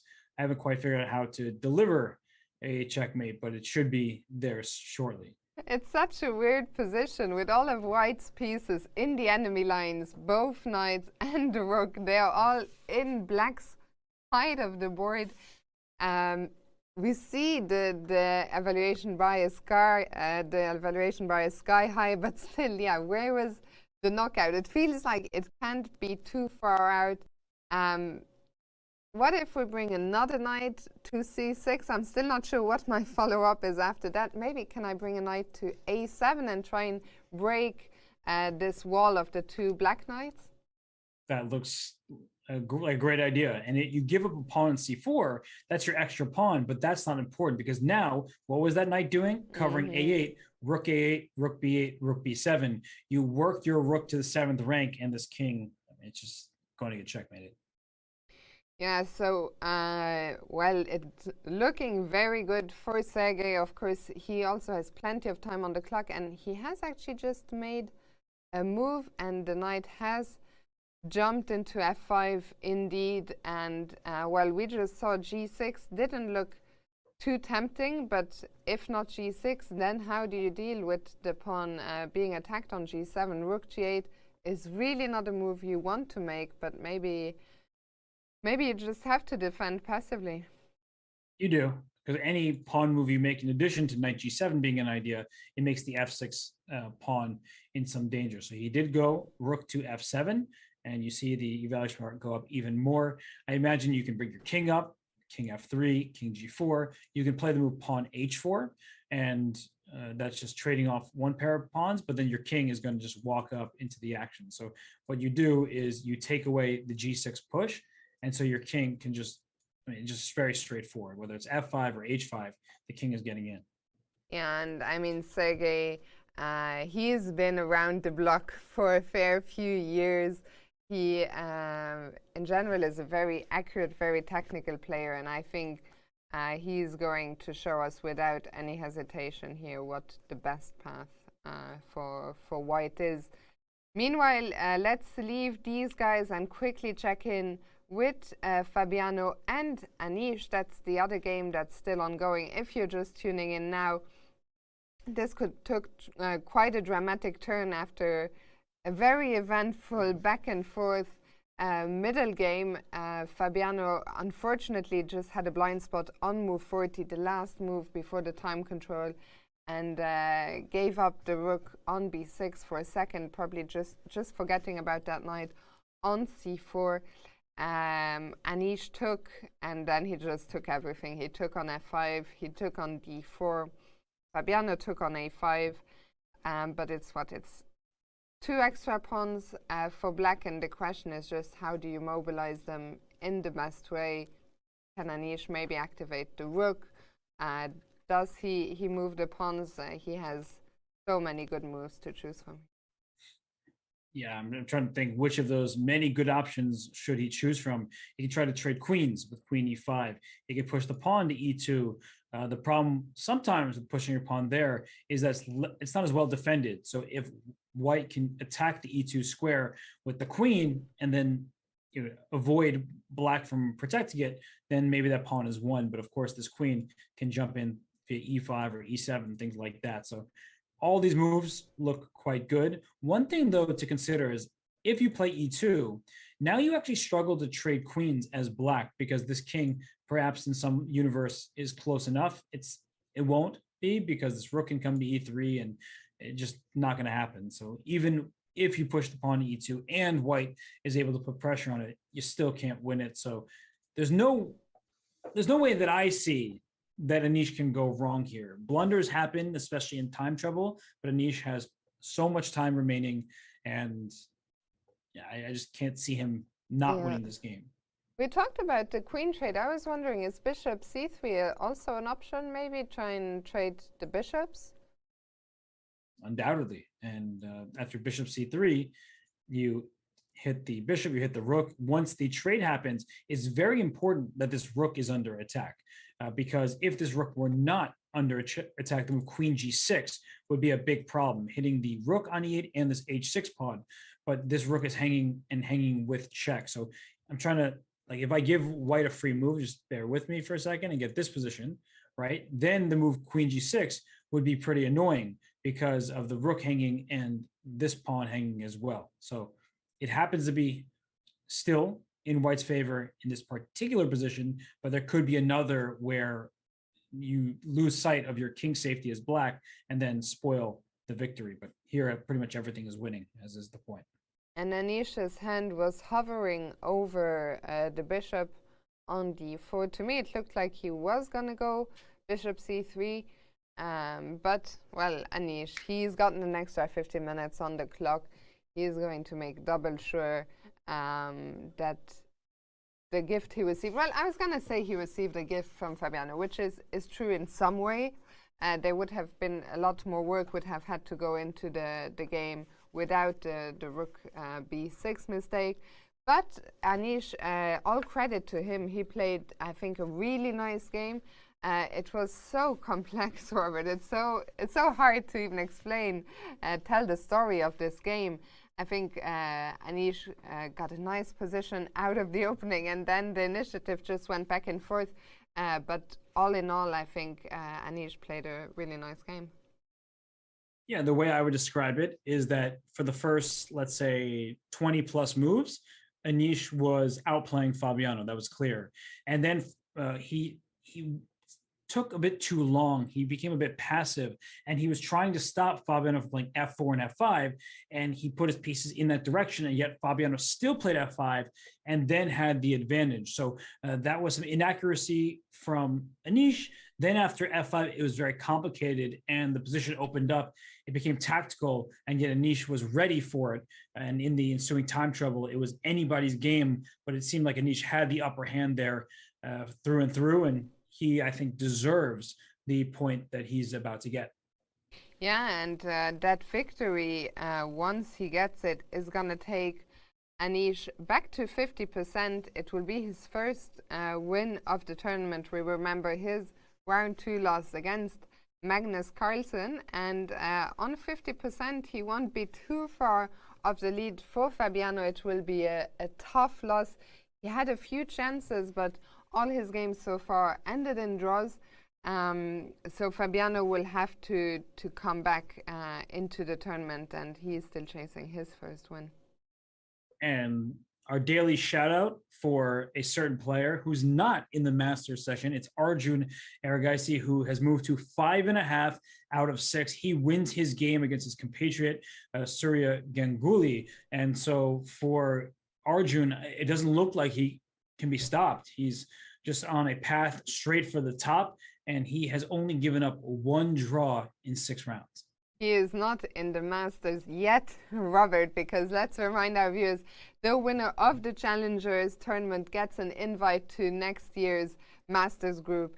And, well, at the moment, I mean, what even is his lead? After 6 rounds, it looks like the closest pursuant at the moment is Jumabayev, who's already 1.5 points behind. So, yeah, just what an incredible start to the tournament for Arjun. And meanwhile, Anish has indeed played bishop c3. He has, and well, for Fabiano, he trades. He had no choice, and after the queen recaptures on c3, the rook is hanging here. There is one trick. So just a little trick here. If White makes the move King G2, oh no, my rook, Eric Rosen says, Queen takes E1 would be a terrible choice because Queen F6 check makes a draw. If your king goes to G8, Queen G6, and whichever way your king goes, my queen goes in the same direction, and I make a draw. If your king had gone to H7, I go Queen F7 check. After King H8, yeah, I can take your rook and likely still make a draw, but I know that this was the position we started with, so I'm just going to make this repetition here, and there's nothing that can be done from Black's point of view. So don't just take free pieces simply because they're free. Yeah, and I mean, Eric Rosen, what an influence on the game he has had. I will never forget, actually, Robert, one of my favorite moments of this past year was you commentating on Ludwig's game in the PogChamps with the infamous ladder free move stalemate. Yeah, I don't want to talk about that. You know, that wasn't his finest moment, but it did make excellent content. And so, yes, those pre-moving can go wrong. Taking rooks that are hanging sometimes can go wrong. But Anish is not going to make any mistakes here this deep into the game. He is really just completely winning. And I think even the bar doesn't do it justice. The fact there's even a sliver of white on that bar is wrong. Yeah, and I think it's just a tough spot for Fabiano, where I think part of you sometimes, if I put myself in Fabiano's shoes, of course, on a different stage, not at the Tata Steel Masters, but I've been there as well when, you know, these cruel blunders, and sometimes I think you're just so in shock that it takes a while to recover. And sometimes, I'm not saying Fabiano should resign, but sometimes it helps to just stay at the board for a little while to process what even happened. For Fabiano, part of it, I think, Fiona, is that his rating has been in free fall. He was, you know, in 2018, when he played Magnus Carlsen, he was 3 rating points behind Magnus. If Fabiano had won a single game within the match, he would have been the highest rated player in the world. And over the last, you know, year, 2 years, it's Fabiano's seen his rating go under 2,800. When he loses this game, I think he's going to be 2,780 or something like that. And it's weird to even think in those terms. The good news, the bright side for Fabiano is he's already made the candidates. So that's the biggest term of the year. When he won the candidates in 2018, he scored something like minus 27 rating points in Tata Steel. He was like 5 out of 13, a huge minus score. He played some of his worst chess relative to his strength, and yet he went on to win the candidates and many other events. So he needs to fix something. There are things that are wrong. He has a new main trainer now. He's no longer working with Rustam Kazimjanov. That could be affecting his play. He did well in the Grand Swiss in Riga back in the fall of 2021, but right now, this tournament is not his.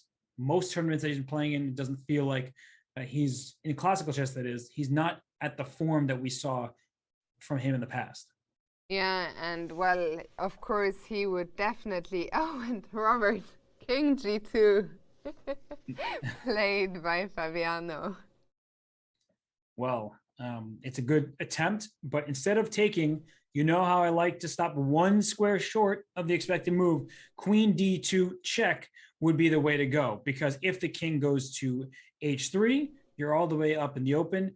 I feel like I should be able to go checkmate your king somehow, but I have to watch out, because if I do allow Queen to F6, that wouldn't be a good thing at all. But I could imagine like G4 check, trying to draw the queen back, in which case you have no checks, at least not a check, an endless series of checks. You get 1 on D4, but after King H7, Queen D3 check, the rook comes to E4, and that's it. Yeah, so Queen D2 check, and after the check, what if White goes back to F1? I was envisioning, I thought E2 check would just end the discussion, and then after King G2, I realized I still can't take the rook. I don't have any checks. So then I'm going to have to figure out what to do about my king. I mean, still, it's clear that black is doing well, but these are the moments, Fiona, where when you're winning, you then start feeling I'm letting it slip, and you can get in your own head. And that's why Anish has been spending so much time, is he wants to perfect this now so that Fabi has no hope going forward. Indeed, and well, Robert, I suggest we listen to what Magnus Carlsen had to say after his win over Richard Rapport, and then we'll come back to these last two remaining games. Magnus, you just beat Richard Rapport with the white pieces. As Jesse Serwan would say, welcome to the club of the pawn grabbers. Yeah, sorry. It was a very nice pawn to have as well, of course, since with the opposite colored bishops, such such a pawn on the flank is usually pretty hard to stop, and I felt after he went for c5, I thought that was reasonable, but maybe taking on f3 was a bit dodgy. Like, he gets the pawn back, but I think the position, at least in practice, will be very difficult to play. Maybe he should have done something else there. Although everywhere, of course, I'm fighting for an advantage, if anyone.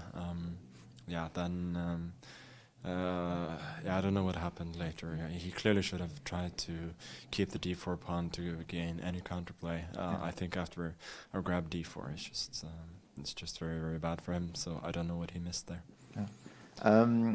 The previous two games were quite wild. Was it nice to change the character of the game a little bit? Yeah, but it was also, well, if not exactly wild, then it was a bit unusual then, in that we both took a very long time to think at an early stage, because the position was practically new at that point. Yeah.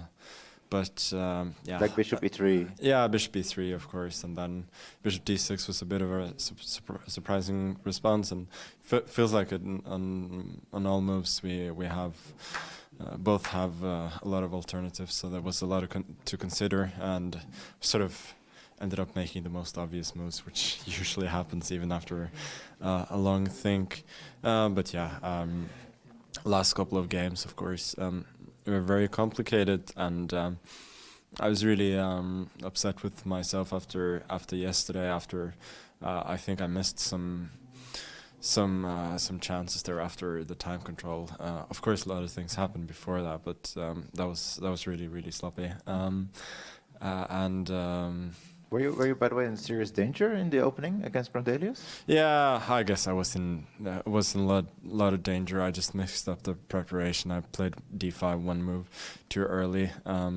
But I think since I was blissfully unaware during the game, I wasn't so worried, even though I didn't exactly see how it was going to work for me. And I think even if he had played correctly there, even though he's a lot better, I still have practical chances, and it just took really one move, bishop a4, that was very logical, but still a bit of mistake, and then I was already doing very well, practically speaking, and even had a decent position in general. So, but yeah, I really, really needed the win today, after throwing away some opportunities the last round, and yeah, now everything is looking a lot better. Yesterday, the new season of the Meltwater Champions Tour was announced. How excited are you for the new season, and are you involved with decision making while being here in Wijk aan Zee? I'm not making the decisions, but I guess I'm an advisor. Yeah, but I'm really excited for the new season to begin, yeah, just let's bring it on. But a lot of chess to be played here still before that. Okay, thank you. Thank you.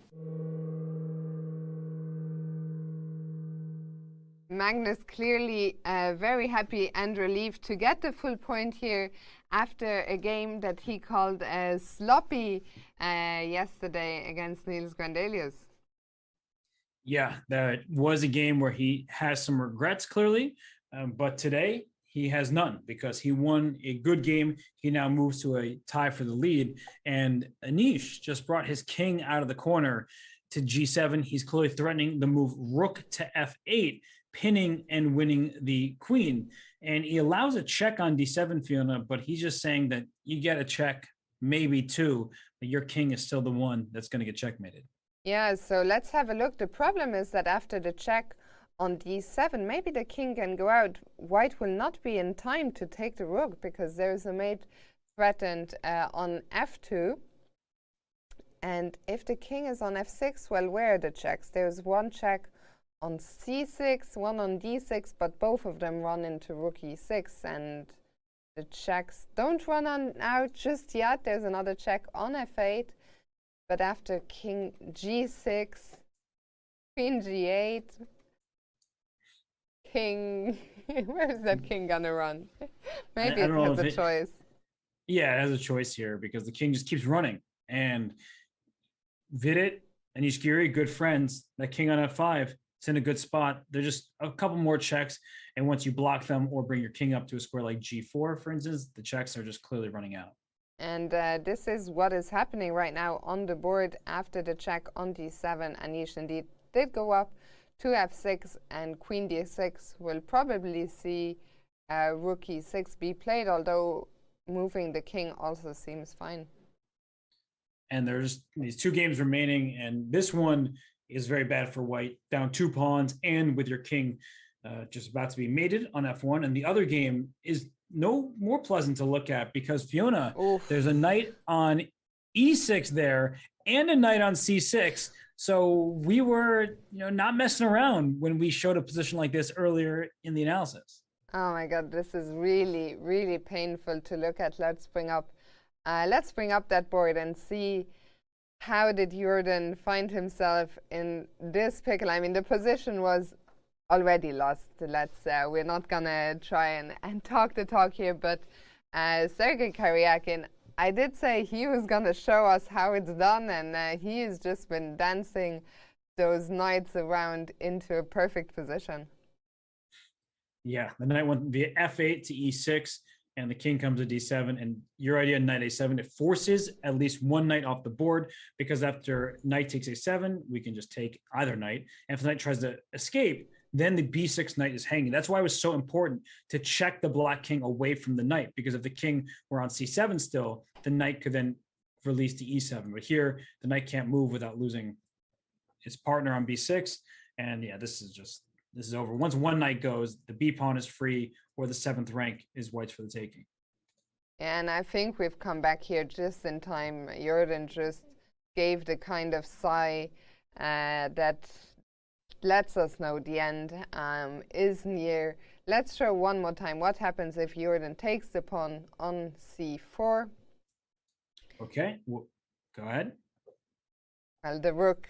Oh, we can take there as well. I was wondering if you wanted to bring the rook to C7. It's a kind of position where there's so many moves from that we can have different. We can each pick our own.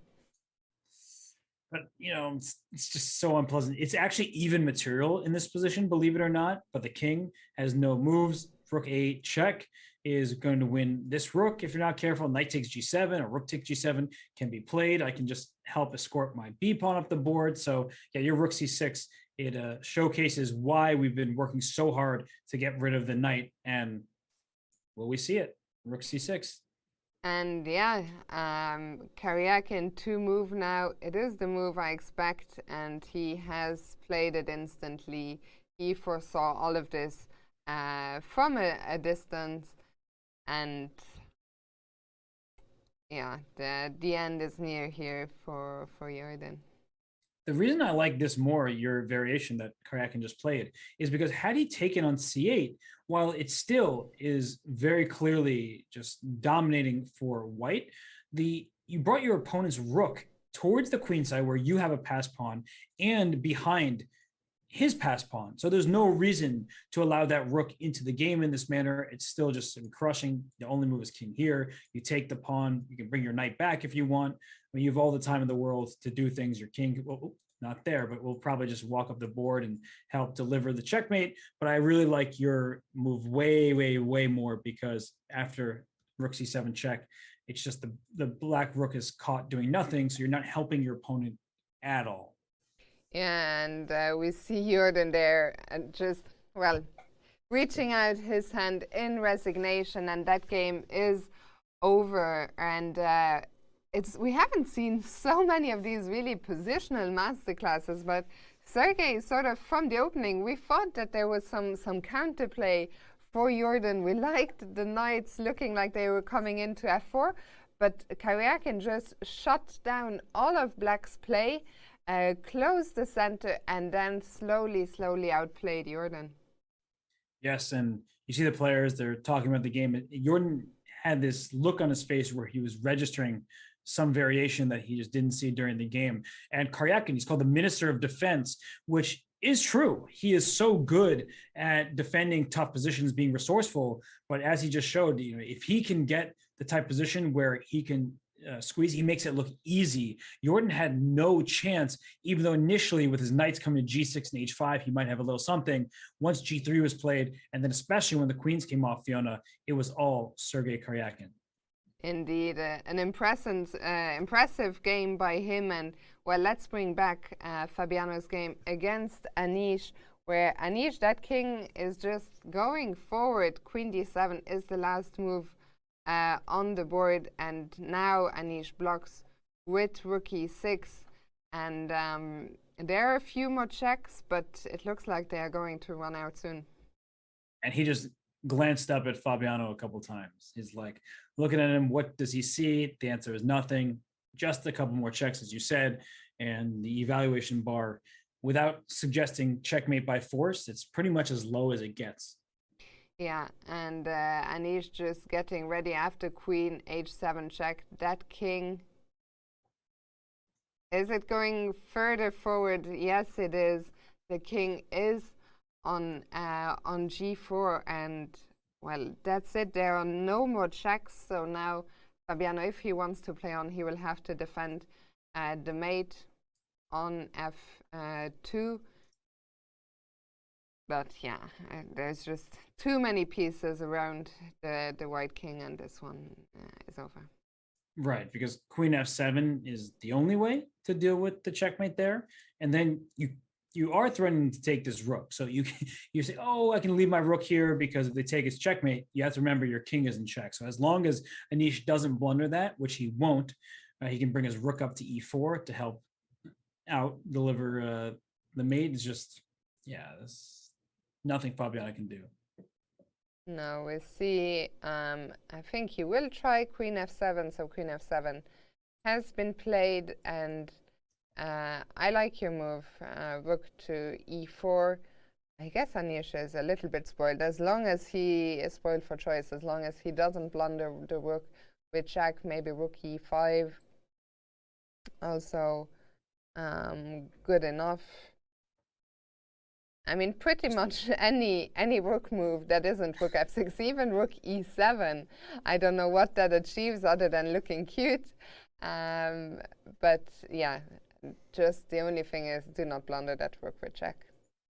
You're right, though. Any rook move, seriously, e7, e8, e5, e4, not rook f6 and not leaving the rook here. Those are the two bad moves, because when the queen takes an f6, it still covers the checkmate. But the point that we're making is that if the rook is captured anywhere else, the queen has left its guard of the f2 square. So just do not leave it here with the king on g4. And Anish, he is getting ready. I think very likely it will be your move, rook e4. He's got the hand on the head, and oh. He can move his king to h4, but we've got the close-up ready.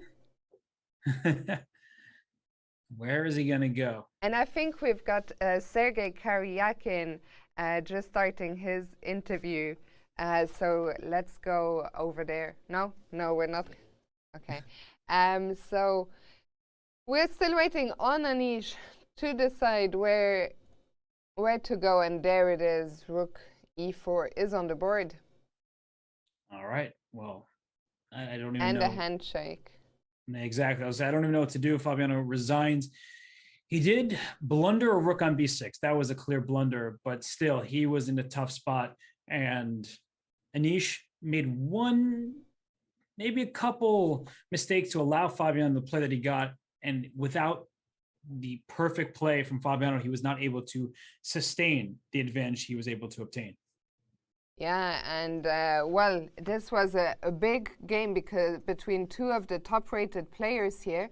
For Anish fans, it's a great day at the office. The local Dutch hero, he gets a huge win with the black pieces over Fabiano. So he is back in the tournament for Fabiano. Hopefully, he can bounce back as soon as tomorrow. And he's just been in a bit of a slump. And chess players go through those. Some of the most famous players and best players in history, like Vasily Ivanchuk, he went from like nearly 2,800 down to 2,720, back to 2,780. So some players go in waves, and Rapport actually is one of those players. He was 2,750 down to even the 2,600s. And of course, now he's one of the absolute best players in the world once more.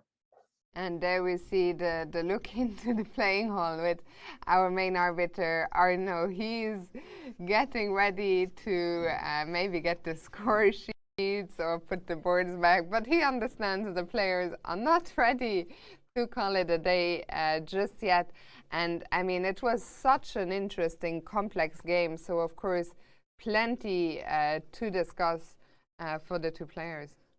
It's actually kind of funny because I was about to say they're the only people remaining in the playing hall, just let them analyze. And then I remember the challenger section is right over there. So talking is distracting. And as we see here on the screen, there are several games still going in the challenger section. And that's likely why the arbiter is going to try to say, all right, I respect you both, amazing chess, but please talk about it elsewhere. Yeah, and I think the players are getting ready. We see Anish there just handing the score sheet to the arbiter. There is actually an analyzer's board in the back room. Usually there's plenty more, but in these pandemic times, but I think that's gonna be it. I think Fabiano, as lovely as he is, as nice, I think after a move like rook b6, even if you're interested in what happened beforehand, I think part of you just wants to get back to the room. Well, I think part of him just wants to leave Wijk. I mean, he's not having a good tournament, and when that happens and there's still 7 rounds remaining, you do have time to start stringing together some victories, sure, but you also like, this tournament is bad, and I really hope it doesn't get worse. Yeah, and there we see the results today. Once again, plenty of decisive action with Magnus Carlsen winning his game against Richard Rapport, thus joining the 3-way tie at the top. Or actually not joining, because he dethroned Richard. Sorry, Robert, my brain is working slowly. But then we saw Anish Giri win his game against Fabiano Caruana. Sergei Karyakin, the author of a nice positional masterpiece, against Jorden van Foreest, and the other games ending in draws. That's right. So actually, Mags does join, a 3-way tie for first, because he joins Vidit and Mamadjarov, but Rapport now has to settle for being a half point behind the leaders. He is joined by Andrei Yesipenko, and then Anish Giri. They're in 6th place. So he jumps from 2 out of 5 to 3 out of 6, and he's joined from 6th through 8th. So really, all these players, all the way up to 8th place, I would say, still in very good shape in this tournament, especially as, you know, it's a round robin. You have to play everyone in this tournament. But Vidit Gujrathi still having a great event. Mamadjarov was in a risky spot today, but he was able to offer the draw and have it accepted. And then Magnus Carlsen, you do not, if you're the rest of the field, want to see him charging ahead with more victories. Indeed. So plenty here to play for tomorrow, round 7. Robert, you won't be here. Dania will be here instead, but once again we've got so many exciting clashes to look forward to. At the top there, the bottom seed playing the top seed, Pragnananda against Magnus Carlsen. What are your expectations for that? I'm excited for the youngster because they have not played in classical chess before, and it's an amazing opportunity. But don't get me wrong, Praggnanandhaa is not just going to say, "Oh, I'm just happy to play." He gets the white pieces. There's no reason why he should go into that game fearing Magnus Carlsen. You respect the world champion, but you do not fear him. And I don't think Praggnanandhaa has shown any fear. So I'm really looking forward to that matchup. The teenager from India, he could potentially take down Magnus Carlsen, even though Magnus has not lost yet. It is always possible when a strong player takes on the world champion. And it will be their first classical encounter, so there will be that special flavor to it. The other two games that I'm very excited about is the other two co-leaders. Mamedyarov playing black against Richard Rapport. I have no idea what to expect for that game. I think anything could happen.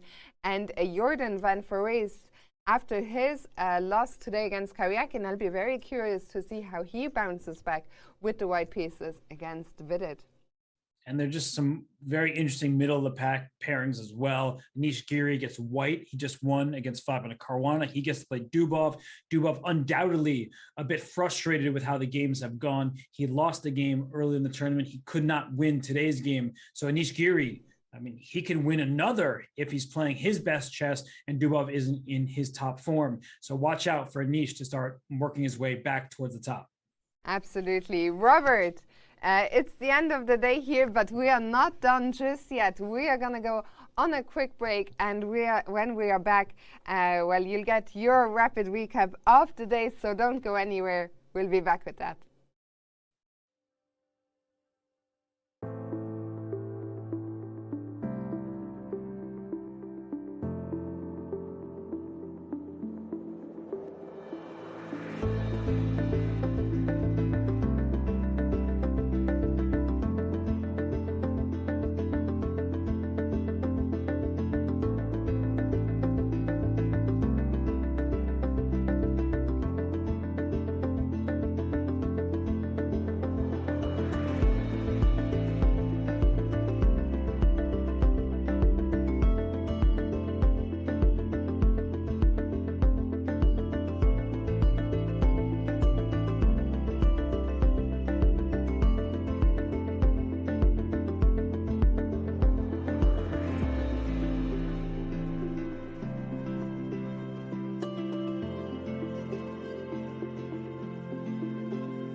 Anish Giri, you just beat Fabiano Caruana with the black pieces. How would you describe this game?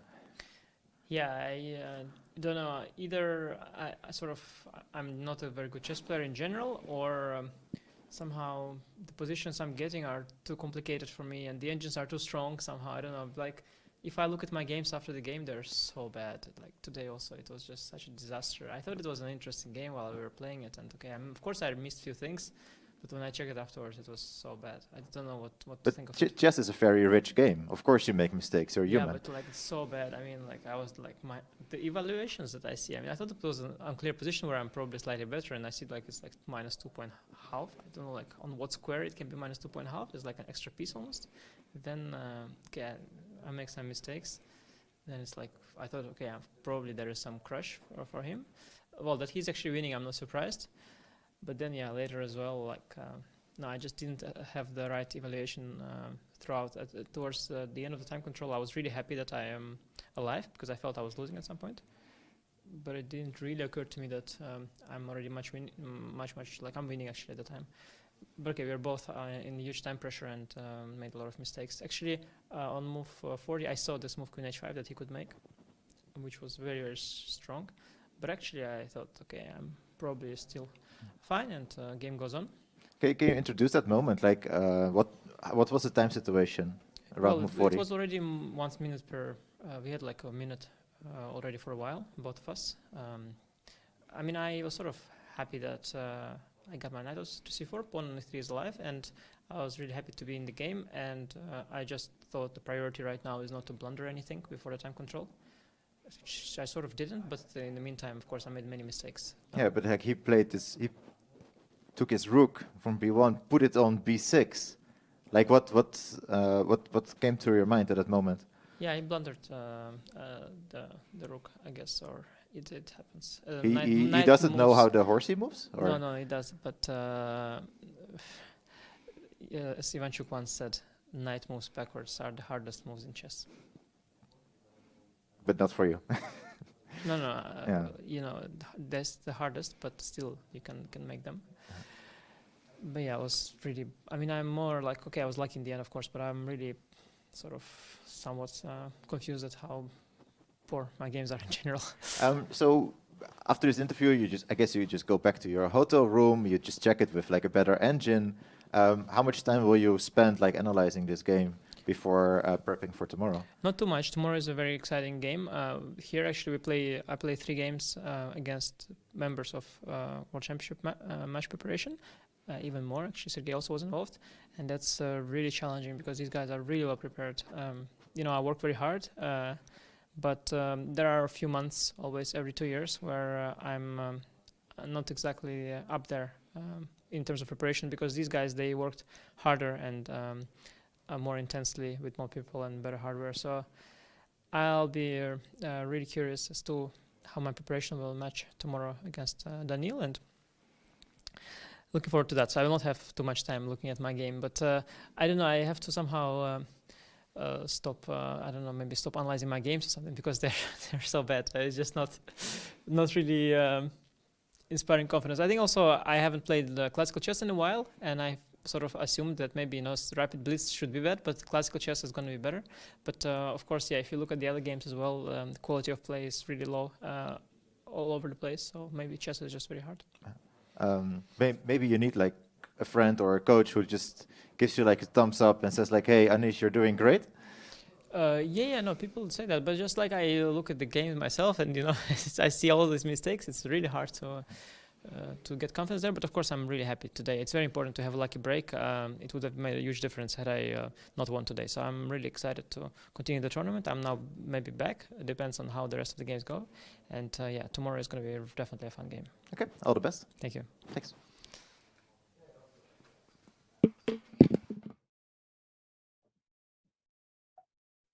Always great to hear Anish Giri's thoughts. He's happy after a win, but he's still very critical of his play, Fiona. So, you know, what do you think about that? Yeah, it's interesting. I didn't expect Anish to come out and the first thing for him to say to be I played so bad. I think maybe, I'm not sure how I feel about Anish. He does this, I think he's the only player who consistently, when he finishes his game, he is looking for the nearest laptop he can find, and he likes to get the immediate feedback of the engine. And I think he was just shocked today that the engine was saying he was so winning. And for me, it's kind of almost, I was going to say sad. I don't know if sad is the right word, but to see such a great player like Anish to have his judgment, his immediate judgment after the game. You know, it's almost like the computers take away from our joy of winning a game. You've just beaten Fabiano Caruana as black. Of course, there was this rook b6 moment, but yeah, don't let the computers ruin your joy like that. They certainly can, because you know that as well as you played, you didn't play perfectly, but alas, he rips the Band-Aid off. He wants to get the knowledge over with. Did I play? How well did I play? Did I play, a great game? Did I play a subpar game? He just wants that out of the way. But we are now in for an exciting treat. It is your day 6 rapid recap from Tata Steel, and we have a special one for you. We are choosing a game from the challenger section. It is Arjun Erigaisi taking on his countryman, Surya Ganguly.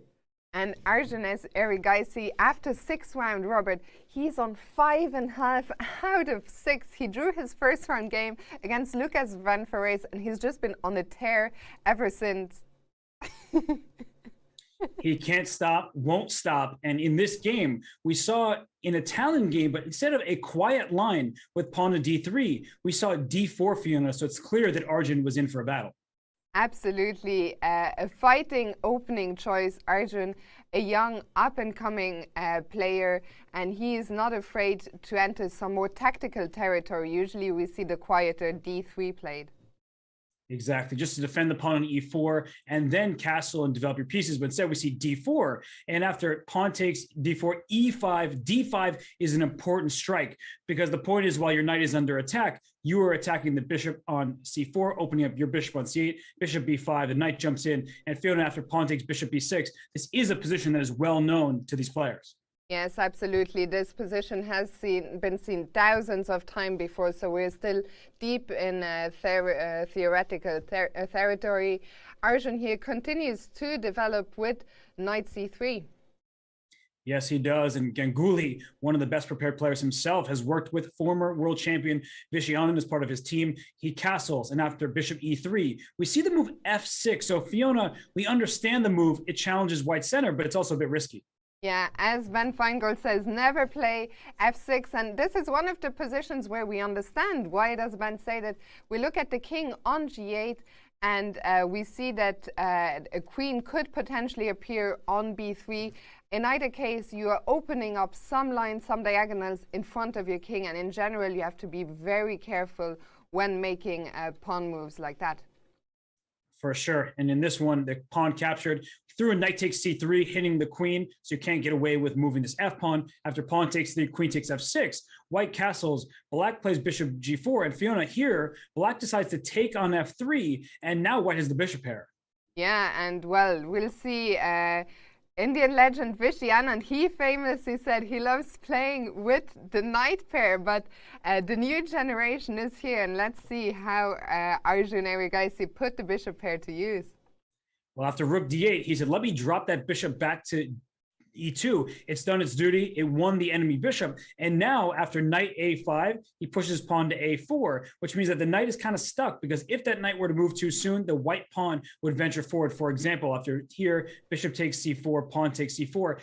It doesn't quite trap the bishop yet because there's bishop c5, but you don't need to win a full piece. It's okay because the bishop is under attack. Let's move our queen to b1 out of the pin on the d file. Once the bishop moves, you lose b7. You'll probably lose a7, c7 as well. It's not going to be good news for black. So that's why that knight has to stay put on the a file over here. C6 makes sense to solidify the center, but Fiona, after bishop d3, I know you're liking the look of white's position.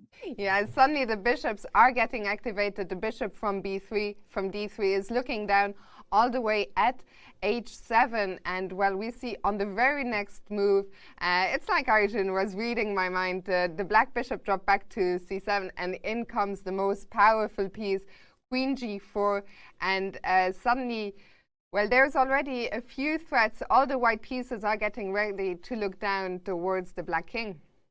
That's right. Bishop g5, also a threat. That's why the rook came from d8 to e8. And honestly, black's position looks quite sound. You have the rooks connected right close to each other. There are open files that black's rooks and queen are on. So that looks good. But the problem is the game opens up. The bishops show their dominance. And white went rook e1. Black played the bishop to d8. Didn't want white to put a bishop on g5. And here, Fiona, this is one of the strangest blunders I've seen. Not because it's a horrible move. It looks like a perfectly reasonable move, but as we see after queen f3, the evaluation goes sky high for white. Yeah, it's such an interesting moment. Queen f3, to the human eye, looks like a natural move. You want to try and trade the queens. The black queen infiltrates the white position, but it turns out this was already maybe the decisive mistake. Arjun says, I'm not interested in a queen swap. Those bishops are working beautifully, and now let me look down at that weakness on h7. And the queen being on f3 gives the bishop a tempo, because after g6, bishop e2, step one, that bishop has gone all over the board. c4, b5, back to e2, capturing on f3, back to e2, to d3, now all the way back to e2. And after the queen drops back to f5, guess what? It's that bishop's time to move again with bishop g4. Yeah, and once again, I mean, could all of this lead back to the moment when Ganguly decided to play f6? Because we see, once again, the weaknesses on the light squares around the king. There is no black light squared bishop that can help fight along that color complex. So the black queen here had to drop back, and in comes the other bishop. Yes, and now there's a huge, devastating threat. If you make a move like a6, which you shouldn't make because it's on the other side of the board, in comes a bishop to e6 check. You don't want to give your rook for a bishop, but if you move your king to either g7 or h8, the problem is bishop e5 will in fact win this black queen. That's why bishops are so powerful on an open board. So Fiona, instead of a6, the move h5 was played, but that king is really, really weak. Yeah, having to take drastic measures, but the bishop pair just continues infiltrating the black position, comes into d7, attacking the rook. The rooks get traded, but now white firmly in control of the e-file. The bishop pair is working beautifully. The position is completely open, just what the bishops were hoping for. Black tries to get the king into safety, and in comes the next white piece, Robert. Oh, no, you got to bring all the pieces into the party. Rook e6 is such a good move because queen f5, the bishop no longer attacks that square, right? But if you play the move queen f5, I see the bishop, I see the queen. The only thing in the way is the rook. So a move like rook e7 check would pick up the queen, and even the queen trade would still be really good for white. So nothing that black can do really helps out. The knight on a5, not in the game at all. So queen f7, the queen backs up, and rook d6. I thought we liked that open file, Fiona. Yeah, but the rook is now looking to free up the square for the bishop. Once again, that bishop has been everywhere. It's now looking to move itself and for the rook to infiltrate along the 7th rank. Just great piece movement by Arjun. He understands the threats, where the pieces belong. Queen moves to e7, doesn't matter, bishop to e6, and now rook d7 is coming. So black, Ganguly, he tried with rook takes f4, please, please, please take me back. You then lose your rook on d6. That would obviously be a tremendous blunder. So instead, after rook takes f4, we see the rook land on d7, and Fiona, it was a matter of technique from here. Yeah, and now Arjun is going to pocket some material, takes the queen on d7. He now has a queen for a rook and a knight, and from here on out, it actually ended relatively fast with Arjun just showing his technique to convert the material advantage. That's right. He did not take his foot off the pedal, brings his bishop to c8, plays g4. He's going after this king, and there was really little that black could do. It's too little too late with that knight. It finally enters the action, but after takes on h5, the bishop comes to e6, yet another nice bishop move. Yes, very nice, cutting out the black rook from the defense. Now the queen is getting ready to join the game, maybe via f5, and the rook is just helpless. So Ganguly tried to bring the king to g7, but in comes the next piece. The pawn from f4 is suddenly joining the game as well. That's right. You bring all your pieces into the attack. Then it goes to f5, and Ganguly takes on e6 because he sees that the checkmate is coming. Now the bishop is defended on e6. The queen is free to gobble up the pawn on h5, and then come to g6 thanks to the f5 pawn, or into the f7 square thanks to the bishop. So rook e6, pawn takes, and now it's a queen for 2 minor pieces. Takes some more stuff, queen to e8 and queen to d7, and he resigns because his queen side is collapsing. And that is your round 6 rapid recap. Honestly, Fiona, just such a wonderful demonstration of the power of the bishops by Arjun Erigaisi. It seems like he's invincible right now. Yeah, I mean, such an incredible start to the tournament for him. I'm curious where he can take it from here. But right now we're looking at the results from round 6 in the Masters groups. We see there's still one game going in the Challengers in the background. But in the Masters, Magnus Carlsen won his game against Richard Rapport. Anish Giri, a big win with the black pieces against Fabiano Caruana. And Sergei Karyakin won his game against Jorden van Foreest. And let's look at the standings, Robert. You may not see Arjun Erigaisi's name there right now, but next year it seems extremely likely that he will join the pack. He leads the Challenger section. The winner of that tournament makes their way into the Masters 2023. But here and now we see Magnus Carlsen, Mamedyarov, Vida Gujarati all at 4 out of 6. I don't know why I didn't say Shakhriyar. I said all the other first names. But either way, it's a 3-way tie. And Fiona, we can look all the way down to 8th place because Anish Giri in 6th, Sergei Karyakin in 8th, they both won their games today.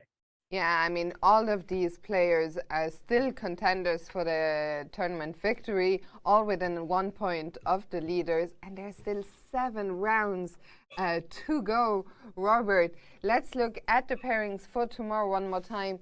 I already said, for me, the 3 standout pairings that I'm looking forward to are Prague against Magnus, Richard Rapport against Mamedyarov, and Jorden van Foreest against Vidit, but there will be action everywhere.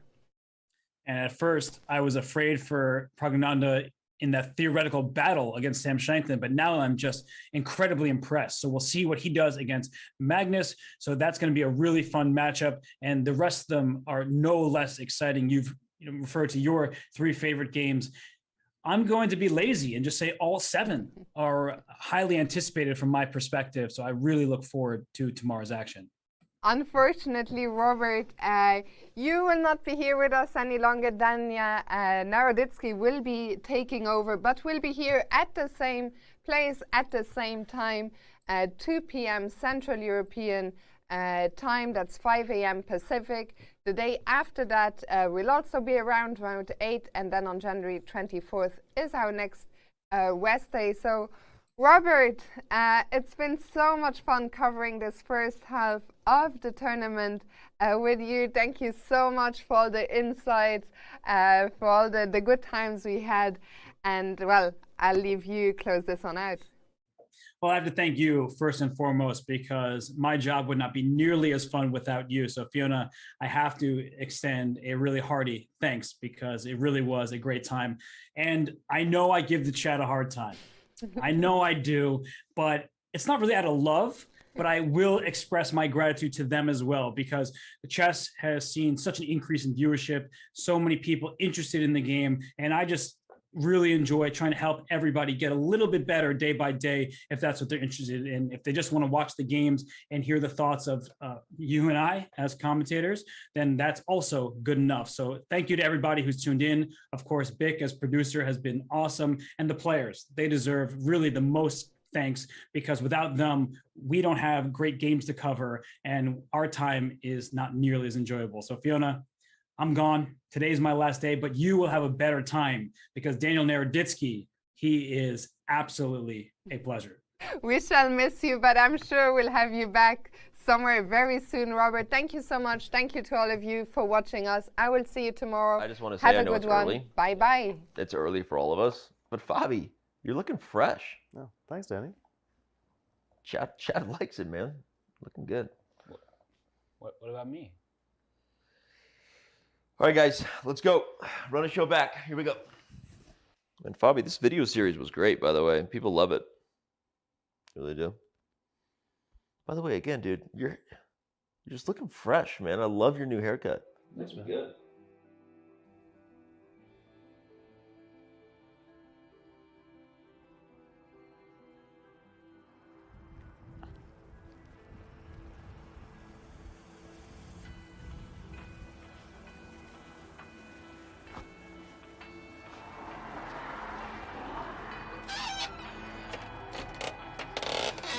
Hey there, how's it going?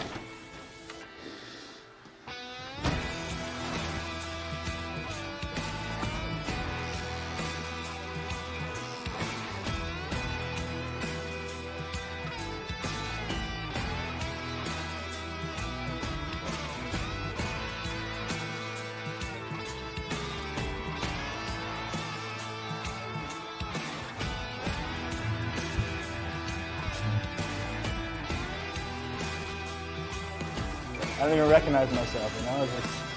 It's a whole new me.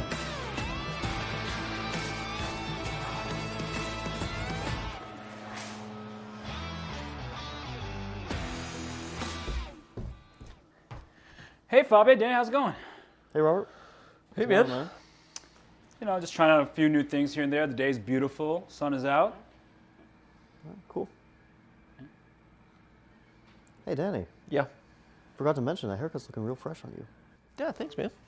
Yeah, cool. Appreciate it. You f***ing serious? What does a guy got to do around here to get noticed? What are you talking about? That seems a little out of line, a little uncalled for. You know, you already can't spell chess without him. What more does he want?